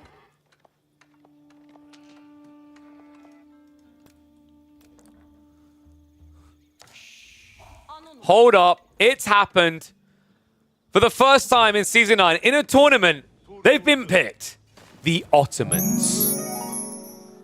I didn't expect it. I'm a little bit shocked it actually got picked, let alone drafted, but we're getting it. 1-0, welcome back to the channel. Welcome back to the Midweek Muster. Game number 1, Voldemort able to cruise and bruise with the HRE. Is he going to be able to do the same here? Ottomans missing to the degree that I feel like I need to post a picture of them on the side of a milk carton. This Civ never gets picked. The cavalry archers, I mean, we thought they were going to be broken and no one wants to build them. So I'm wondering, like, what is the goal here? What is Voldemar's target? Because we are on Skarsgård, a map that would have been phenomenal for his signature Chinese pick. Mahodo, on the other hand, in the blue, has done what we would expect. Rus has been pulled out on a map that is perfect for pro scouts. And a nice hunting cabin to boot. It's going to be like 16 gold. Probably could have embedded it between the two to get the perfect, but that would have been a further walk and the deer weren't that close. So, reminded people in Skarsgård, in case it hasn't drilled into you yet because we had a whole week of it as a default map, there is no fish. In fact, I still remember the way that Midweek Muster number 3 began. That poor guy. The very first game we cast, he sent a villager out to the shoreline, pointlessly. Funnily enough, if he turned that into a dock, he was playing French in that game, he could have traded. Yeah, the value comes later in the game, so don't worry about any fishing shenanigan openings from either Rus or Ottomans. You want a China game? Is that too much to ask? I feel like we get a lot of China games. I don't know if we really need more China games. I mean, I'm always for another opportunity for me to moan about why China needs to be nerfed, but I feel like we do a decent job on that front already. Twin Minute Interest is going to be coming in. First, the Golden Gate. Golden Gate just really is the meta now, guys. How do you guys feel about this change, by the way, with Golden Gate just being fully back in? You know, are you happy about this? Do you kind of wish it was more 50-50 at least? Because I think Kremlin fell off the side of a cliff. It just very rarely feels viable outside of maybe something like Haywire, where you can drop a very aggressive placement on Landmark. Cav Archer and Pup was good. The problem with Cav Archers is they just come in a bit too slow for your economy. I think the problem with Cav Archers is probably that they're locked behind too many techs to be good in conjunction with their cost, right? It's the type of thing that if you're not scaling it straight away, I think you'll struggle to get value in a closely matched skill-based matchup. Nice deer shove in the meantime by Mahodo. So getting a lot of safe food underneath here. In fact, this is cool. He could completely forgo pro scouts if he just uses his initial scouts to shove in these deer all around him. I mean, realistically, Voldemar, like, he's not contesting. Voldemar, weirdly enough, is scouting everything, but why? Is this habit? I mean, Voldemar knows that there's only 5 sheep each player, right? Remember, on this map, a total of 10 sheep spawn, 5 under each TC. So there's nothing for the scout to do in terms of sheep gathering. Is this fast castle? I'm wondering if he's just trying to scout the relics. But this is a very inclusive scouting rotation. He might be suspecting Mahodo of going 2 TC, and he wants to see what the good option is. But so far, it doesn't look like Mahodo is thinking of going 2 TC. We do, however, have pro scouts coming, so regardless of the good shove-in, he wants additional food. Interesting. I mean, in fairness, Ottomans can be threatening with their raids. Remember, this is a civ that can build into Sipahi. Sipahi are ridiculously good at raiding. I think every unique type of horseman is actually quite good at raiding. It's just the default horsemen that kind of suck. Cav Archers versus Horse Archers. Cav Archers win that, right? I think Cav Archers win that. Because you, like, if you think about it, the wind-up sucks on both of them, right? So you just, like, double tap between. Then again, you're going to be talking about what should be a better economy for the Rus at that stage of the game. So yeah, I feel like based on raw economics, Rus would win a Cav Archer versus Horse Archer game. Instead, we're going to get 2 TC out of Voldy. So, you know what? Maybe he can afford to do that down the line. I'd like this. This isn't a bad idea. Like, what do you really get out of rushing fast castle here? Your biggest advantages come defensively, right? Like, you're not going to be able to attack because your opponent's going pro scouts anyway. So, really, what Voldemar is doing is he's kind of punishing Mahodo for the expected choice of pro scouts on this map. he's going to want to shove in some deer to make it worthwhile. And of course, we know he can get his hands on the Anatolian hills to give himself a healthy 2,400 food to work with safely underneath his TC. Question now is, what does Mahodo want to do about this? Because there's two thoughts here, right? You can either go for a fast castle build, or you can look to pressure fast.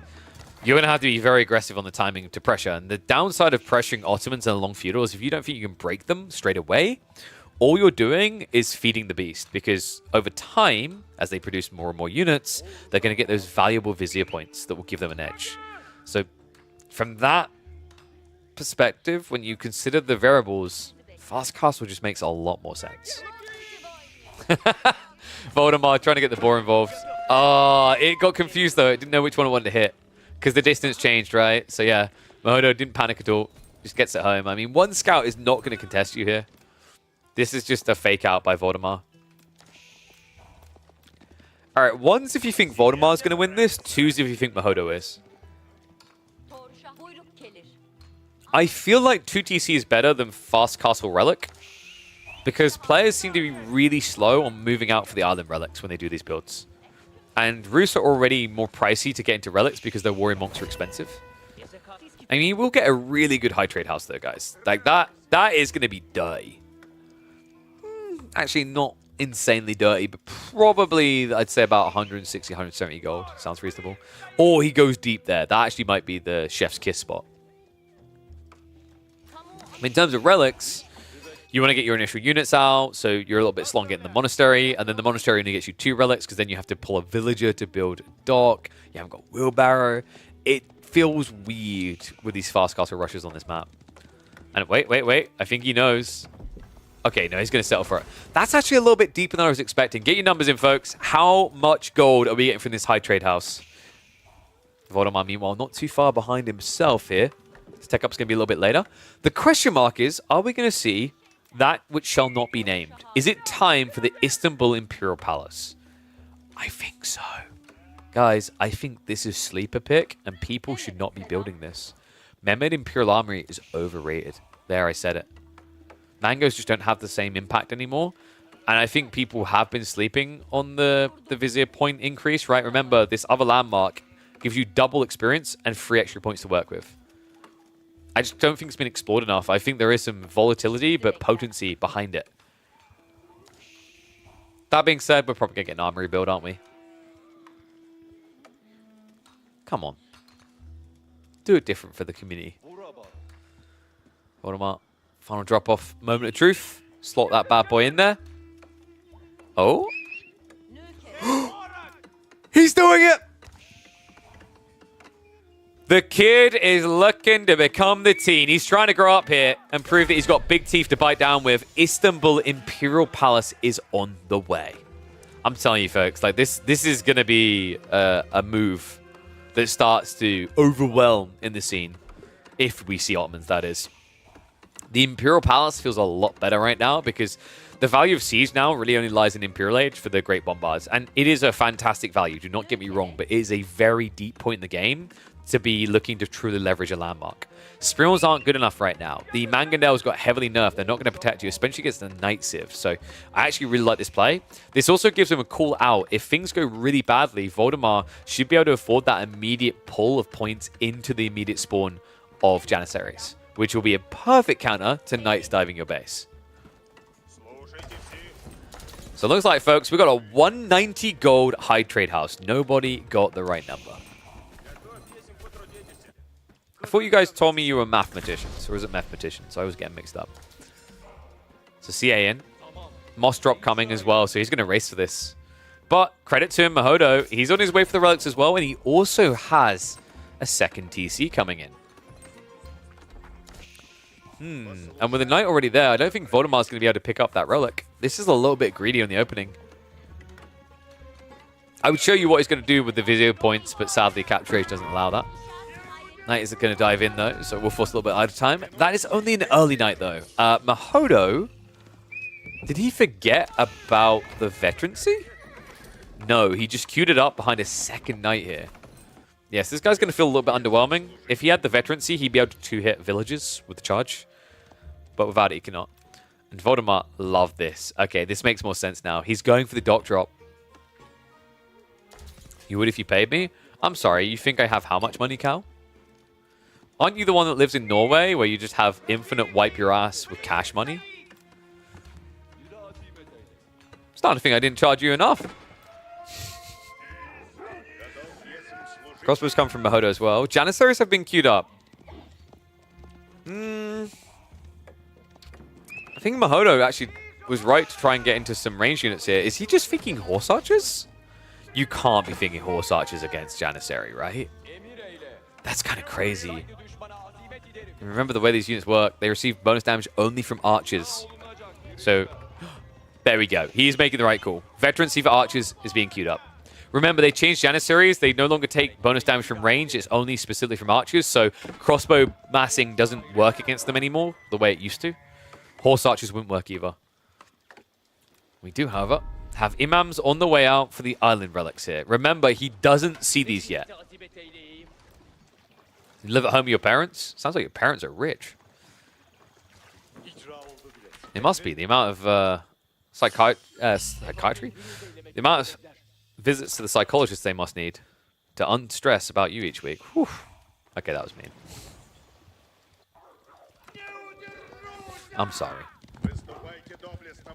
Cow only... No. You got that wrong. Cow doesn't accept fresh milk as currency. I should just pay him in grass. Just like cram grass in his mouth. It's on brand.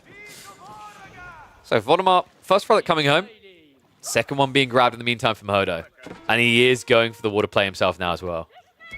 Dive is going to be coming in, but Knight's not able to find that immediate breach to do real damage. Only a little bit of chip damage so far. 2 worker kills, but still a 13 villager lead for Voldemort. Now hear me out, guys. Pax Automecana, was it? No, we're not going to see it. That tech is so memeful, I think it needs to be refought. That's the one that I believe it's for 5 minutes. It gives you 50% more production speed or 100% more production speed on your TCs. Which sounds crazy until you remember like a TC in 5 minutes produces 15 villages, right? Pax Ottomana, that's the name. Thank you very much. It's... Yeah, I mean, that tech... When you read it, it sounds OP, and then when you think about it for like more than 5 seconds, it is an OP. It's a lot of Imperial Point generation coming in, though. I'm kind of curious where he's going to go with this. I mean, when you have 3 extra points, you could even consider going for things like the attack speed that usually just gets overlooked these days with the fast castle builds. So he's still scouting for relics. No, so once he goes around this island, it should be alarm bells, and you should see it on the return. Wait, no. Okay, Voldemort, I'm pretty sure it's impossible for the relics to spawn that wide. Oh my god, he thinks it was on the close island. Which, by the way, if he checked his starting island, he'd know it's not. Because they're close to mirror, right? It's like, if you check your initial islands and you see there isn't, you can save time going for these. Kind of feels like he would have benefited from a second transport ship here. Come on, we're almost there. It's such a funny minigame, actually. I kind of love this. There we go. He sees it. Right? Right? Oh, no. He saw it late. He's still going to get it, though. Mahodo. Oh, buddy. No, not the stealth forest. Oh, this is fantastic. You can't tell me this isn't entertaining. You know, like, if there was a minigame we wanted to see the Roost involved in, we got sick of the bounty minigame. This is the minigame that we wanted. It's another one pocketed for Voldemort. The interesting part is he does have a second Imam. He just never brought a second transport ship. And it means that Mahodo is going to be able to find the other. So a 3-2 split in favor of Mahodo here. Wall's also going up. Oh no, I've seen the way this guy plays Roost on Scarguard. Just checking. Does anyone in chat have someone they need to be? You might want to tell them you're going to be late. Because Mahodo, as we learned last week against Lash, likes the late game. He likes it a lot. And with this extra pass of gold, you can guarantee he ain't in a rush. Well, he's got like 190 here. He's getting 21 here. This one's, what, probably going to be about 24 gold? There's plenty of other tree lines you can spam around. In fact, we've got a jackpot in there. So that's going to be 36 gold. Ooh, lordy. Meanwhile, Voldemort now looking to shove up. Nice interception. Voldemort, he's trying to save us from that toxic Imperial Age. Voldemort, did he actually get it? Oh my god, he got it. We have Pax Ottomana. No freaking way. I mean, we said, what did we say it was going to be? 15 extra villagers on 1 TC, so it's 30 on 2. I think this is an Istanbul Imperial Palace specific build. I don't think you do this without the Imperial Palace, because the timing wouldn't align. You wouldn't get enough points. But with the double XP generation and the courtesy of 3 additional points, it does make sense. That's cool. Look at how quickly he's flooding a lead. This is crazy. 89 to 67. Military count is neck and neck, but it's not going to remain that way for long. Flash comes in. Springle's also arriving. An interesting choice here by Voldemort. 4 of them built. Mango's coming out on the other side. Does hit for the Janissaries at the back of this formation. Springles are going to start penetrating through their targets. It's not about this wave, folks. It's about the next one. Mahodo should be able to hold from here, but it doesn't look pretty. Taking a heavy hit to do so. Mainly a backline left over. That's where the Springles will be less impactful. Remember, they get bonus damage versus melee infantry only. Voldemort, considering he was shoving into Mahodo's base, that was actually a surprisingly good exchange. Doesn't need to be quick on the retreat, though. Space for the Sacred Sites, but also we're seeing Mahodo play for 1 to deny it. Pax Ottomana's almost up. Yep, it just expired. So look at the lead. I mean, he had, what was it, about a 10 villager lead. You see what I mean, though, where Pax Ottomana feels a little bit weird. I think he was like 12 villagers ahead before Pax Ottomana was unleashed. And when you think about that difference of being 12 ahead already, that makes this look a bit underwhelming. Right? Because if you're already 12 eco ahead, that means you've only gained, like, what, 15 villager lead?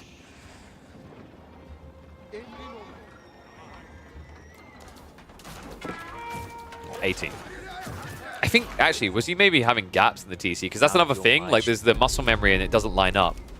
Hello, Crackety. Hello, darling. Thank you very much for the raid. Hopefully you had a good stream. You just entered the first competitive Pax Ottomana game ever in Age of Empires 4. So, yeah, just to recap, Pax Ottomana, what it does is it increases your TC production rate from 20 seconds down to 13 seconds for 5 minutes. So you get 7 seconds off. It's like a better version of Song Dynasty, but it's only 5 minutes. And yeah, sorry, I think I said 50%. I think it does say 50%, but the way it does calculations is weird, right? It's like 50% is 13 seconds. But yeah, so you save 7 seconds of production. Someone can do the raw maths on that. You get a reasonable amount extra, but it's not crazy. And yes, correction, Shuckle, because it's 2TC versus the 20 seconds, so it's like a stopgap difference of 14 seconds to push extra villagers between the two, right? It's weird, though. I don't know if I think Pax Ottomana is worth it still. I'm not convinced. And Mahodo, my god, the size of this man's army all of a sudden. Janissary is being massed up, but there's already archers from Mahodo to counter this. No frontline as well. I think Voldemar's a little bit lacking there. Farm transition is underway, though. Once this is complete, he is going to be sitting cozy. 29 farms up so far. Meanwhile, on the other side, only 3. However, Mahodo has the pro scouts to pump him.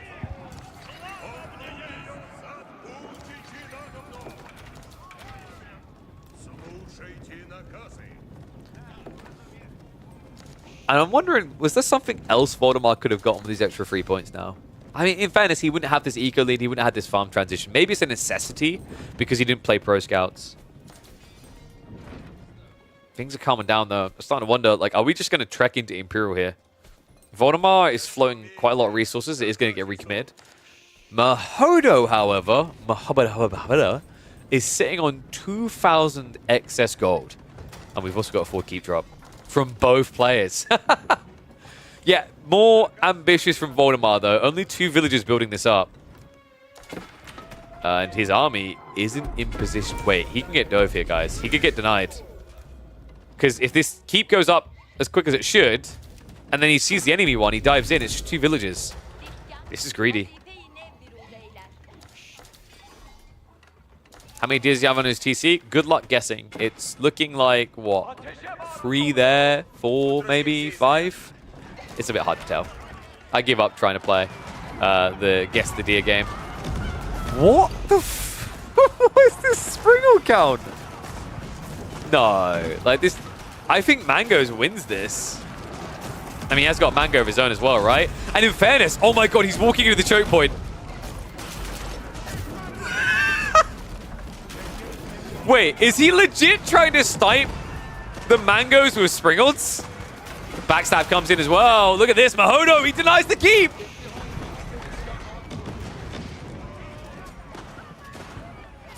I'm starting to think the experimentation is failing. Pax Ottomana, I don't know if we blame that, but I'm not feeling the mass sprinkled strategy here. Trebuchet's now coming out, a much better siege weapon in Season 9. I don't understand what Voldemort thought was going to happen there. Technically, Mango can kill Springle, but not the other side.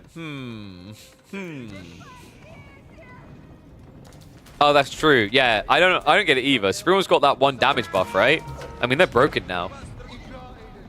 I just don't understand how this couldn't have worked. Do you reckon we can make Springles faster now, considering they suck? Oh my god! He chose the Great Bombard point! I can confirm it's not Mahodo hacking, it's clearly Voldemort. That is an Age 4 siege weapon. And now we see where the Imperial Palace points went. He even got the siege crews, right? So machine gunning it. That's the problem, guys. He needed to get the siege crews for all the Springles. That's why they suck. We figured it out. So here's the problem with getting this Great Bombard, though. It feels amazing until you realize you're no longer playing a macro RTS. You're playing a survival RTS. Right? Like, to put it in a They Are Billions analogy, this is the equivalent of letting a zombie slap just one of your houses, right? You don't want it to happen. Really, it shouldn't be that big of a deal, but it feels that big of a deal because you now have sunken cost fallacy. You invested valuable Vizier points, which are limited, to get a limited time offer. 1 Great Bombard. A bit of a Horseman Raid attempt here, Mahodo. Just trying to stop these walls going up. And it's a fair point, actually, for Crackly. We still don't have a meta 23 minutes into the game.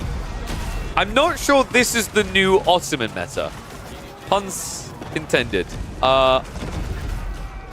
Is it me or is Voldemort just dead? Mango's moving in. They get their shots out first. Not quite able to clean up. And hold on a sec. Maybe an overextension here. Mahodo. Where's the second line? Horsemen are now coming, but the men-at-arms are able to break through. Janissaries are going to be able to chase this away. Another flurry of shots comes out. Mahodo able to take out some of the Janissaries.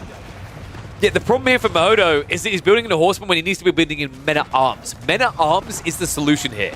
Remember, Janissaries see Horsemen, they say, me like it, me kill.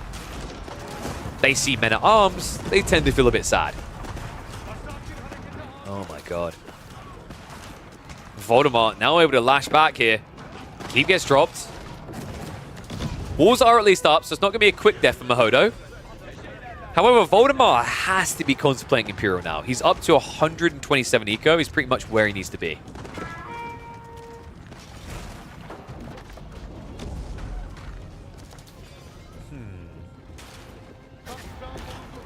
What is the win condition for Mahodo and Imperial? I feel like he could play to that, right? High armory discounts, gold as well. Like, you should have more gold. Then again, we don't quite know all the Vizier point commitments. In theory, Voldemort could still get the trade bags. I don't know if he's spent enough yet. I.e. if he spent all his points. Because if you get trade bags, and let's say you get access to this, it's not bad on the returns, right? And I believe trade bags also works with the trade ships. What happened here? Like, what? Voldemort? It's like, nah, trade sucks. Probably, oh my god, it is the... Oh my god, this map is incredible for the Wolves alone. The amount of pivotal moments that Wolves have been involved in. Incredible. Oh, Istanbul Observatory almost complete now. Mahodo, meanwhile, reinvested into another push. I don't know how he breaks in quickly here, though. The keep drop on the south side is going to make it problematic. The north side has a full Takeshi's Castle set of walls going on. It's like running through the maze. And Mahodo, he may have had gaps in village production, but Pax Ottomana, baby. I think he was actually maybe... Was he popped on military at one point, maybe? Something seems to have happened here for sure. Isn't Ottoman very weak? Oh, you fool. Actually, yeah, they are. Dock still hasn't been complete. We haven't started trading yet. We do have the elite techs starting to get queued up. Veterancy first. He's going Mass Horseman. Horseman raid coming in from Hodo. Select all army. Voldemort, select all army. All right. Some villages are going to get culled here. A bit of an ambitious backstab. Wait, what? The siege? What are the Janissaries doing? Mahodo gets the freest easy dive ever. Mango's Trebs going down. Doesn't care about Springles. Those are lame. He just wants the real threat removed. One Mango survives there, but a drop of the ball from Voldemar. Mahodo taking advantage of that now. Spasskaya Tower is on the way. And this Mango comp is getting a little bit toxic. Janissaries needed more time. Upgrades are now coming in. Had they been there before, that would have been a much better looking fight. But Voldemar, Cardinal Sin, tries to push without any elite techs behind him. Learns the hard way why you don't. Big no bueno. The Horsemen are finally going to get mopped up, but Voldemar lost, like, what, 10 farmers there? Maybe more. 14 farms idle on the backside here. Mass Sipahi, of course, the logical call for Ottomans in the late game. Sipahi can beat the Rus Horsemen. Last one is going to be chased down soon.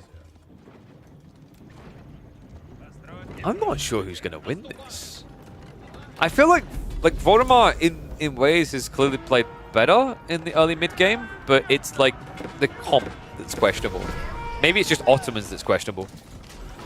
And now they're in Imperial. I mean, theoretically, great bombards, right? Not easily answered. Did he lose that great bombard in the end, by the way? He did, didn't he? Yeah.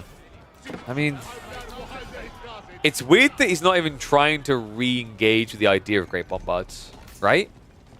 I guess theoretically just building Sipahi Janissary should be good, but the Sipahi are going to struggle to reach the archers. Archers can easily outrange the Jannies. And remember, archers are the true counter to Janissaries now. Check this stat. They basically do double damage against Janissaries. Janissaries are already a lighter on the HP pool type of hand cannoneer.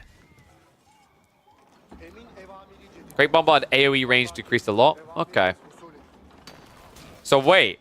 Once again, we're going to bring it back to it. The armory sucks now is what I'm hearing. There we go. We sorted it.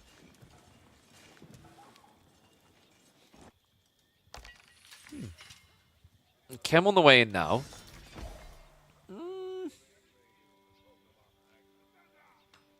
He's going great bombards, right? Like, either that or Voldemar has forgotten that chemistry is not what you think it is anymore.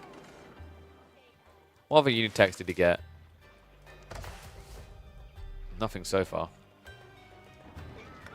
Wait, I can't remember. Janissaries, they can't get the new tech, can they? They can't get the powder.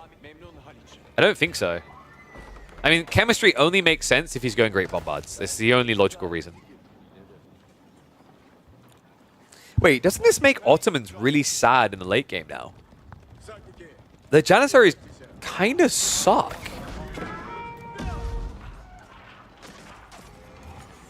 And we also have elite horse. Wait, oh sorry, elite archer. I thought it was horse for some reason in my brain. All right, we've got elite archer upgrades coming in. Streltsy have also been queued.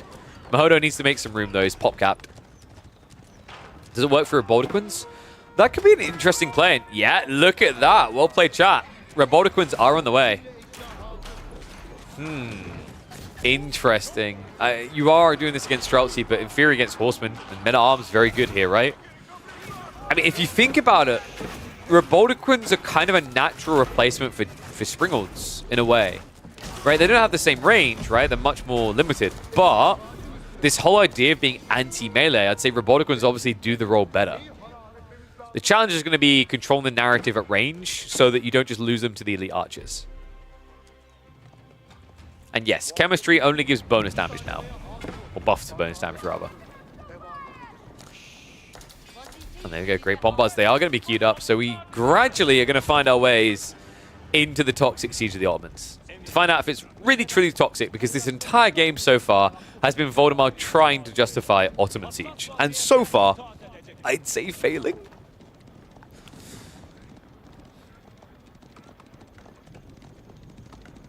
Chemistry, one of the most useless university techs right now. Yeah, because it's only like bonus damage, right? So if you have 50 bonus damage, that means you get 12.5 extra damage while spending an arm and a leg to buy chemistry. It just doesn't feel good. And that, wait, was that the Springolds? We're making room. A break in towards the farms as well. Mahodo not wanting to fight that yet, still waiting for the techs. Biology, Boys Fortitude, both on the way. Ecotech upgrade also coming in. His production on the west side, so he kind of needs to defend this area, right? Without the farm income, there is no late game.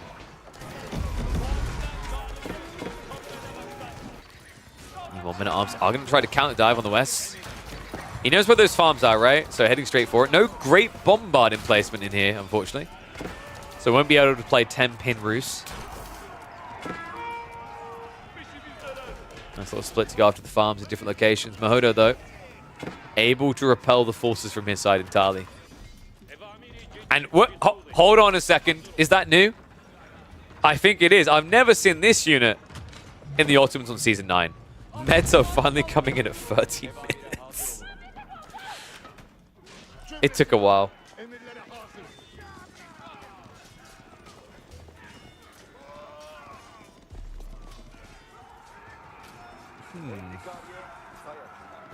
Wait. Okay, I thought we had... No, I was about to say, we could have trade, but wait. Could he really transport ship play deep? He could in theory, right? Looks like he's thinking about it. A few knights coming down, but he needs to get more out there. We have got gold gathering on the islands from Voldemar already. The weirdest of walls from Mahodo. Wait, this is especially weird because he has Spasskaya. Guys, he can build stone walls. Like, there's nothing to stop him from really walling this map. Great bombard in the meantime is going to be stopped itself. Nice little backstab, just enough horsemen to do so. We have got another great bombard on the way. So here you go, guys. The new great bombard. 656 bonus damage against buildings. 156 against infantry. You want to know what kills spears? This will kill spears. This will kill Streltsy as well. I actually think great bombards is a good answer against Streltsy in particular because it's a high-value unit in a small area. So not the worst of ideas. Flash is going to be coming in. Sapahi just front lining for the time being. The second wave of Horsemen is coming through, though. Voldemar, it almost feels like he needs more full production. These great bombards are not safe this far ahead. The blue unit in the westernmost point. A very sad warrior monk. I don't know what he's doing here. He just got dropped off and never brought home. Looks like we have got some harassment out here, though. Check this. Log just switching to Galley, so idle time being achieved. But Voldemar, he needs to get off of this island. He already harvested the gold. So right now, 32 idle eco. Yeah, he needs to shuffle across to the next one. You're going to want to be able to get these outposts up. Sprinkles are on the way. Extra transport ships are coming in too. Meanwhile, north side, Mahodo is trying to advance to the Mangoes. Sapahi wasting a lot of time. They just need to do an 8-click at this point. They're not getting around this. He's going to be able to start sniping the Great Bombard, but it only kills a Mango down to half HP. Underwhelming damage with the base 70 there. Sapahi much better at doing it, and it looks like Mahodo is going to get reset again. Oh my god, this game is never going to end.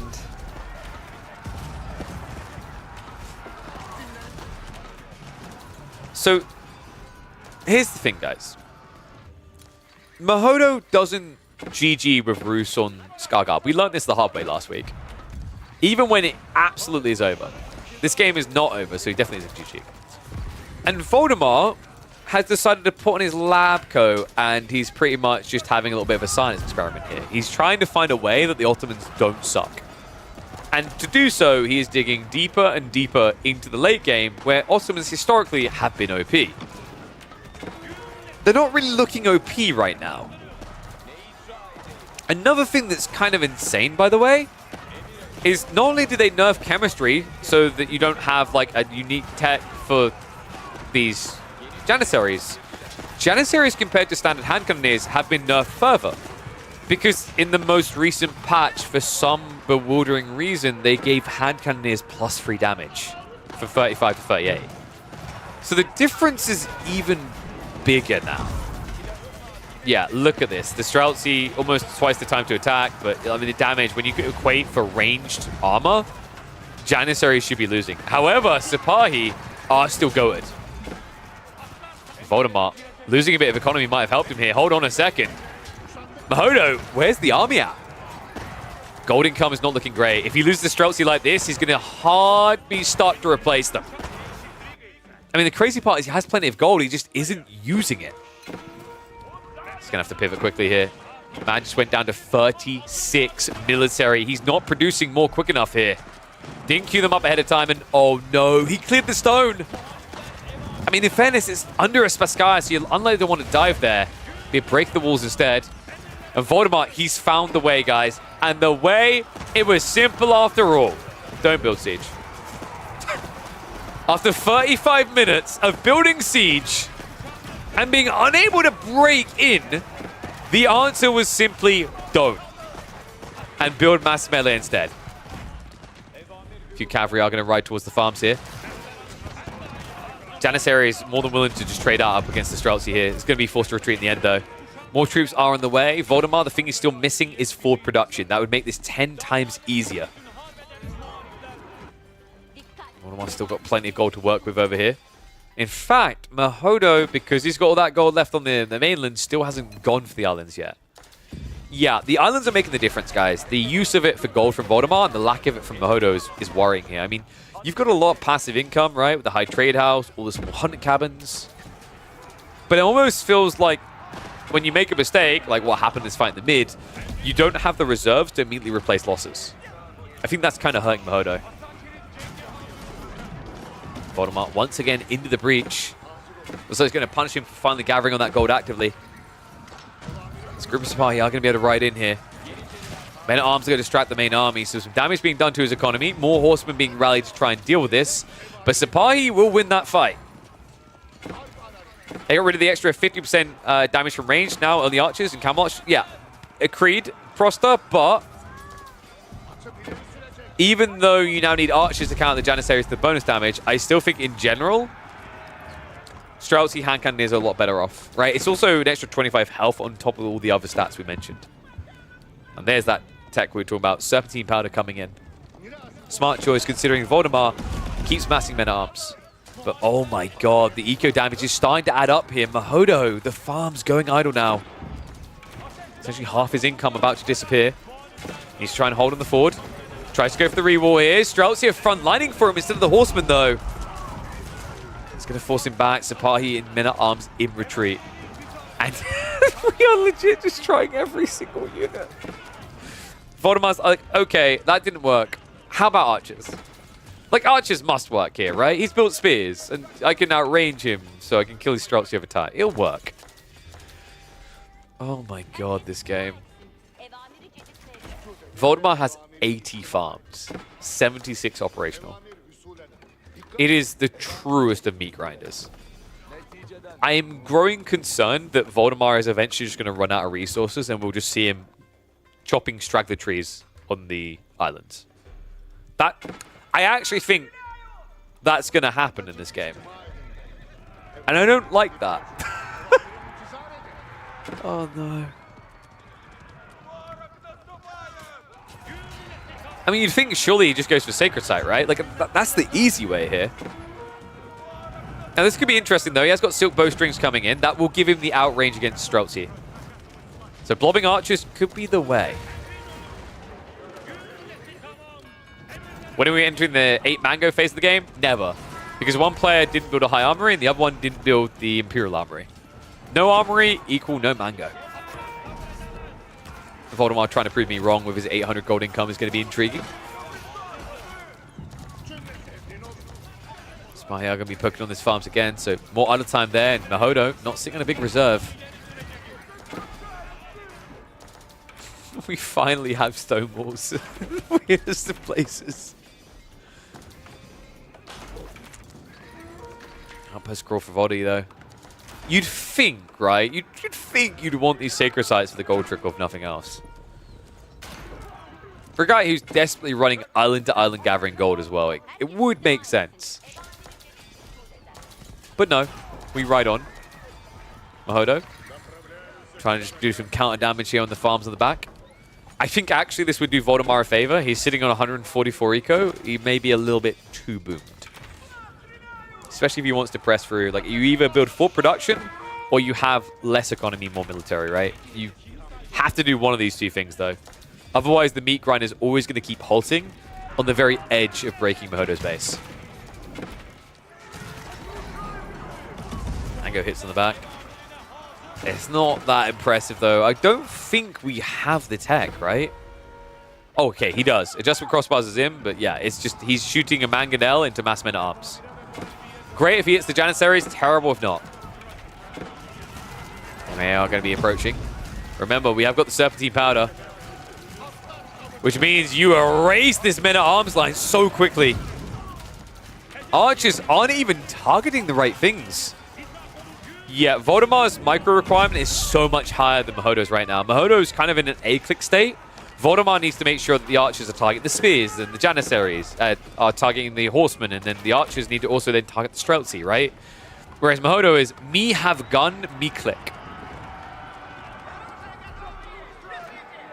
Yo. And now Voldemar might be in a bit of a pickle. A lot of archers, great. But in terms of pop efficiency, right, Streltsy are going to feel better from that perspective. Needs to be able to win this fight.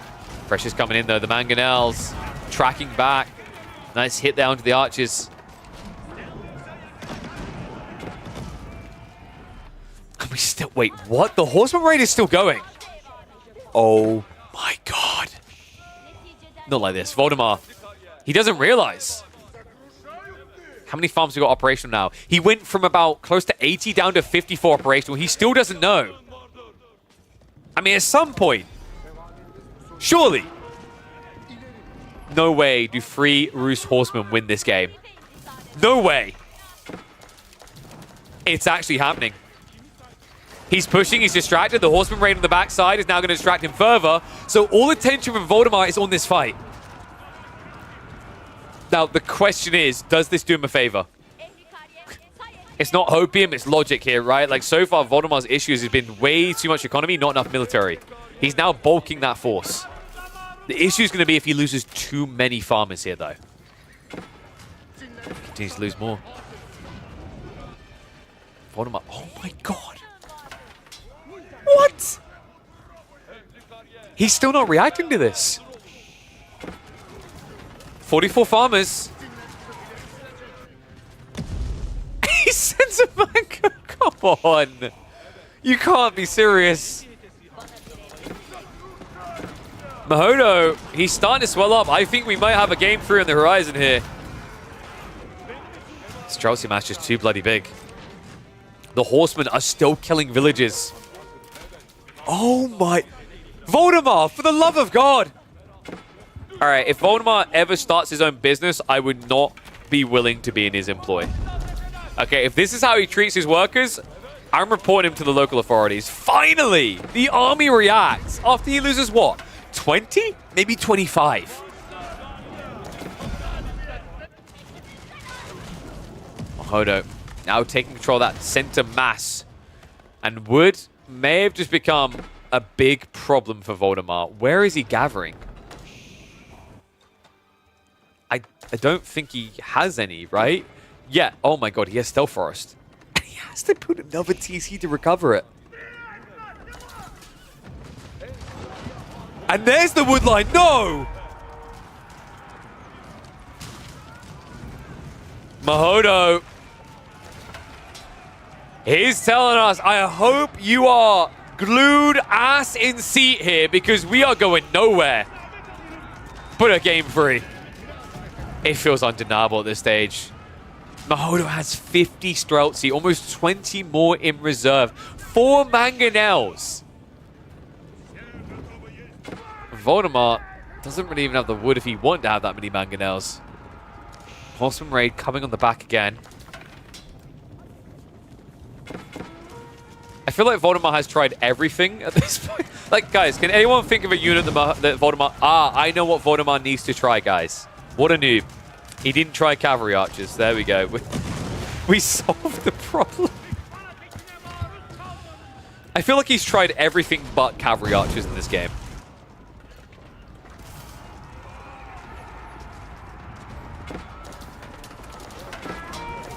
Keep drop coming in. Voldemar's like, never again. I mean, mate, there might not be enough this game left for you to worry about never again. My mistake. He didn't try Siege Towers. Also, Mass Rams. Mass Rams would have been sick, guys. Streltsy hit Rams for 1 damage. We figured it out. The shove coming in. I mean, you need to answer these Mangos. He's got his own warps coming through. He's got the Siege Cruise as well. However, the counter Mango play, he just targets the back line. And, yeah, he doesn't have the tech. No adjustable crossbars here. No hope. Horsemen get in. This is gonna go to a game 3. What an absurd meat grinder. Mahodo and his Roos on Scarguard is a scary force to be reckoned with.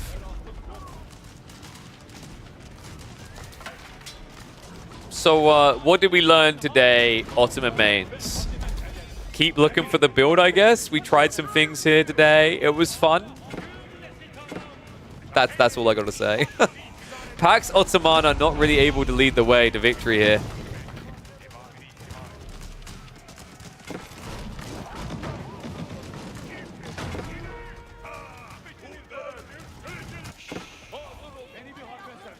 Oh, another poke coming in. I think at this stage Voldemort is processing the loss. Like right now, he's probably breaking his keyboard going, I just don't get it. What was I meant to do here? He's going to be looking past the last back row of the last 50 minutes going, all of this, don't do any of this. Don't know where that really leaves you with Ottomans. Bit of a question mark Civ, man. Either that, or you can maybe argue the other way that it's just Roos is too good in the late game. There's Streltsy compared to Janissary. Pristine. Their Mangonels plays. Even without high armory proving to be worthwhile, that passive gold trickle. Just a real lifeline. I mean, this is absurd. Like, can we just talk about this for a second? He hasn't got anyone on gold, and he has almost 1,500 gold income a minute. The high trade houses, the hunting cabins, it's all adding up. That's ludicrous. I think there might have been a temporary inflation. Surely. Roos math don't lie. 1,000 plus gold. 3 relics, 1 sacred site, sure, but like the numbers still don't make sense in my brain. It's absurd. Yeah, Roos passive gold definitely needs to get nerfed.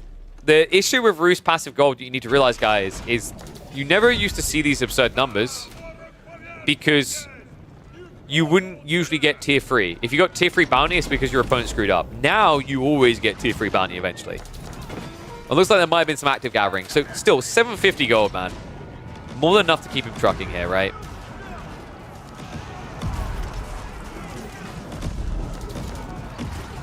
No, I think tier 3 probably needs to be adjusted. Tier 1 and 2 bounty is fine, but tier 3, the problem with tier 3 is it comes in too quickly.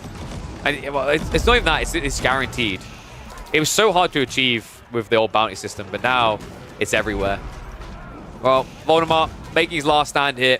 Starting to lose the military schools. Starting to make his last stand. A forced retreat at this point is pretty much a concession of the game. And that means we are going to be going to a game 3 between these two on Kalaga. Let me know what you think we're going to see. What civs do you think are going to be coming out in that final game?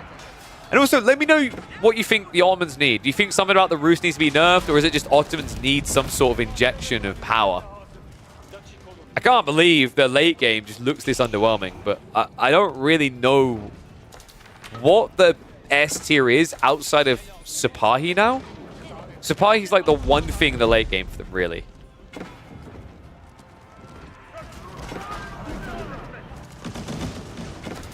I'm going to speed this up. Outcome, just too obvious at the stage. So game 2 to Mahodo. His roosts continue to be a scourge upon all in the midweek musters. I'll see you in the next one. Oi, oi, oi. It's only 400 passive. I don't think he spammed as much as he could have, though. He could have been more optimal with the hunting cabins and made a lot more money, right? Okay.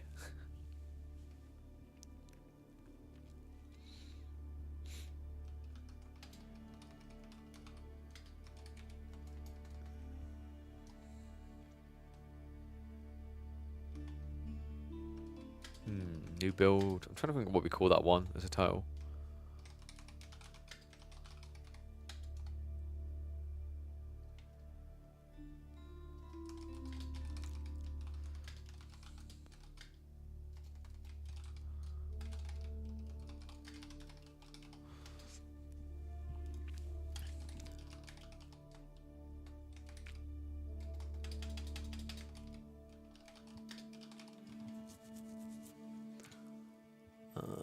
So, let's have a look and see what we're doing for the next game.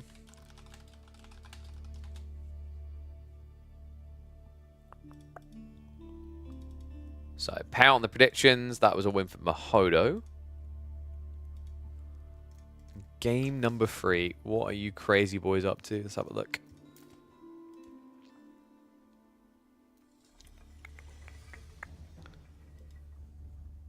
So, Otto's versus Rouge. Win for the right. It's going to be Byzantines versus Chinese. This is actually a really good matchup for Byzantines. As long as Mahodo doesn't play too campy, too slow, I think he's favored here.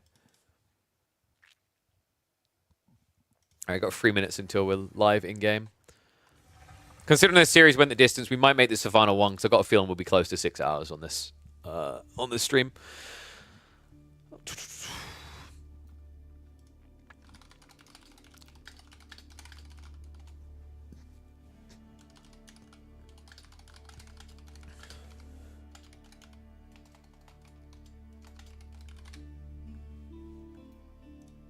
Barbecue rush the berries, ease clap.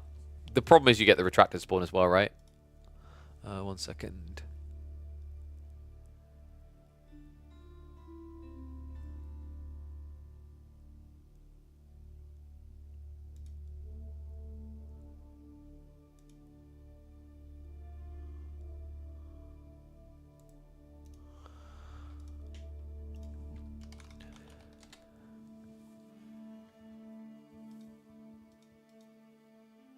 Okay. There we go. Let's put the music back on for a sec. Bloody hell, it's been a long day. Whew. Change necktie? Okay, I'll take it off. Ugh. Ugh. Hull it over. Bloody hell, it's actually cold out here. I need to turn the heating on again. I'm starting to feel really freaking cold. Winter is coming. I have this giant sock on my foot, and it's still bloody hot. You see this thing, guys? This ugly-ass sock? That's right. No foot pics today. Only on my OnlyFans. Doesn't even fit properly. Oh, all right. We're a minute and a half out. Let's get ready.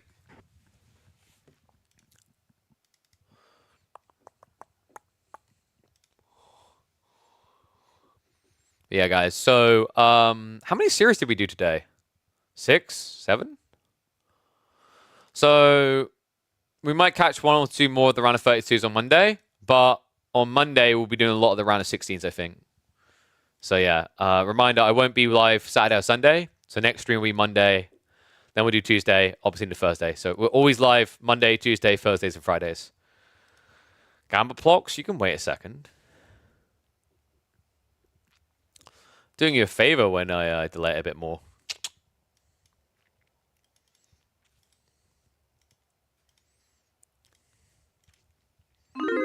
There you go.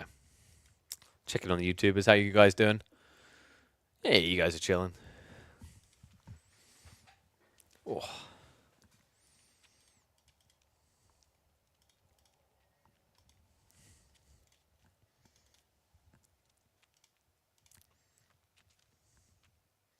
I've got so many things I need to catch up on today. Oh, how long have you guys been awake? I've been awake since 6, so 12 hours ago? Oh, tech conference felt.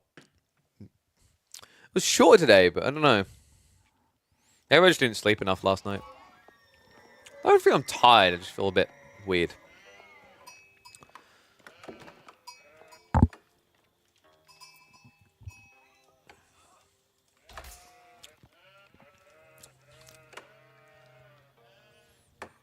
Comes down to this. One more game to say who is going to be going deeper. Voldemort, a questionable Ottoman pick, now leads him into his comfort pick. The Chinese in the yellow. Meanwhile, Mahodo might have the counter pick to slay the kid, to be the child kidder. I said kidder intentionally there because the other word would probably get me demonetized. Mahodo in the blue, playing as the Byzantines. Kalauga is going to be your map, and we have got fishing for the Byzantines. Huh. That I didn't have on my bingo sheet. So I said something before we got into this game that really, really is true. And this now already doesn't spell good things for Mahodo. When you play this matchup, the key is pinpoint aggression with Byzantines. Byzantines have a really solid timing to pressure with Lombos into forcing your opponent to tech, and then you responsively tech. But going for a dock opening doesn't really give you that fast field aggression to castle age timing. I'm curious why Mahodo thought this was a necessity. You have got the berries at your starting point, so you can go Grand Winery. This is admittedly going to give you some more olive oil. But remember, the olive oil generation isn't exactly insane for the Byzantines, right? You can see here, you basically get 10% olive oil from fishing. It's not crazy. Yeah, a little bit perplexed on that one. Oh, sorry, is it 20? It's 20% with fishing boats, right, chat? I always forget because we rarely ever see Byzantines on water. We'll see if it pays off. On the other side, Voldemort is just going for a fast feudal, which makes a lot of sense here. You can't be slowing your tech up because if your opponent is going Lombo contract, I mean, if he's going any pressure, which he should be, you're going to be in trouble. Because if you go for the fishing, the Lombos can just snipe you. And remember, because it's a thin canal type map, right? You've got these shallow waters. The Lombos can just camp on the edge and shoot you. And you can't do anything. Add in the fact that Kara Siphons are really good in small quantities, and your docks will not last long. So yeah, probably a rush towards Imperial Academy here. Free barbecue rush? I don't think you barbecue rush this. I mean, it's good on the golden berries, but the problem is I'm pretty sure Voldemort hasn't scouted the fishing at all. No, he... Maybe? I don't know if he came out here first. The time might be off. If he knows about it, it's an option, but it's such a long walk without wheelbarrow. More likely we're going to be seeing Imperial Academy. There you go. Imperial Academy coming in behind. So deer, berries, and safe tree line's going to be in range. Golden the Ford doesn't really matter. You're not going to be there for long because Lombo rush here. You either build double outposts or you get pressured, right? Much better just to rely on taxation. OP, unreasonable taxation at that, than have to force yourself onto a gold. I wonder, is there potential still for a Barbican drop, though? I think. I don't know about an aggro Barbican, but more just the defensive Barbican to go for the Juganu Rush. I mean, Juganu Rush can be pretty good here if Mahodo makes the wrong opening. Like, if he goes Spinman, for example, he's dead. You need to go for the Limitane. You need to go for the Horseman. You need to go Horseman Lombos. If you don't go Horseman Lombos, you're just flatlining. So Grand Winery is going to be dropped here. The interesting thing, by the way, is if Voldemort opens with his stables, he can bait Mahodo to go into Limitane, which gives you a huge edge.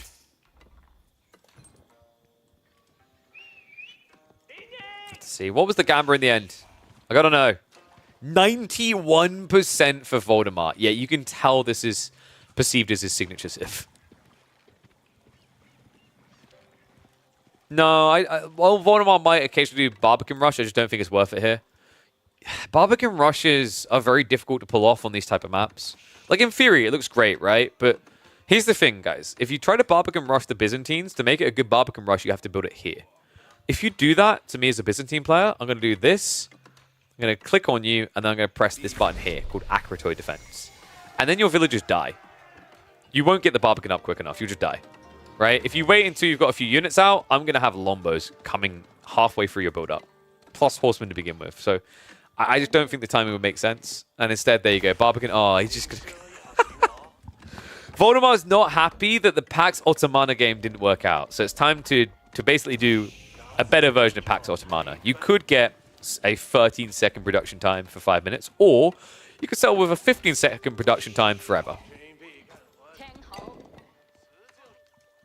Meanwhile, Mahodo, what's the opening going to be here? Lombos does make the most sense. It's really how Byzantines have strangled Chinese time and time again. I remember when we were actually seeing a lot of Byzantines and Chinese on coastal cliffs, the outcomes were oppressive. Chinese just couldn't win. Ottoman, Byzantines rather just destroying them. And I think it's kind of similar on a map like this, but with the 2 TC play, maybe a little bit more breathing room, right? Like, remember on a map like coastal cliffs, the stone is really far away. Now imagine this is going to be a TC targeted walk towards the deer. You could just sell for the berries. Then again, he's probably going to just slop it at home, right? Like every Chinese player does. I wonder, is there a world in which we get pro scouts? Probably not. If you go 2 TC, it's just too expensive to do both. Scout does at least reveal the Barbicans, so Mahodo, he's going to make it a fast castle build.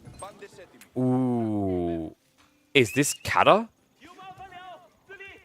Cataphract is kind of interesting with Sippy Cups. You heal 150 health, right? Which offsets 6 shots from hand cannon slits. Actually more because of the ranged armor reduction, so it's more like 7 shots are offset. You could be getting a Golpers build here. I mean, in fairness, it was a bit memeful and it did just get nerfed, so remember, System the First Heal just got nerfed from its prior version. Basically, it now takes twice the cooldown. I think it went from like 25 or 30 seconds to wait to use again on a unit to 50. So it was pretty drastic nerf. The alternative is you just play Golden Horn Tower and just pump Lombos to rush, right? Because at that point, you can strangle Voldemar in his starting location. I really would emphasize Golden Horn Tower here over the system. Because like the reality check is you're going to be diving between Barbican and TC in this area. So I said that the hand cannon slits will be offset a lot, but it's still double hand cannon shot. And if Voldemar realizes what you're doing, he can go back on the stone and just rush hand cannon slits. You just lose to that. Like hand cannon slits is the nightmare for the Kata build. Blacksmith's coming. It's not too revealing. This could just be for the Steeled Arrow. And yes, this is an Age of Mythology map. So this is EGC Skalauga. It's going to be used in upcoming tournaments. It is inspired and based off of the Age of Mythology map. That map is an absolute banger. A moment of truth, Mahodo. Is it for the win or for the meme?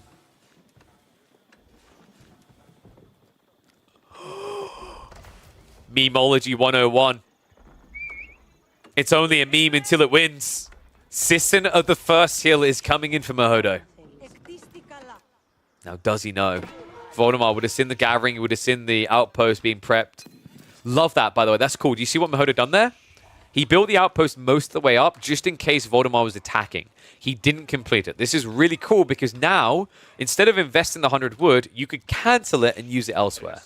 Really cool little tip you guys can try out. If you're not sure if someone's rushing or greeting, 100 wood difference is quite big, so you can now just reinvest that into, for example, stables. Well, the question now is it a big gulp for Voldemar or a big gulp for Mahodo? Voldemar is trying to save up for Castle himself. I think he's going to be forced to build into units. And the problematic part about this, the reason why the Lombos feel really good with this Kata build, is your opponent can't build spears. He builds spears, he just dies to Lombo play, right? So it's a nice 1-2 punch. But like we said, the counter really is just outpost spams.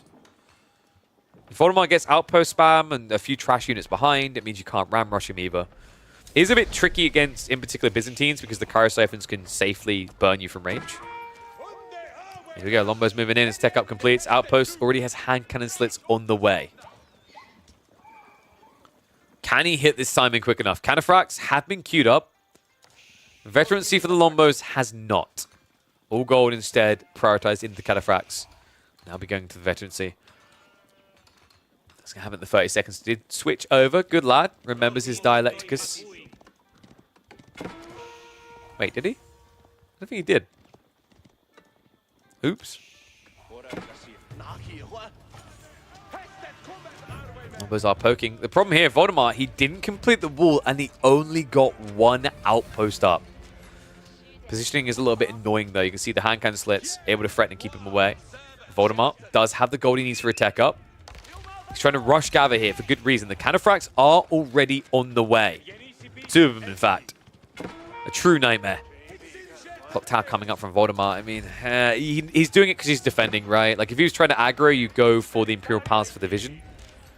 Nice bait on the dive there, though. Lombo's coming range. 2 go down. Almost a third. The Cataphracts are now in. Charge is going to come through the trample, but whoa. I think we trampled too far, and here comes the dive. Gulpers activate. And if he just goes for the tree line, this is big. Going after the landmark here, though, big problem. He's going to force the idle time. However, the hand cannon slits damage is starting to add up from the Barbican and the TC. Not to mention the double garrison. He baits him across here. Voldemar just trying to skirt to buy time. Spearmen are being pumped, yes, but they aren't fetted up. They aren't even hardened up right now. Lombo's also now arriving. This is going to be a quick game, one way or the other. Can Mahodo do enough, though? Cataphracts still aggroing on the back line, and he's found the soft target. The wood line is unprotected. Spearmen now being spammed, but we mentioned this against the Lombos. It doesn't feel safe. Voldemar now half of his economy at any given time not working, if not more. Behind this, relics coming home from Mahodo. More Cataphracts are on the way. The memes are still living. Are you kidding me? I can't believe this. Is Voldemar really about to go out like this? I mean, at this point, he has to be looking back at that Ottoman game and wondering, was that really what I should have gone for? Because I wasn't expecting it to be this in game 3. Probably felt he had a bit more time. Shiv's out. Cataphract does go down, but Mahodo has 5 more of those bad boys coming. And if that's the damage that 2 could have done, maybe 3, imagine what the next wave is going to do. Voldemar has huge food issues. That idle time screwed him over. Undermesh also now being prepped so that he can dive for even longer. Dare I say, let's just go for a Kyro Siphon. I feel like that would be the cherry on top here. Instead, it's slightly Undermesh into Teardrop Shields, just so he has that extra 1-1 armor. And I believe Voldemar is indeed dying to the Gulpers. I mean, just leave one here, walk the other side, right? Or just keep burning and send the next wave in. That's his entire eco lead and then some right now. And I don't like this. Nesta Bees, like, what are you doing this for, right? Cataphracts are just going to dive onto it. Yeah, this looks over. I don't think Voldemar's got anything left in the chamber. He can't gather food. He can't build spears. Even if he could build spears, how does he answer the Lombo threat first? Trample comes in. And so much for that Nesta Bees. 2 more Cataphracts coming in. I mean, that's it. That's GG. That has to be. Not a hope in hell. Even the Scout dead. And the armor value on these bad boys. 360 HP. 5 armor. No hope in hell. 42 idle villages of a total of 50. And that's only because the others are busy scrambling to die. Wait, is he actually gonna... come on. Come on. It's edging. It's... Wait, I think the remaining is taxmen. We have a full idle economy. Oh my god. So the Byzantine build wasn't nerfed as much as people thought. I mean, I believe the few players who told me, nah, it's just a meme, it's not that good. It's fine. And then this. Glug, glug, glug. Has to swallow his pride as hard as the Cataphract swallowed that flask. GG gets called. What do you think, guys? Is it time for another Cata nerf? Because apparently this one didn't do anything that really mattered. What do you think about this build? Is it just a meme? Or is this full meta? Is this too strong? Let me know down in the comments, and I'll catch you in the next one where we might see more Mahodo madness. Oi, oi, oi, oi, oi. Yo, what is up? Oko Loco, thank you very much. Appreciate the Prime Gaming sub. Welcome to Swarm, buddy. Guys, if you have got the subs, Prime subs, normal subs, whatever they are, I appreciate them. It goes a long way to support me on the journey to being able to make a full-time living off of content creation. We're not at that scale yet, but it'd be great to be able to get there. So thank you very much. Appreciate you all. GG's, Voldy. A valiant effort against the Gulpers, but in the end. Do you regret the Ottoman pick? Were you kind of... I'm curious. Were you kind of frustrated at the Ottoman pick? Like it should have done more? Because it kind of looked like you were going through all the motions trying to find something that worked. And it seemed like nothing worked. I don't think Ottoman's late game is very good anymore. Like, other than Sapahi, right? Because they just got worse. I don't know. I'm not really sure, like, Janissaries really can even remotely compete against normal hand cannoneers now, right? This build makes more sense for Hippodrome? I don't think so. I think, no, that was very smartly done, because if you just go for Hippodrome, there's potential for trying to get enough spears together that they maybe hold, right? But, like, if you go for the Grand Winery, your timing on Lombos is dirty. No, it wasn't a win with Ottomans. You can see that by the fade out.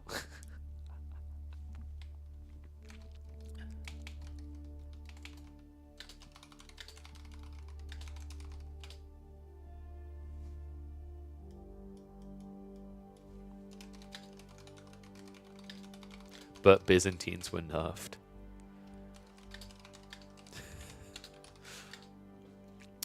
System.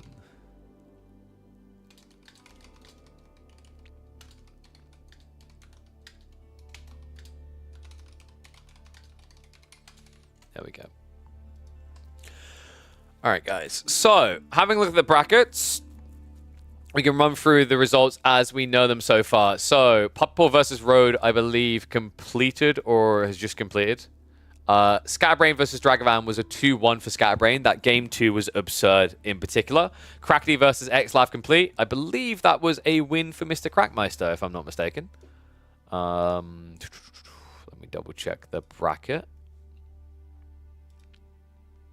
It was green, but it hasn't given me a score. Outside that, Kiljadi versus Trackle, I believe, was the 2-0. In fact, I can double check. Yeah, Crackety versus Xlav was a 2-0. And then earlier today, we did have Kiljadi versus Trackle, which was a 2-0 for Kiljadi. Louis MT versus Knock Knock is still to play. Voldemar versus Mahodo, we just saw a 2-1 victory for Mahodo. Anatan versus Zoka Problem happened earlier as well. That was a 2-0 for Anatan. Alyona versus Deniskia, I believe, completed. They haven't posted their score yet, which is always good. We might catch that one on Monday just to catch up. I think that's an interesting one to check in on for the round of 32, but there should be enough round of 16s happening live. Wham versus Hosen, we caught the end of that. It was 2-0. Core versus Gully Deck will be playing tomorrow. I will cast that on Monday, most likely as well. Dumia versus Symphixor was a 2-0. Cat versus Stopper is going to be happening in about an hour. Vortex versus Mjertikla was a 2-0 for Vortex. Myriad versus Mio Micah was a 2-1 for Mio Micah. And 3DB versus Rivtool, as well as Sassy versus Bit Cousin, I believe, still has yet to be scheduled to play. So likely they're going to be doing that tomorrow. But I think I'll get ready to wind down now. Like 5.5 hours isn't too bad. I thought that game was going to be a little bit longer. Will you host anything this weekend? No, Shivaki, because you've got the WTC, the team tournament qualifiers happening, right, on Saturday and Sunday. So I'd rather, have EGC succeed with that tournament, have all the attention on it, which is, I hope people feel the same way in return. These type of things to try and grow each other's channels. And then I will be back Monday, Tuesday, Thursday, Friday. So, I tend to avoid the weekends. Maybe we'll eventually use that for variety days would be cool or something. But for now, I'm just I'm focusing on growing the stream with Mondays, Tuesdays, Thursdays, and Fridays. So, guys, if you haven't, make sure you're tuning in on those days every single week. We've got 30 weeks of content. Wow, 27 or technically 26 and a half more weeks of that. If you guys have been enjoying the content, by the way, and you want to support, doesn't necessarily have to be monetarily. The fact you turn up is incredible on its own. Tell other people these tournaments are happening. honestly, there's just so many people that play OE4, and I think a lot of people don't even know that there's esports scenes. So letting them know where to turn up, letting them know where to catch the action. We're usually live by 1 p.m. UK time on the aforementioned days, or 2 p.m. CET for reference. So Mondays, Tuesdays, Fridays, that's the time. For Thursdays, the finals start at 5 p.m. CET. I'm trying to figure out some sort of format that makes sense for a show match beforehand, so we can build hype, have a little bit of a longer stream, grow the viewership even further. But if you guys want to financially support, the coffee link down below allows me to put money into other show matches, tournaments, and production. The Patreon link is directly for me. I'm still looking for feedback on what people want from a Patreon. What would get you guys reach in your pocket? What feels value to you? Let me know. Best way to do that, ! Discord. My Discord is free. Go there. Let me know in the feedback channels. And then obviously on here, things like subscribing on Twitch helps a lot to kind of trend towards the 100, 300 unique subscribers goal, so that Bezos doesn't take as much of our money. Will we ever get to see you grind ones on ladder? Maybe after we do this new PC build. So a little bit of an update on that, by the way, guys. I should have the motherboard and the GPU locked in. I'm just sorting the hard drives. And then, depending on how quick or slow that is, will depend on which CPU we're going to use in our new build. But my hopes is that we will be able to build this new PC that I've been hyping up. Probably KPMM5 or KPMM6. Not sure which day yet, but we'll figure that out. But I'm really excited for it. It's going to be an absolute banger of PC, peak performance. And the cool thing about it is that we're going to use my mum to build it. So because of the leg, we're like, it's going to be a bit hard for me to build it on my own. I need an assister. So we thought it'd be really cool to use my mum, who's never built a PC before in her life. So I'll be lightly guiding her, trying to have her take control in certain elements. We'll be a little bit careful around 1 or 2 elements, because 1 or 2 elements the PCs are fragile. But the whole goal is to show you guys how fun it can be and how easy it can actually be to build your own PCs. So really cool news coming up about those, and the sponsors involved. Should be a really cool month towards December. We want KPMM much, seriously? I mean, we could think about it and try to figure something out. Maybe work with graphics artists, come up with some cool things. Yeah, PC building can be fun. We've built one previously on stream about like a year or 2 ago when we were making a secondary PC. And it started off hilariously when I almost immediately broke the tempered glass. We'll be aiming not to do that again. We have an absolutely beautiful case and fantastic pieces to go in it. But guys, on the YouTube side, much love, guys. Remember, YouTube, tune in again on Monday at 1 p.m. UK time, 2 p.m. CET is when I should be live, where we'll be going over a lot of the round of 16. So a lot of expected names going to be making it through there. Plenty of hype series, and a lot of them will be happening live.